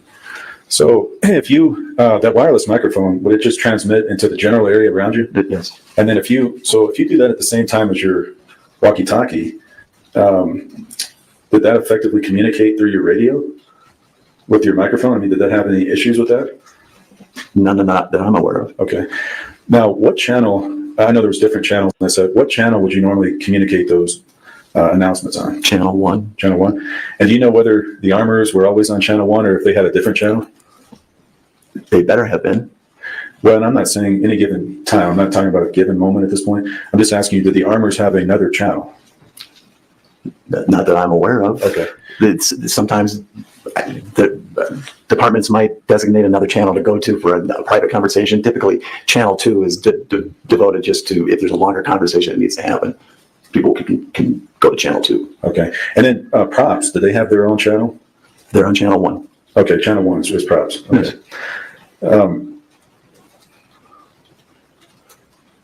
On the day in question, on the 21st, you knew that Video Village was down? Yes. And can you tell, I'm sorry, go ahead. Yeah. Okay. Can you tell the jury a little bit more about Video Village just so they understand it? Where was this set up? Video Village is basically a pop-up tent that you would see at a party or an event. What are they, 10 by 10 or something like that. And then the sides would be blacked out so that no daylight could get into this what is the Video Village, where there's a monitor. In this case, it was a large monitor, for 42 inches LED flat screen monitor, and then that Video Village in the industry, that is referring to this place that the director of photography, the director, producers, the script supervisor can see the action, can see the shot being filmed on this monitor. Now, ordinarily, if that were set up on that day, Ms. Hutchins and Mr. Souza would have been in that tent watching Video Village. Is that right, sir? That's Okay. That's my feeling. Yeah. And because the camera crew had walked out, or the next day Video Village is not operational, is that right? That's my understanding. Yeah. Okay. And is that why ultimately there was kind of a change and people were inside the church? That's my understanding of it. Is. Did you know on the day, on the 21st, that things were a couple hours behind? Very well aware of it. Yes, sir. And I know. Did that camera crew that walked off, did they come back that next day? The camera crew that walked off the day before, did they come back the next day? They came back. I saw them there that morning to retrieve with some of their personal items, I would think. Yeah. Were you able to meet with the new camera crew that came that day? Not until they first appeared on set with the camera. It took a while for them to get the camera built into set. So this is literally, they're coming on that morning and they're building a camera into set. Yes, sir. Okay. Now, once they get that set up, things start rolling. Before lunch, you described that you're in the church with Mr. Baldwin. Is that right? There's other people in there, but you're in that church with Mr. Baldwin? Yes. Yes. Now, I think you said at some point, Miss Gutierrez-Reed came in the church and she presented the revolver. Is that right? We're talking about after lunch? No, this is before lunch. Yes, we did some scenes with Mr. Baldwin and the actor that was portraying his grandson. Okay. Yeah. That was before lunch. That was before lunch. Did Miss Gutierrez-Reed bring that revolver before lunch? Yes. And was that when you said that she showed it to you and it was empty? That was one of the occasions on that day that she showed me that the gun was empty, yes. Okay, so that was one of the occasions. What was the other occasion that she showed you it was empty? After lunch. Okay, so we start off before lunch and the revolver is empty. Now, is he doing the same, Mr. Baldwin doing the same blacking scene? It is not my recollection. I don't recall him doing that. Okay. Let's see. So it's a different type of scene, but in any event, there's an empty firearm. There's no rounds loaded in that. Is that right? That's correct. Was there any reason why a rubber or a replica gun wasn't used? Is there any reason why a replica? Because it would look like a rubber gun. Was it a rehearsal or actual filming? At what time period are we talking about, sir? Before lunch.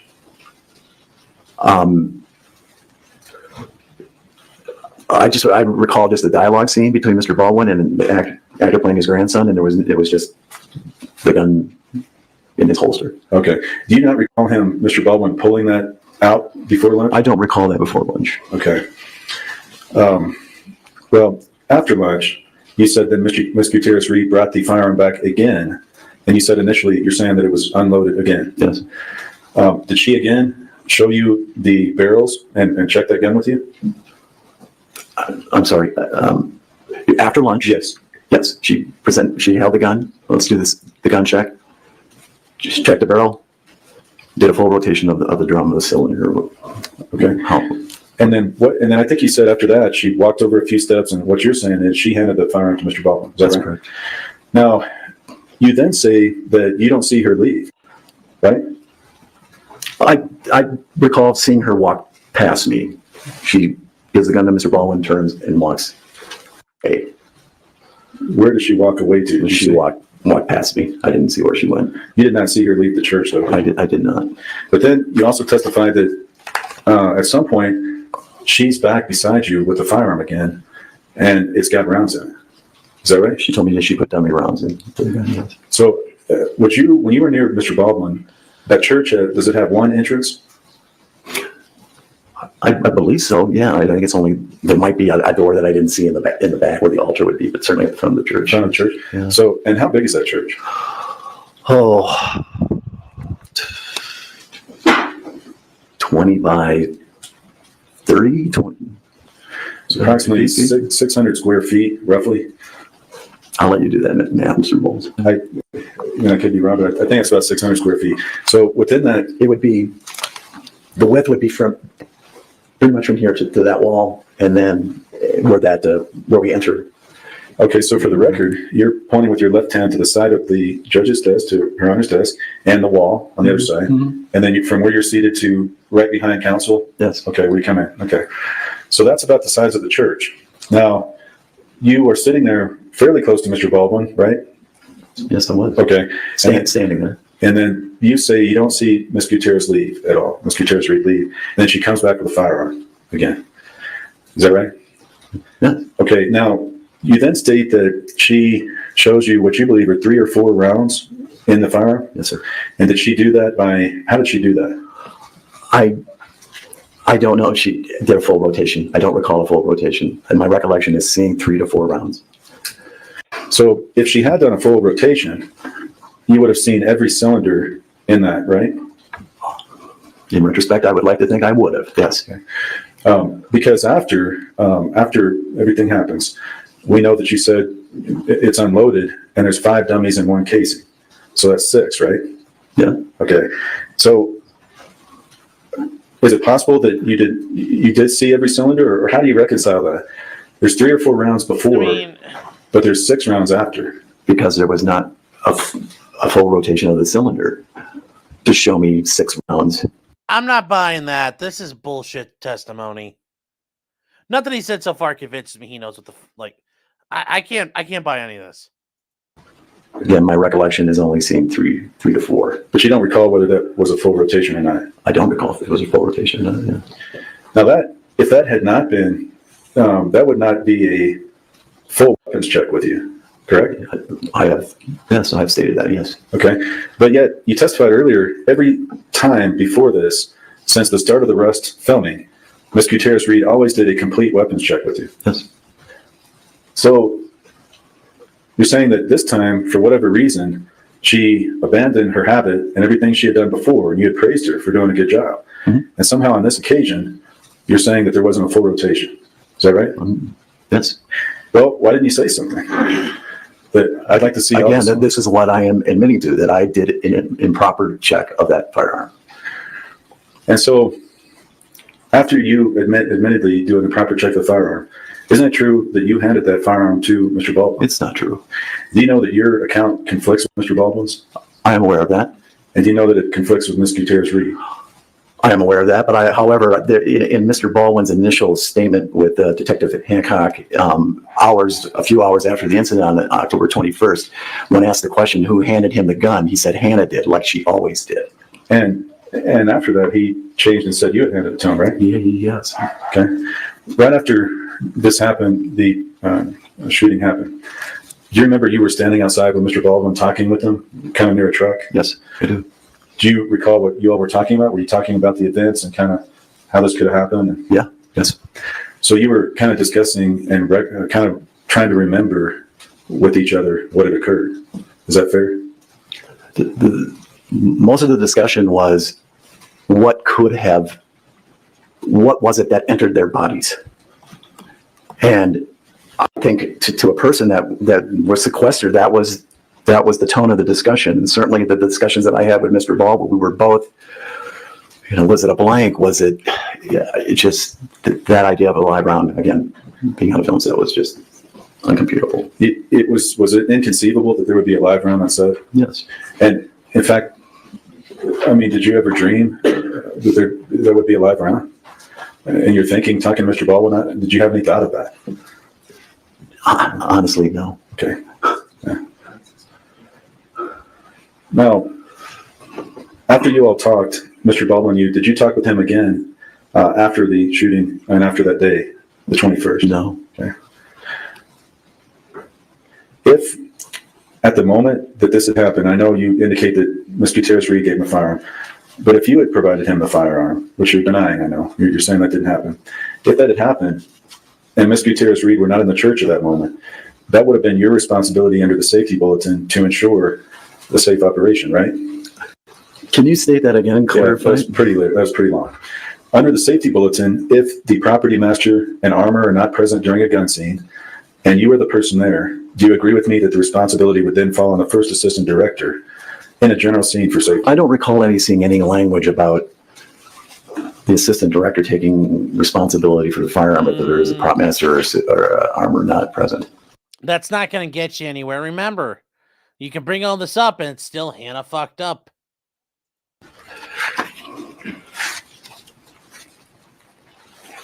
Okay, sir, do you recall giving a deposition in this matter?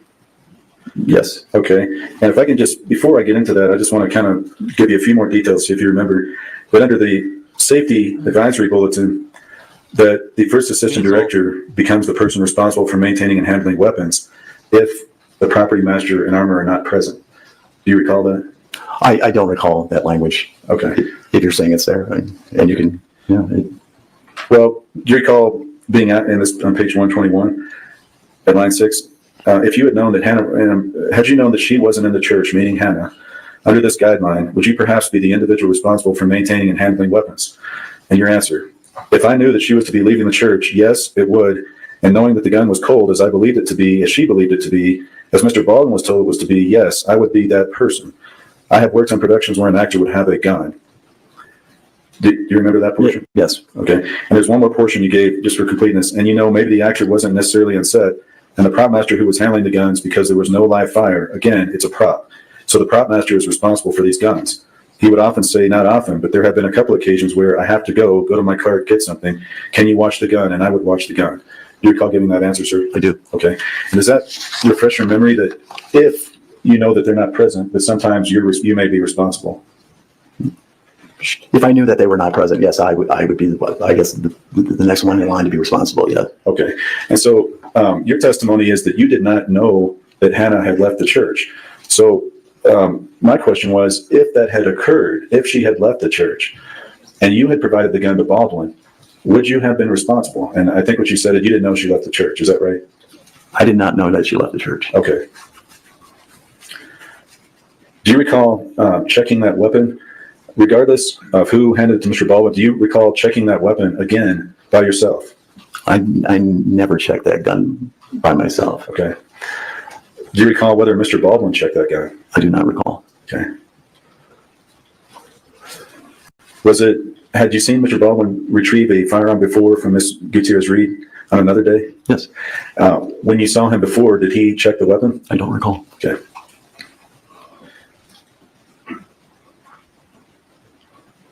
Regarding when you and Ms. Gutierrez-Reed unloaded that firearm, the revolver, you walked out, and I think you said you went to a cart on the left side of the church. So, do you remember that? Yes, I do. Okay. Now, do you recall that the prop cart at that point was near the black tent, or where that prop cart was? Do I recall where the cart was? Yes. Yes. Where?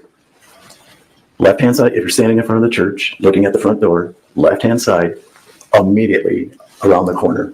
So if the front of the church is facing north, the left-hand side of the church would be facing east. It was just directly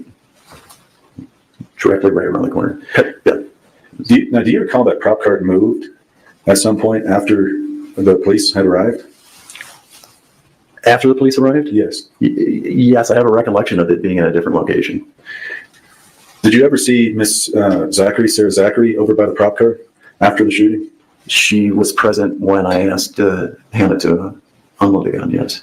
Did you see whether she was inspecting anything on the cart or touching any of the items on the cart? I don't have a recollection of her seeing her touch anything, but I do have a recollection of her making a comment that some of them don't shake. Okay, so if she made that comment, then she must have been checking the rounds, right? I would assume so. Yeah. Okay, did you witness that? I did not see her actually shaking any rounds. Okay.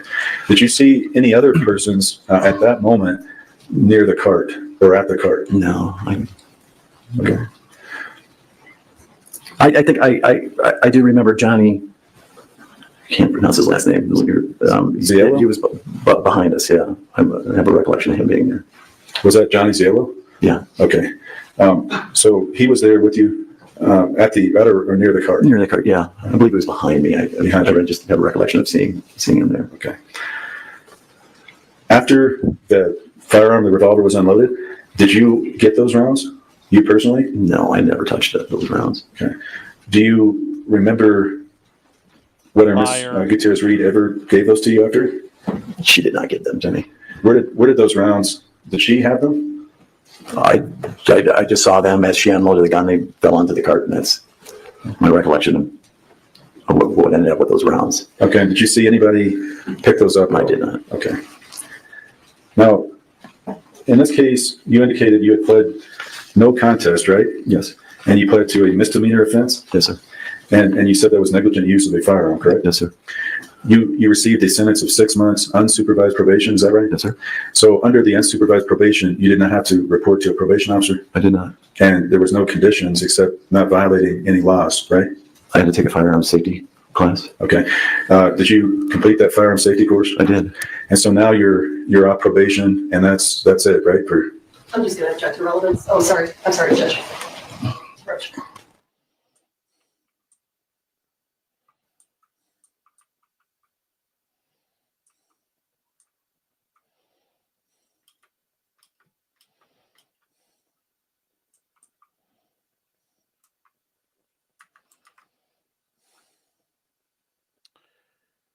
Hannah's like, ooh, what does this mean?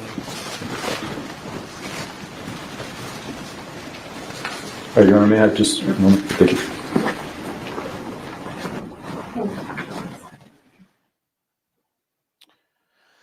Yeah, this is all.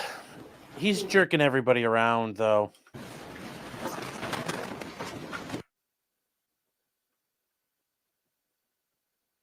Whoa, oh, Jesus. Please. Sorry, Chad, I hit the wrong button here. Hold on, we're going to figure this out.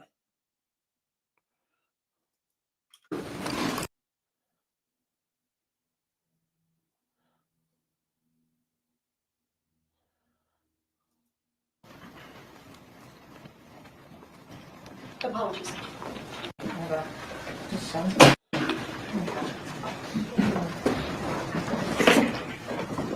pretty sure it's 7. Counselor, there's enough. Chad, I boomed that up. I hit the wrong button. Sorry. I had with Mr. Ball, but we were both, was it a blank? Was it, just that idea of a live round, again, being on a film set. There we go. Sorry, we're here. Ms. Gutierrez Reed was present in your presence. Did you ever hear her call out blank sizes, for example, if they were going to be used a quarter load or a half load? Or I do. Okay. And was she good about doing that? Yes. Okay. Thank you. Rejoin.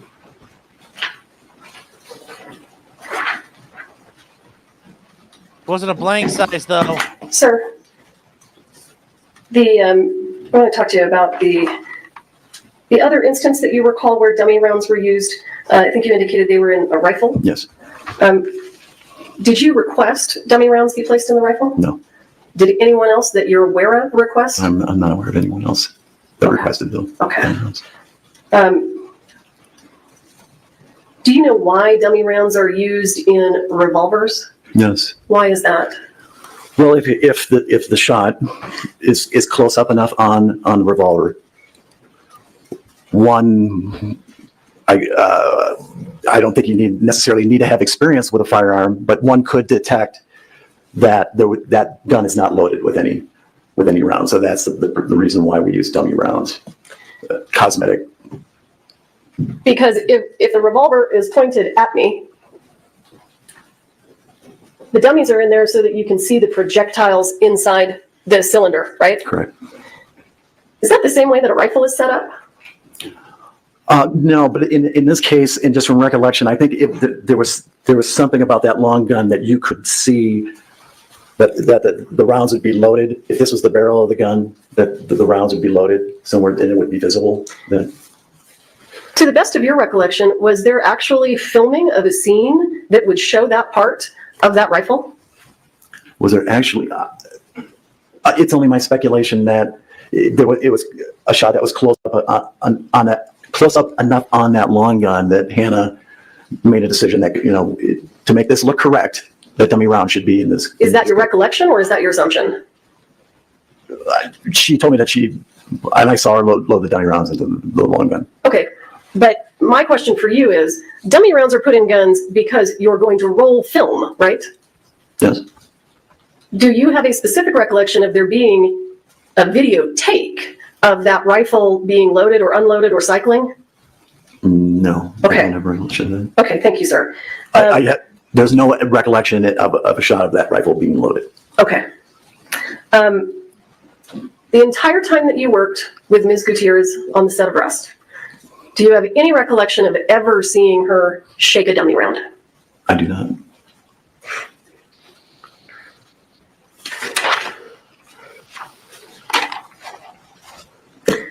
On cross-examination, well, also on direct, you testified that the dummy rounds that you saw come out of the revolver after the incident had shiny brass primers. Is that right? Well, if you want to get technical, right, it would be the end of the casing, which would have the primer in the center of that circuit. That's bright brass. Yes. You understand what the primer of the casing is, correct? I do. And your recollection is that the dummy rounds that were taken out of the gun had shiny brass primers, right? Yes. And do you agree with me that State's Exhibit 26, and I'm happy to come closer to you. Well, if you could, just Okay, well, let's do that. Let me show you State's Exhibit 26 again. Yes. Is that a shiny brass primer? Honestly, my recollection is that they were a little bit more shinier than what you're showing me. Well, hang on. Is that close enough for you? And I know I have old eyes also, so I sympathize with you. Absolutely. Cranial. I am. That's all.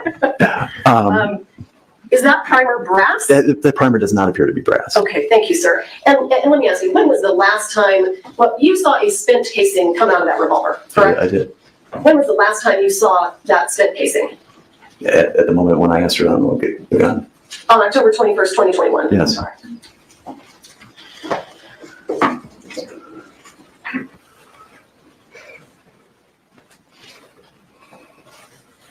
I just want to clear up a point that on cross-examination I was a little confused about. You indicated that Mr. Baldwin initially said that Hannah handed him the gun and then changed his story. Yes. Did he change his story, if you recall, during the interview with Detective Hancock on the 21st? No. Did he change it after that? Yes. Okay. Do you know when the first time was that you realized that he had a different version of events?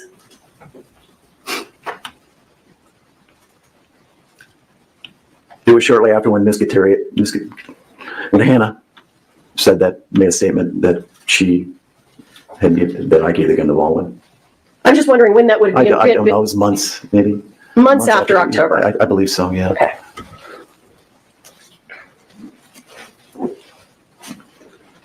Mr. Bowles asked you about the safety bulletins and that when the armorer isn't present, that the first assistant director is kind of in charge of guns, right? Yes. Is it your understanding that that safety bulletin contemplates the first assistant director being told that the armorer is going to leave the area? I don't, that's not in that document. How are you supposed to know that she's left if you're not told that she's left? Correct. I only know that she's left if she's telling me she's leaving or if I see her leave. Okay. And as first assistant director, you have a lot of other responsibilities other than checking the gun and keeping an eye on the armorer, don't you? I do. Okay. Is that right, Commissioner? I'm sorry? Did you withdraw your objection? He's already answered, so. Okay. Okay, and I don't have anything further. Thank you, sir. Thank you. All right, thank you. You're excused. Yeah. All right, next witness. State call Sarah Zachary.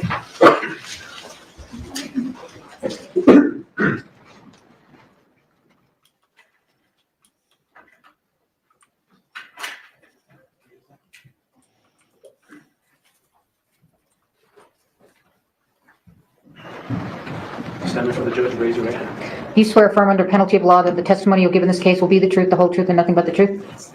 Here we go, chat. This is like, I guess, one of the big ones left. Okay, you're gonna have to speak up, talk into the microphone, and have a seat. I want you to move that microphone closer to you. Okay. Thank you. Will you state your name for the record? Sarah Zachary. All right. Ms. Zachary, in 2021, were you doing work in the film industry? Yes. Are you still doing work in the film industry? No. Why not? After arrest, I didn't want to work in it anymore. Okay. Prior. Yeah, that's a pretty real answer. Were you employed on the set of the movie Rust? Yes. In what capacity? I was the prop master. And briefly, what does a prop master do? A prop master is responsible for sourcing and providing production with anything that an actor interacts with during the time of filming. So when you say anything that an actor interacts with, does that include firearms? It does. Does it include hand sanitizer? If the actor is touching it, then yes. Okay. A bowl of soup? If the actor is touching it. Okay. Any of those things? Any. Tables, chairs? That would be set deck. Okay. Yeah, sorry. Anything that they hold. Okay. What was your experience in the film industry before you began work on the set of Rust? I began in the art department as set deck, and then on one production, I was supposed to be in costumes, but then I became a prop master when the original prop master couldn't work on it anymore. So I had to learn on the job how to do that, and that's what what job I progressed with throughout my career in film. What is set deck? Set deck, it just means that you're decorating the set. How many films did you work on in any capacity? Possibly like 5 or 6. And can you tell the ladies and gentlemen of the jury who Seth Kenny is? Seth Kenny was the vendor for the firearms and ammunition on the set of Rust. Did you know Mr. Kenny prior to your work on the set of Rust? Yes, he was a vendor for a previous film that I did before Rust. How long had you known him before Rust? A couple of months. And did you ever take on a small armor role? I did. On another film, when I was the prop master, they couldn't find a armor for that set, so they just told me right away that I was going to be the armor. And who's they? Are you talking about production? Production, producers. So let me be clear. Do you own guns? No. Have you ever shot a gun? No. What kind of training, if any, did you receive before another film made you armorer? I was recommended on a separate film to get in touch with Seth Kenny, and he was the one who trained me to use these specific guns on that set. Thank you. As well as train me how to load and unload those weapons, how to call out different cues on set when you're working with weapons. That's about it. How long was that training? Did it take days, hours? A few days. And were you trained on single action revolvers for that film? Just one, I guess. It was a revolver? It was a revolver. Was it a single action revolver? That I'm not sure. Okay. That production that you were the armorer on, is that a production that had lots of gunfight scenes? No. How busy was that movie in terms of armorer duties? I mean, we had the guns on set every day, but in terms of actually utilizing those guns with things such as blanks or dummies, maybe 2-3 days. Okay.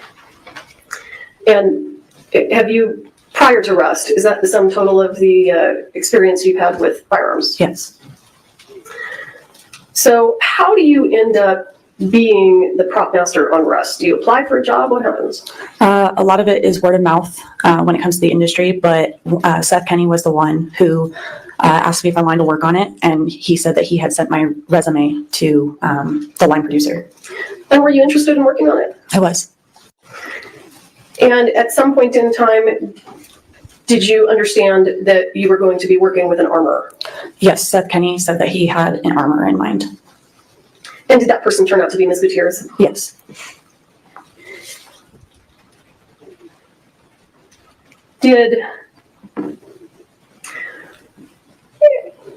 We understand from some of the previous testimony that although you were the prop master, you were also loading and unloading some of the firearms, is that right? Correct.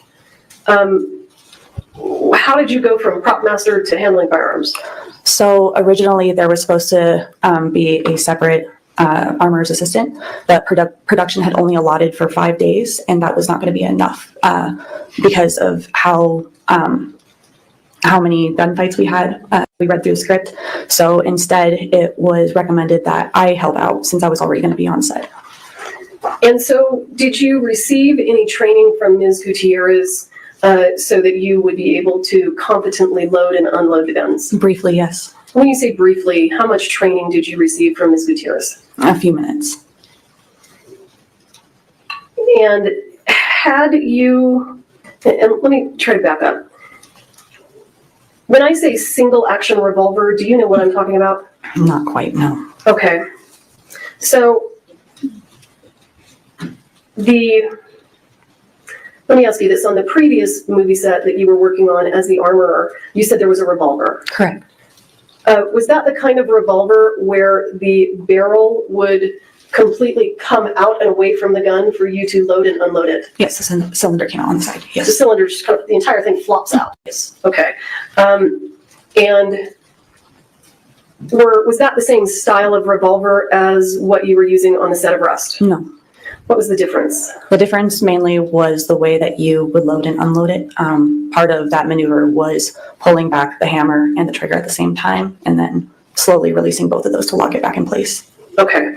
And that was something that was very new to you, is that right? Correct. The first time you'd ever done that was on the set of Rust? Yes. And you got 10 minutes of training? About, yes.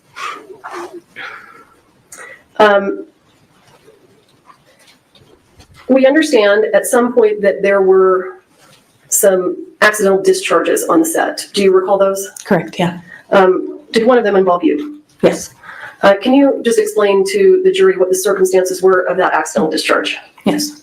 So we had a gunfight between a few different actors where I was helping to load blanks, and when we were going in for another take, I had to unload the blanks that were already discharged and fill the gun with new ones. And as I was loading them and locking the gun back into place, the hammer slipped from my thumb and one of the rounds went off. There's no projectile, so it was just a loud pop and a flash. Did that incident, well, let me ask you this, if you recall, do you recall where Ms. Gutierrez was, the reason that you were doing it, not her? I believe at that point she was in the bathroom. And did that incident create any kind of a conflict between you and Ms. Gutierrez? She just didn't know if I would be capable to work with guns anymore after that, even though I had cleared everything that happened on set. I apologized to everyone. I messaged the people I need to let them know what happened. But I mean, there was just a little bit of disagreement, but then we moved on. Okay. Who did you message to notify people of what happened? I messaged Seth, Kenny, Ro Walters, and the production designer, Brian Norvell. And was Brian Norvell kind of a supervisor of yours? I would say so. That's what I saw him as. Okay. You have previously been referred to as being Hannah Gutierrez's boss. Mm-hmm. Were you Hannah's boss? Not that I was aware of. In terms of firearms and firearms safety on set, whose job was that? The armorers.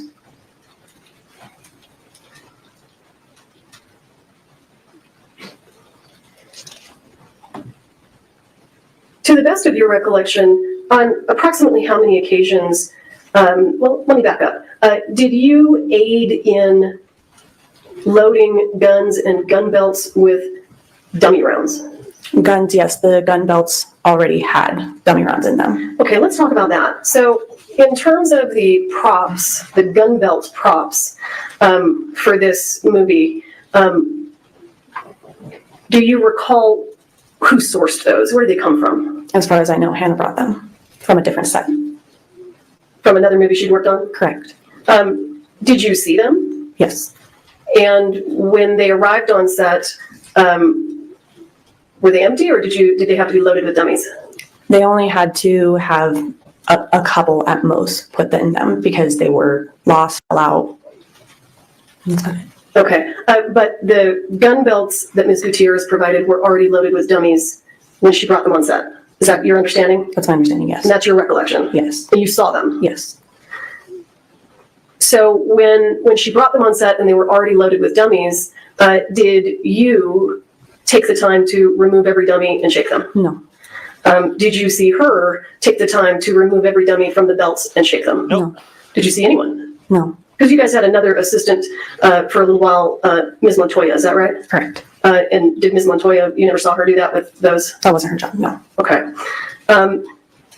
So do you begin working on the movie on the first day of filming? No, we have prep days where we go through the script and prepare everything that we need to start production. Do you recall the day that filming began? October 6th. And when would you have begun work on this movie? I was contacted on September 23rd, and I had about until September or October 6th to prep for that. Because you are the prop master, did you participate in getting guns and ammunition from the vendor to the movie set? Yes. Who was the vendor for the guns? Where did the guns come from? Seth Kenny. And what's the name of the company that he owns? PDQ Props and Arms. And what about the blank ammunition? Who provided that? Seth Kenny. In terms of the dummy ammunition, can you explain to the jury what the situation was with dummy availability at the beginning of the movie? We had, Seth Kenny and another vendor named Billy Ray had provided a few boxes of dummy rounds. Were those dummy rounds 45 long Colt? No. So at the beginning of the movie, had Seth Kenny provided any 45 long Colt dummies? No. At some point during filming, did Mr. Kenny provide 45 long Colt dummies? Yes. And how were those provided? Hannah had requested for 45 long Colts, and on one of our weekends, around October 12th, I went and picked them up from Albuquerque on one of her days off. So you picked up the first box of 45 long Colt dummies from Mr. Kenny on October 12th. Correct. Was that the only box of 45 long Colt dummies that Mr. Kenny ever provided? Correct.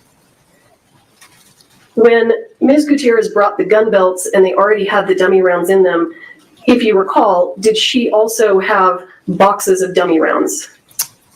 I don't remember what she provided. Okay. You just don't recall? I just don't remember. Okay.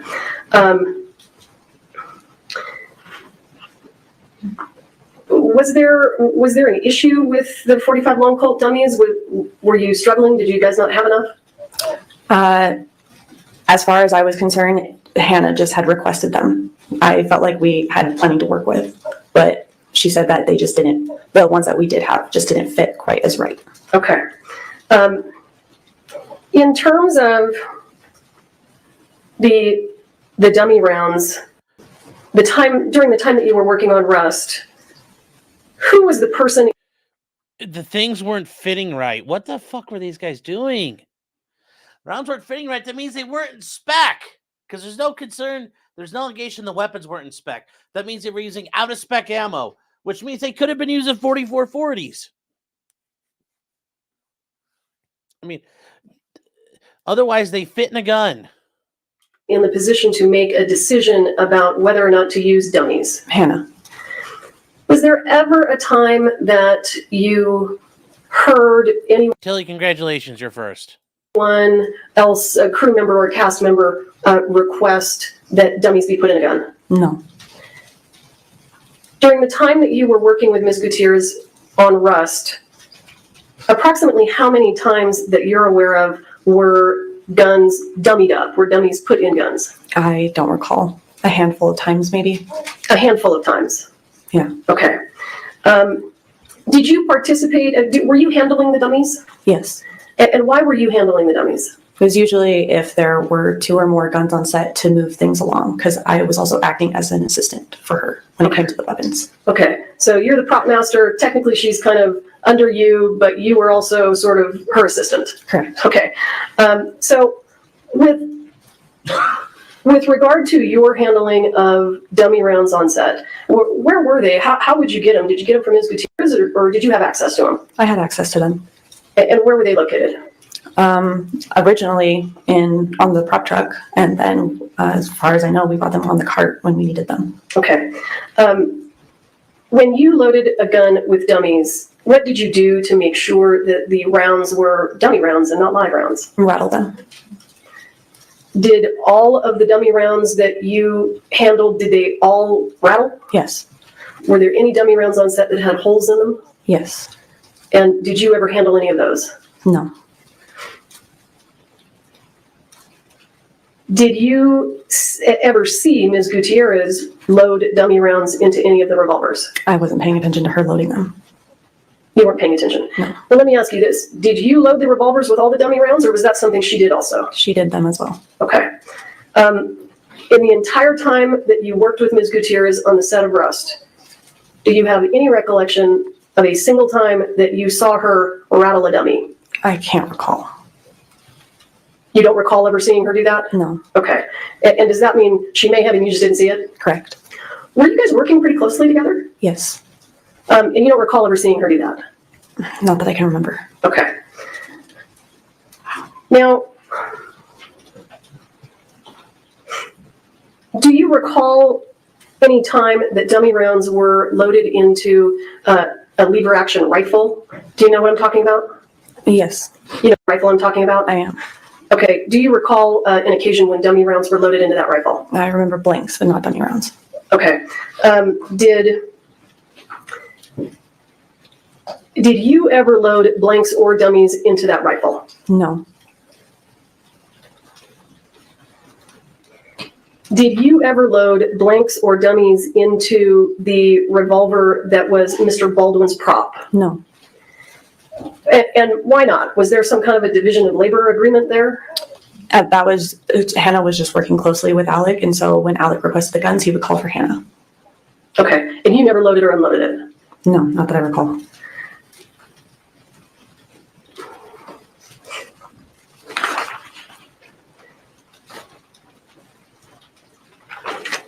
Give me just one moment.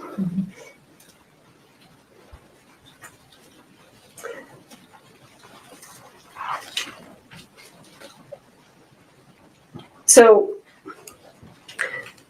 to be clear, the only 45 long Colt dummy rounds that you brought to the set was the one box from Seth Kinney. Correct. And do you know where the other 45 long Colt dummies came from? No. When you were working on set, did you occasionally take photos with your cell phone? Yes. And what was the purpose of taking photos with your cell phone? Mainly for continuity. And what do you mean when you say continuity? With continuity, during a scene, you do several takes during the scene, and you just want to make sure that with the props that they look exactly the same throughout each take. So you want to make sure that there's continuity throughout the entire scene. And I'm going to shift gears for a moment. Did you bring onto the set the dummy round from Billy Ray? Yes. Were those 45 long Colt? No. And what day did you bring those onto the set? I brought those ones on prior to filming, I believe. Okay, so it would have been before October 6th. That one I can't recall. I don't remember what date it was. Okay, is there anything, do you have Maybe you anything that would actually refresh do your memory? recall. Would it refresh your memory if you looked at your phone, or is that information not in there? Jeez. It might be in an email on an invoice. It's okay. All right. Thank you. Give me just one second.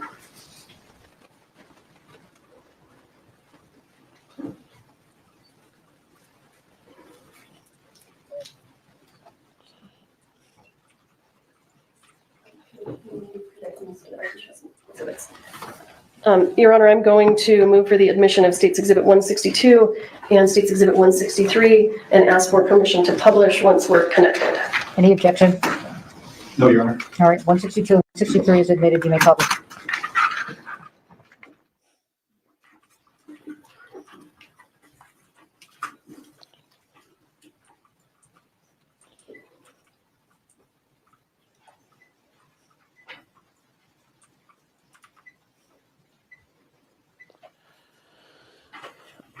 I mean, what are you guys thinking so far? This is just still not looking good for Hannah.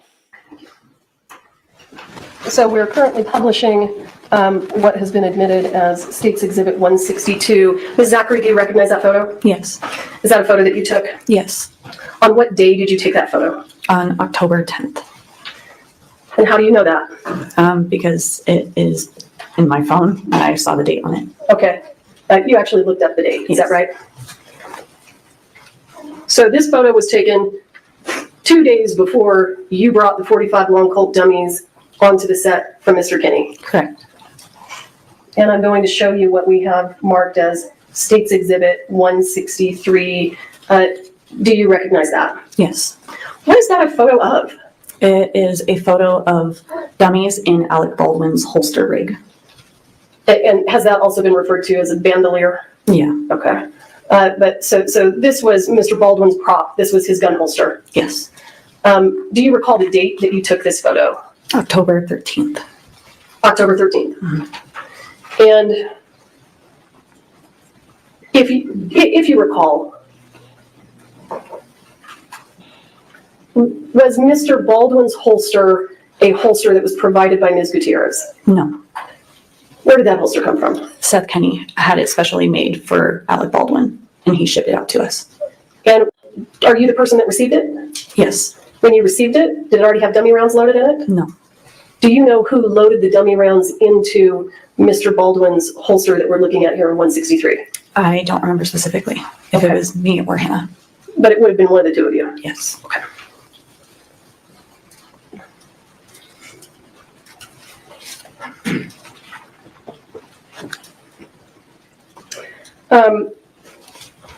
Ms. Zachary, I'm gonna take you to October 21st of 2021. Do you recall that day? Yes. Can you explain to the jurors, to the best of your recollection, what was happening on set prior to the lunch hour? It was a very slow moving day because a few hours into that day, we had learned that the part of the crew or the camera crew had left production and we were working on getting a replacement team that day. So was there a delay in filming that morning? Yes. And when there is a delay in filming, what do you do? Are you still busy doing props? I was coordinating with the art director about props for later that day, but otherwise we weren't really actively working. And given that they weren't filming anything, was Ms. Gutierrez very busy? No. So would she have had time that morning to do whatever she needed to do? Sure. And at some point, does filming begin again?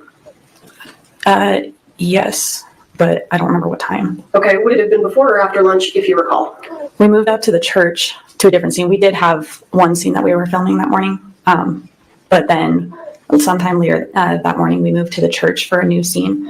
And as far as I remember, we only got in a rehearsal, but we weren't really actively working yet. Okay, and do you remember going to lunch? Yes. What happened after lunch? What were you doing after lunch? After lunch, we drove back in the van to set, and Nicole, Hannah, and I had retrieved the guns out of the safe and returned them back to the church. And then I had learned that I had forgotten one of the guns in the safe, so I went back to retrieve it. And okay, hang on. Okay. Were you and Hannah and Ms. Montoya handling any guns prior to the lunch hour? To take back to the truck, yes. And then in the one scene that we did, the actors had their guns holstered.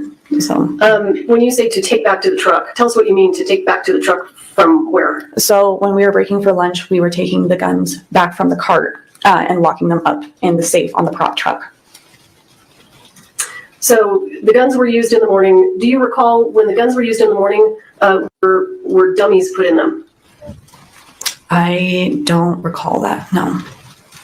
And is that something that you think you would recall, or? No, I don't remember what the scenes were entirely. I don't know if it was more than one scene. Okay.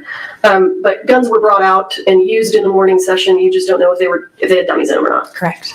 So after lunch, the three of you go and you pull guns out of the safe. Correct. And are you all there together? Yes. You can see what the other person is doing. Yes. How far is the prop truck from the church? Couple 100 yards, maybe more than that. So did all three of you take guns in your hands up to the area where the church was? Yes. And when you got up there, what did you guys do with those guns, if you recall? Laid them on the prop cart. And then is that when you went back to the truck? I know that I had loaded Jensen Ackles' gun, and when I had realized I had forgotten Swen's gun, I had said that I was going to go back to the truck. Hannah said that she was going to go check Alec's gun with Dave, and Nicole stayed with the cart. When you say you loaded Jensen Ackles' gun, what did you load it with? I loaded it with dummies. And where did you get those dummies from? They were on the cart. Did you take them out of a box, or were they just laying there? They were in a cup holder at the top of the cart. Okay. Is that the only gun that you loaded dummies in that afternoon? Swen's as well, Swen tunnels. Okay, so you go back to the truck, you get Swen's gun, and then do you come back up to the church? Yes. And where are you when you load that gun with dummies? I believe at the cart. At that point in time, if you recall, where was the cart? It was outside of the church, several yards away. Okay. So after you put the dummies in the gun, and I'm sorry, did Ms. Gutierrez walk away from the cart with Mr. Baldwin's gun? Yes. And who put the dummies in Mr. Baldwin's gun? Hannah. Did you happen to see or take note of where she took the dummies from to put in the gun? She said she was going to check it with Dave, so I assumed the church. No, I mean, when she put the dummies in, did you see her? No. Okay, you don't know where she got those dummy rounds from? No. So then she says she's going to go in the church and check it with Dave, is that right? Yes. And do you see Ms. Gutierrez again? No. When is the next time that you see her? After the incident. So the two revolvers that you loaded with dummies, Mr. Ackles' gun and the other gentleman, what happened to those revolvers? I believe I threw them away. No. What happened to the revolvers? The revolvers? We took them back to the truck with the rest of them. I'm sorry. It's okay. I know. Have you ever testified before? No. Okay. I know. It's not the easiest of things. You take the Ackles gun and Swen's gun and you put dummies in them, right? Mm-hmm. What do you do with the guns at that moment? Sorry. That's okay. I'll get you there. It's all right. I took them to Dave to check, and then I gave them off to the actors. So you provided them to those actors, and then they were out of your hands? Yes. And did you touch any other guns or dummy ammunition prior to the incident? No, not that day. Right. Okay. Not that day. Thank you. So after you hand those guns off to those actors, what do you do? What are you doing when the incident occurs? I am at the prop cart with Nicole, prepping props for the next day, going over the preliminary schedule.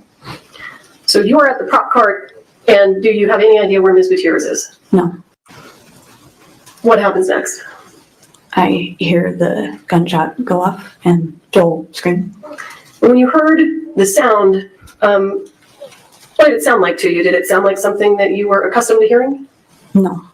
How did it sound compared to, you've heard blanks go off, right? Is that a yes? Yes. That's okay. And how did this compare to the sound of a blank? It was louder.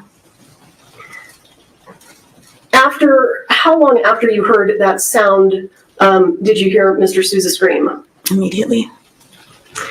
And did you have any idea what happened? No. What did you do when this happens? Tell us what happens next, and how are you able to determine that something urgent is happening? I was asking around what happened. I originally thought it was a special effects rig that went off, and they were telling me that it was a gun. And I asked them whose gun it was, and they said, well, Alec's gun is in the church. And then I had walked over to Jensen. He was looking in the church, and I could see Joel on the ground clutching his shoulder. What happened after that? Jensen told me to get the guns to safety. And so what guns did you take, and where did you take them? I took Jensen and Swen's guns back to the cart. To the prop cart that was located right there? Correct. And did you do anything with the guns when you got them to the prop cart? I put them in their socks. Did you take the dummies out at that point in time? Yes. Why did you remove the dummies from the guns right there at that point in time? Because after they're not being in use, you completely empty them. Now, dummies are props that are reusable, correct? Correct. So you removed the dummies from the guns, and what did you do with the dummy rounds after you removed them? I believe I threw them away. And why did you throw them away? In a state of shock and panic, I think it was a reactive decision. And did you tell anyone that you threw those dummy rounds away? No. At some point in time, did you disclose that information to law enforcement? Yes. Okay. So when you're dealing with these other two revolvers and taking the dummy rounds out of them, and you said you threw them away, was there just a trash can right there? It was a few feet away from the cart. That was where you threw them? Yes. What do you do next, and what's happening next? I don't know the order of events, but I know that I had called Seth Kenny. He didn't pick up my call, and I texted him emergency, and then he called me back. Why were you calling Mr. Kenny? I'm not sure why I did. He was kind of my mentor throughout this process, and I just called him. I told him what happened, and he was also freaking out. And These people use the term mentor a lot. I don't What did really you know tell what him it happened? means. At this point in time, did it occur to you that someone had been shot? I didn't know Helena was hurt. I just knew Joel was. So I told him that Joel was shot. And at this point in time, has it occurred to you that Mr. Souza was injured by a live round? That was my impression, but I didn't physically see his wound. Okay. Because in your experience on movie sets, do dummies or blanks cause people to fall down and scream? No. So when you spoke to Mr. Kinney, did you, if you recall, did you tell him any of the details about which gun it was or who loaded it or anything like that? Not that I recall. How long do you think that phone call lasted? 30 seconds, a minute. Okay. After that phone call, what did you do? Like I said, I don't know the order. I started destroying more evidence. But I know at some point, I had talked to Hannah. She was in the middle of a breakdown, and she showed me the rounds in her hand. And she said, I swear I shook them, and I could visually see that one of them didn't have the bullet anymore. Okay, and her statement to you was, I could swear I shook him, or I swear I shook him. Okay. Yes. And before I forget, I still have State's Exhibit 163 on the screen. Do you know whose hand is in that picture? Who's holding the holster? It's Hannah.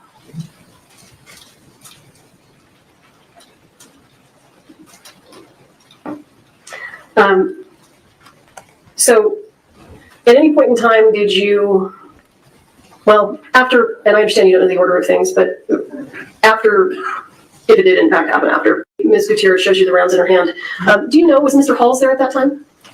Not next to me. At one point, I saw him next to Hannah with the gun by the church outside of it. Okay.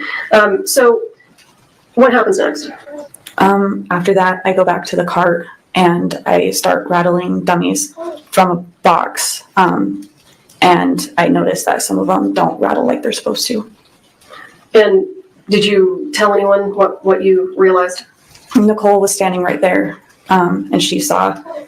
And then I had told the police later down at base camp. You told them that some of the rounds didn't rattle. Okay.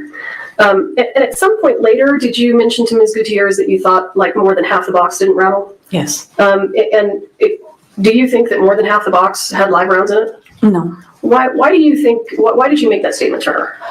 Originally, when I was checking it, like I said, it was chaotic. I was in shock and I was frantically rattling the rounds.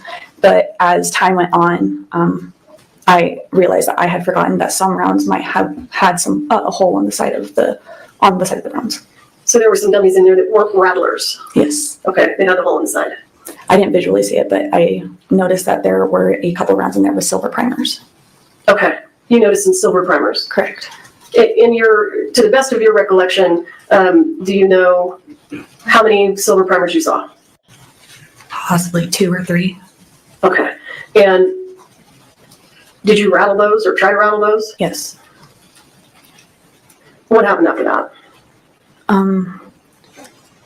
I was on my way back with Nicole and Daniel, the art director, to take the guns back to the truck. And then I got a text message or phone call from Brian Norvell asking me to bring Hannah's personal bag to her. And so Nicole and Daniel continued to take the guns back to the truck while I did that. Who was taking the guns back to the truck? Nicole and Daniel, the art director. Daniel Ornitz. Correct. Okay. So you didn't take the guns back to the prop truck? No. When you were looking in the ammo, in the box of dummies, is that something that you just did on your own, or did anyone instruct you to do that? I don't remember.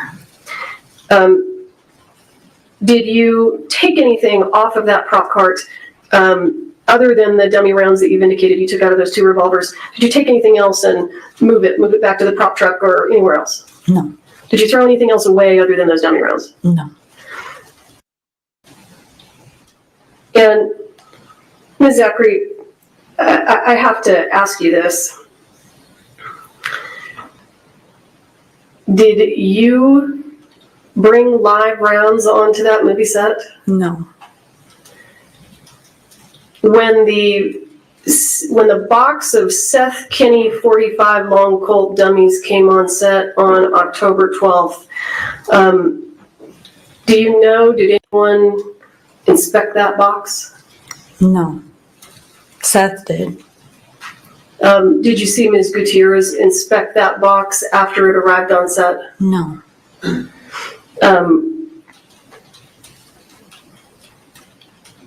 Did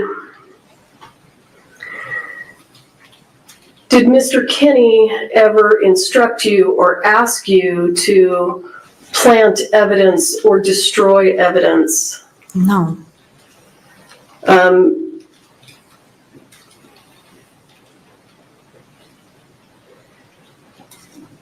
After the incident, after you pulled the rounds out of the box, what were you doing after that? Did you take a timeout? What was happening? I went back down to the town. Police were telling everybody to leave the area, and I was having a panic attack in the town, and Jensen and Swen came to console me, and we were just talking about what happened and what might have happened. Okay, you visited with those gentlemen about it? Yes. Okay. I'm going to shift gears here. We understand that you and Ms. Gutierrez were both doing some level of armor duties. Do you agree with that? Yes. She's got immunity too, guys. If you're not aware, she's got immunity as well. So yeah, this is just all slimy. This is all slimy from all these people.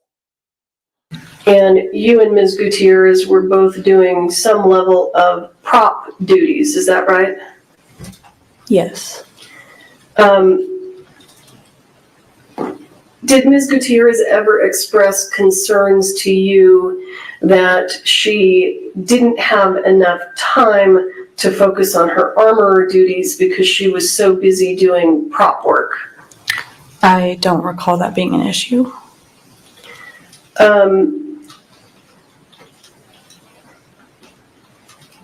Did it seem to you as her coworker that she was stretched too thin and didn't have enough time to do her armor duties? No.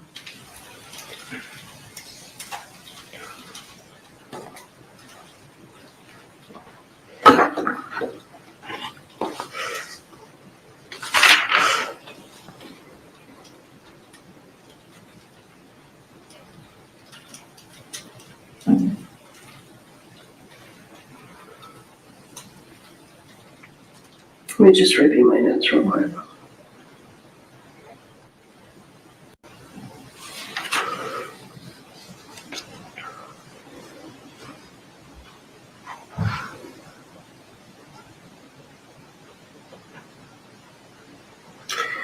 Do you recall there being a time during filming where there was a discussion about doing firearms training with the child actor? I do. And what was your understanding of whether or not that was permitted? Production didn't want to allow it because of the actor's age. And if you recall, what was Ms. Gutierrez's response to that? I know that she had wanted to train the actor offset with the permission of his provider. His guardian? Guardian, yeah. Okay. So production had told her that she couldn't do it, and she was going to do it with the guardian's permission. Is that correct? As far as I remember. Okay. Do you know whether or not that ever took place? I don't.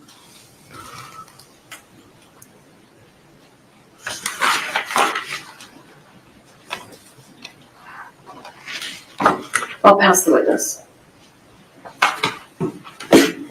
All right, we're going to take our evening break today. So please don't talk among yourselves or anyone else about the evidence received here in court. Please do not look up anything about the movie production or this trial, okay? Don't do any research on your own. Thank you. All right. We'll see you at 8:30 tomorrow. Okay, chat. Well, we're done. I mean, we got caught up like almost on time, like as it ended, which is kind of cool. Final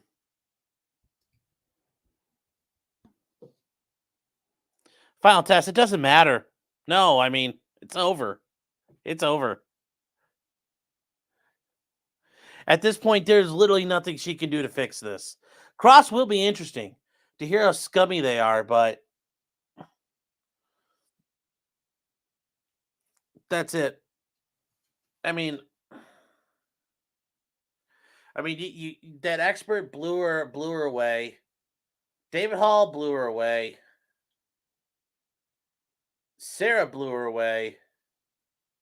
And Hannah still fucked herself over. So it doesn't matter. It doesn't matter unless they all come out tomorrow and admit, yeah, it's all a conspiracy and we lied about this. I mean, but then again, Hannah still laid the groundwork for all this.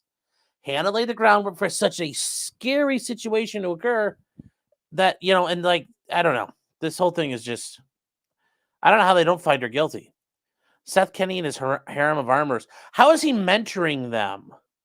Like, he's my mentor, but he's like not around. So we're like, why are they're using all these fucking weird terms? Like, he's my mentor. Like, how does that work? How does that work? So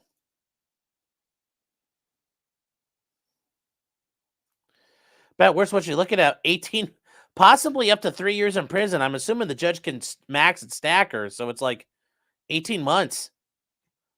Each count. So yeah, Mentor, I'm assuming, is the casting couch. I'm sure. I'm sure they're handling Seth's props pretty good. He'll be like, hold on, I got my blocking shot for you. Come right here. Yes, right in your face. Yes, I got to know Seth and Judge Seeley's in armor and never playing with a gun. Yeah, this is. I mean, I will say this much, Aaron. I give you credit for wanting to maintain reasonable doubt, but I think they've gone beyond reasonable doubt at this point. I admire you for wanting to hold out on that, but just from looking at what they did, I mean, I don't see it. I don't see how a jury is going to get there unless one of them's obstinate as hell and doesn't like Alec Baldwin and the movie people. I think they've met their burden. Because remember, like I said, the argument becomes Hannah set the environment for all this to happen. Even if we take Hannah Reed at face value, everything she said, 100% true. Everything else everybody's saying, they're all liars. Well, the expert's not lying because he has no interest in this. But Dave Hall, all these other people, call them liars. Fine. Everything they said is a lie and incorrect. He actually did hand the gun to Baldwin. He was unsupervised with the firearm. Hannah laid that foundation and created that world where that could happen. So I think she's boned anyway.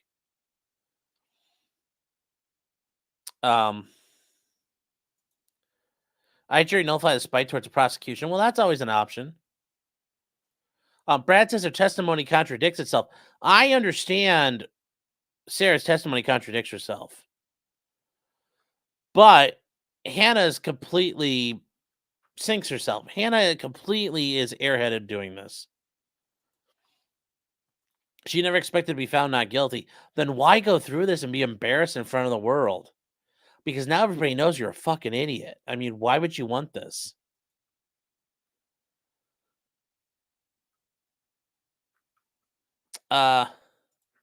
Didn't Hall say the gun handed to Baldwin was empty? No, he said it was cold, meaning he thought it was just dummies. That grip definitely wasn't lying, and I agree. I 100% agree. But I see holes in the stories, and I understand that, Aaron. There's holes in all the stories. But Hannah's, like I said, remember, take them all out of this. Pretend it's just the armorer and the coroner and the detective that testify. I think you can convict on what Hannah said alone. I mean, I'd make the argument she can't, but what kind of anything Hannah gets out of prison? Well, she's not going to get shit.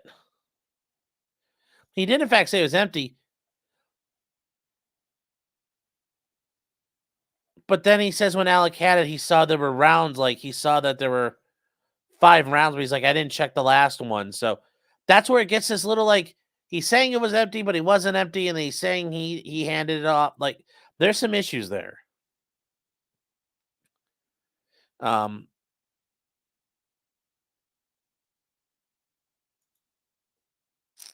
Yeah. So Hannah wants everybody. Hannah's not being a martyr. I don't see her being a martyr here. I really don't see that. I don't see that at all. I mean, really, what's more than likely? I think this is foolish pride. Because if this was going to go down, she could have gone down and done a proffer. And she could have spilled her beans, made an allocution in court, and laid it all out there, and been the start witness against Alec Baldwin. Eric Baldwin. She could have been the star of her own movie, of her own show, the Hannah Reed Show. And it could have been her just burning down Alec Baldwin. But she didn't take that advantage. So I might sit here and think she actually is knowing what she's doing. I don't think so. I mean, yeah, he says that they said it was dummy round. So, Kitchener Knife Rescue is saying, step away for a second. She's going to testify. State's still on their case. I don't know how much longer they can go because, like, they say they got 30 witnesses. We don't need any more witnesses after this. I mean, what do they get by calling more people? Everybody said the set was awful, and the guy who their expert today just tore her apart. I don't see what they're gonna get out of more and more people. I really don't. So if I was a state, I'd probably wrap up tomorrow after Sarah. I mean, there's no point. I think you got enough in there, more than enough. Hannah's ex career's OnlyFans, yeah.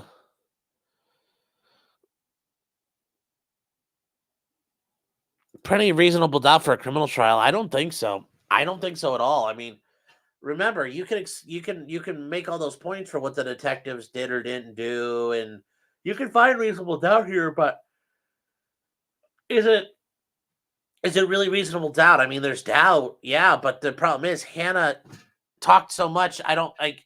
She alleviates most of the doubt that I have. I mean, that's what I'm honestly looking at here.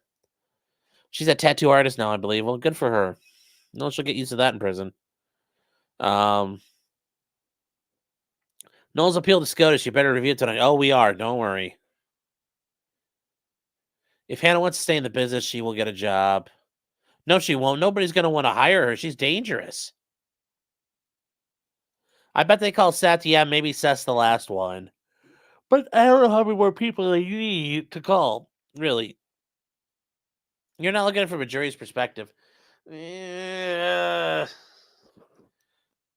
don't think so. I don't know.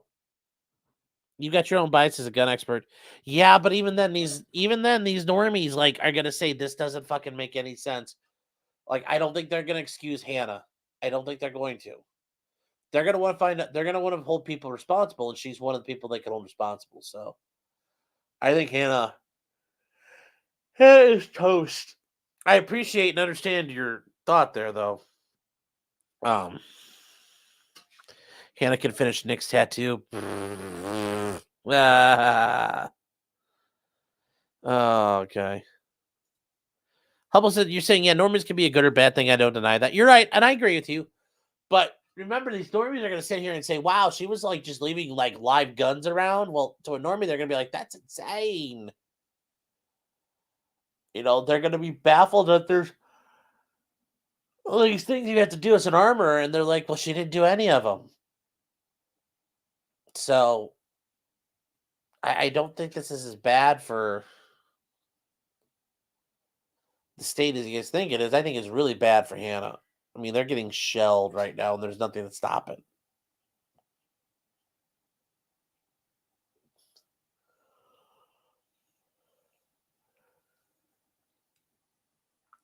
So that's how I'm just seeing it.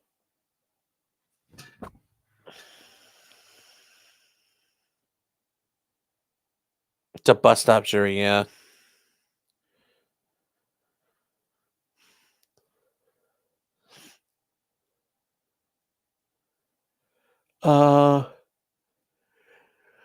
Wait, you guys are saying that you think the guilt, it's to pile on the guilt, so Baldwin get a lighter sentence. No, Baldwin's gonna get whatever Hannah gets, Baldwin gets too. I don't think there's any question about that. Whatever she gets, he'll get more. So I don't think she's facing the max, but I mean, she's facing double digits.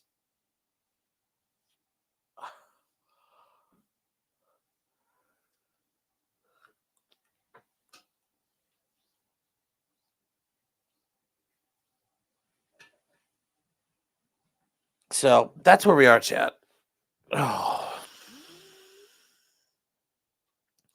It's like 10, 12 months, I think, around that point.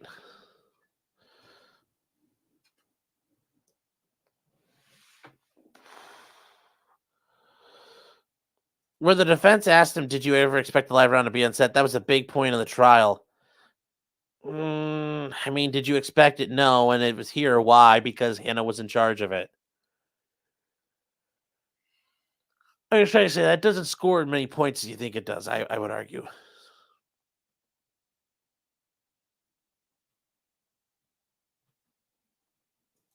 Yes, even there's okay, so yes, it's a fourth degree felony. There are no guidelines for what the judge can do. Yes, there's no mandatory things. But I have the feeling, given how this is gone, she might stack them up and give her a little bit of time. I mean, be prepared for it.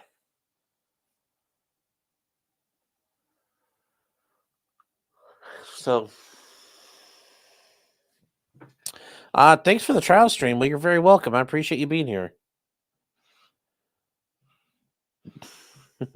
Alec will be sentenced to 3 more years of marriage to Hilaria. Yeah.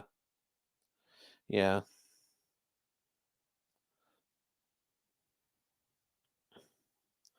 Nobody can tell him apart, not even the FBI text. Well, yeah. Yeah, so like this whole thing was set up poorly and done weirdly. They could have. There's ways they could do this stuff to make it work. I just don't know why they didn't do it. So, Ace Ventura for €10 said, "Are you going to talk with Josh about SCOTUS?" Yes, yes, yes, yes, yes, yes, yes, yes, yes, yes. Yes, I don't know when Josh is free, but I'm going to mention SCOTUS tonight.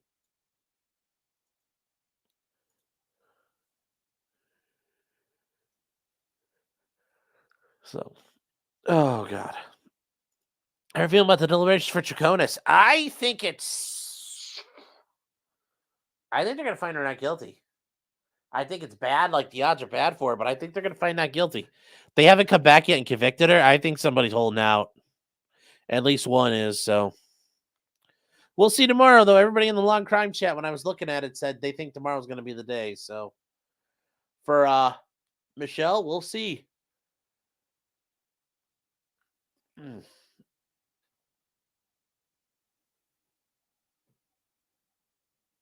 Yeah, Hubbleson, the Plinky thing was debunked ago. Nobody's popping off after hours. Yeah, and Eric Hunley confirmed that with me, that's not true, and that's not something that's been suspected here. So whoever brought that up, we're not doing that.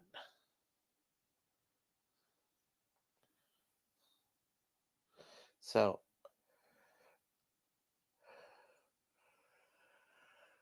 okay, guys.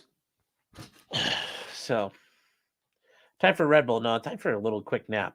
So, guys, we are going to do the show at 9:30 tonight. If you guys are new, we do a live show 9:30 every Thursday of the week.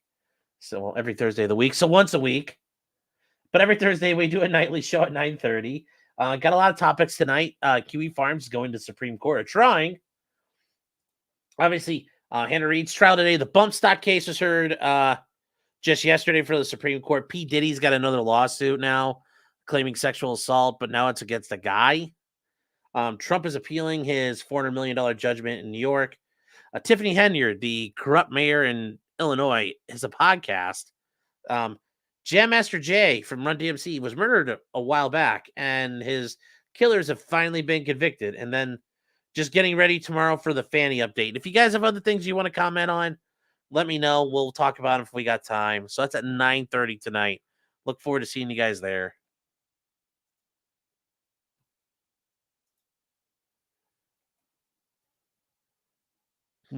So, and we'll probably cover this just a hair anyway, just because this is very interesting how this all went down. So, all right, you guys, you take care, and I will see you tonight. Bye, chat.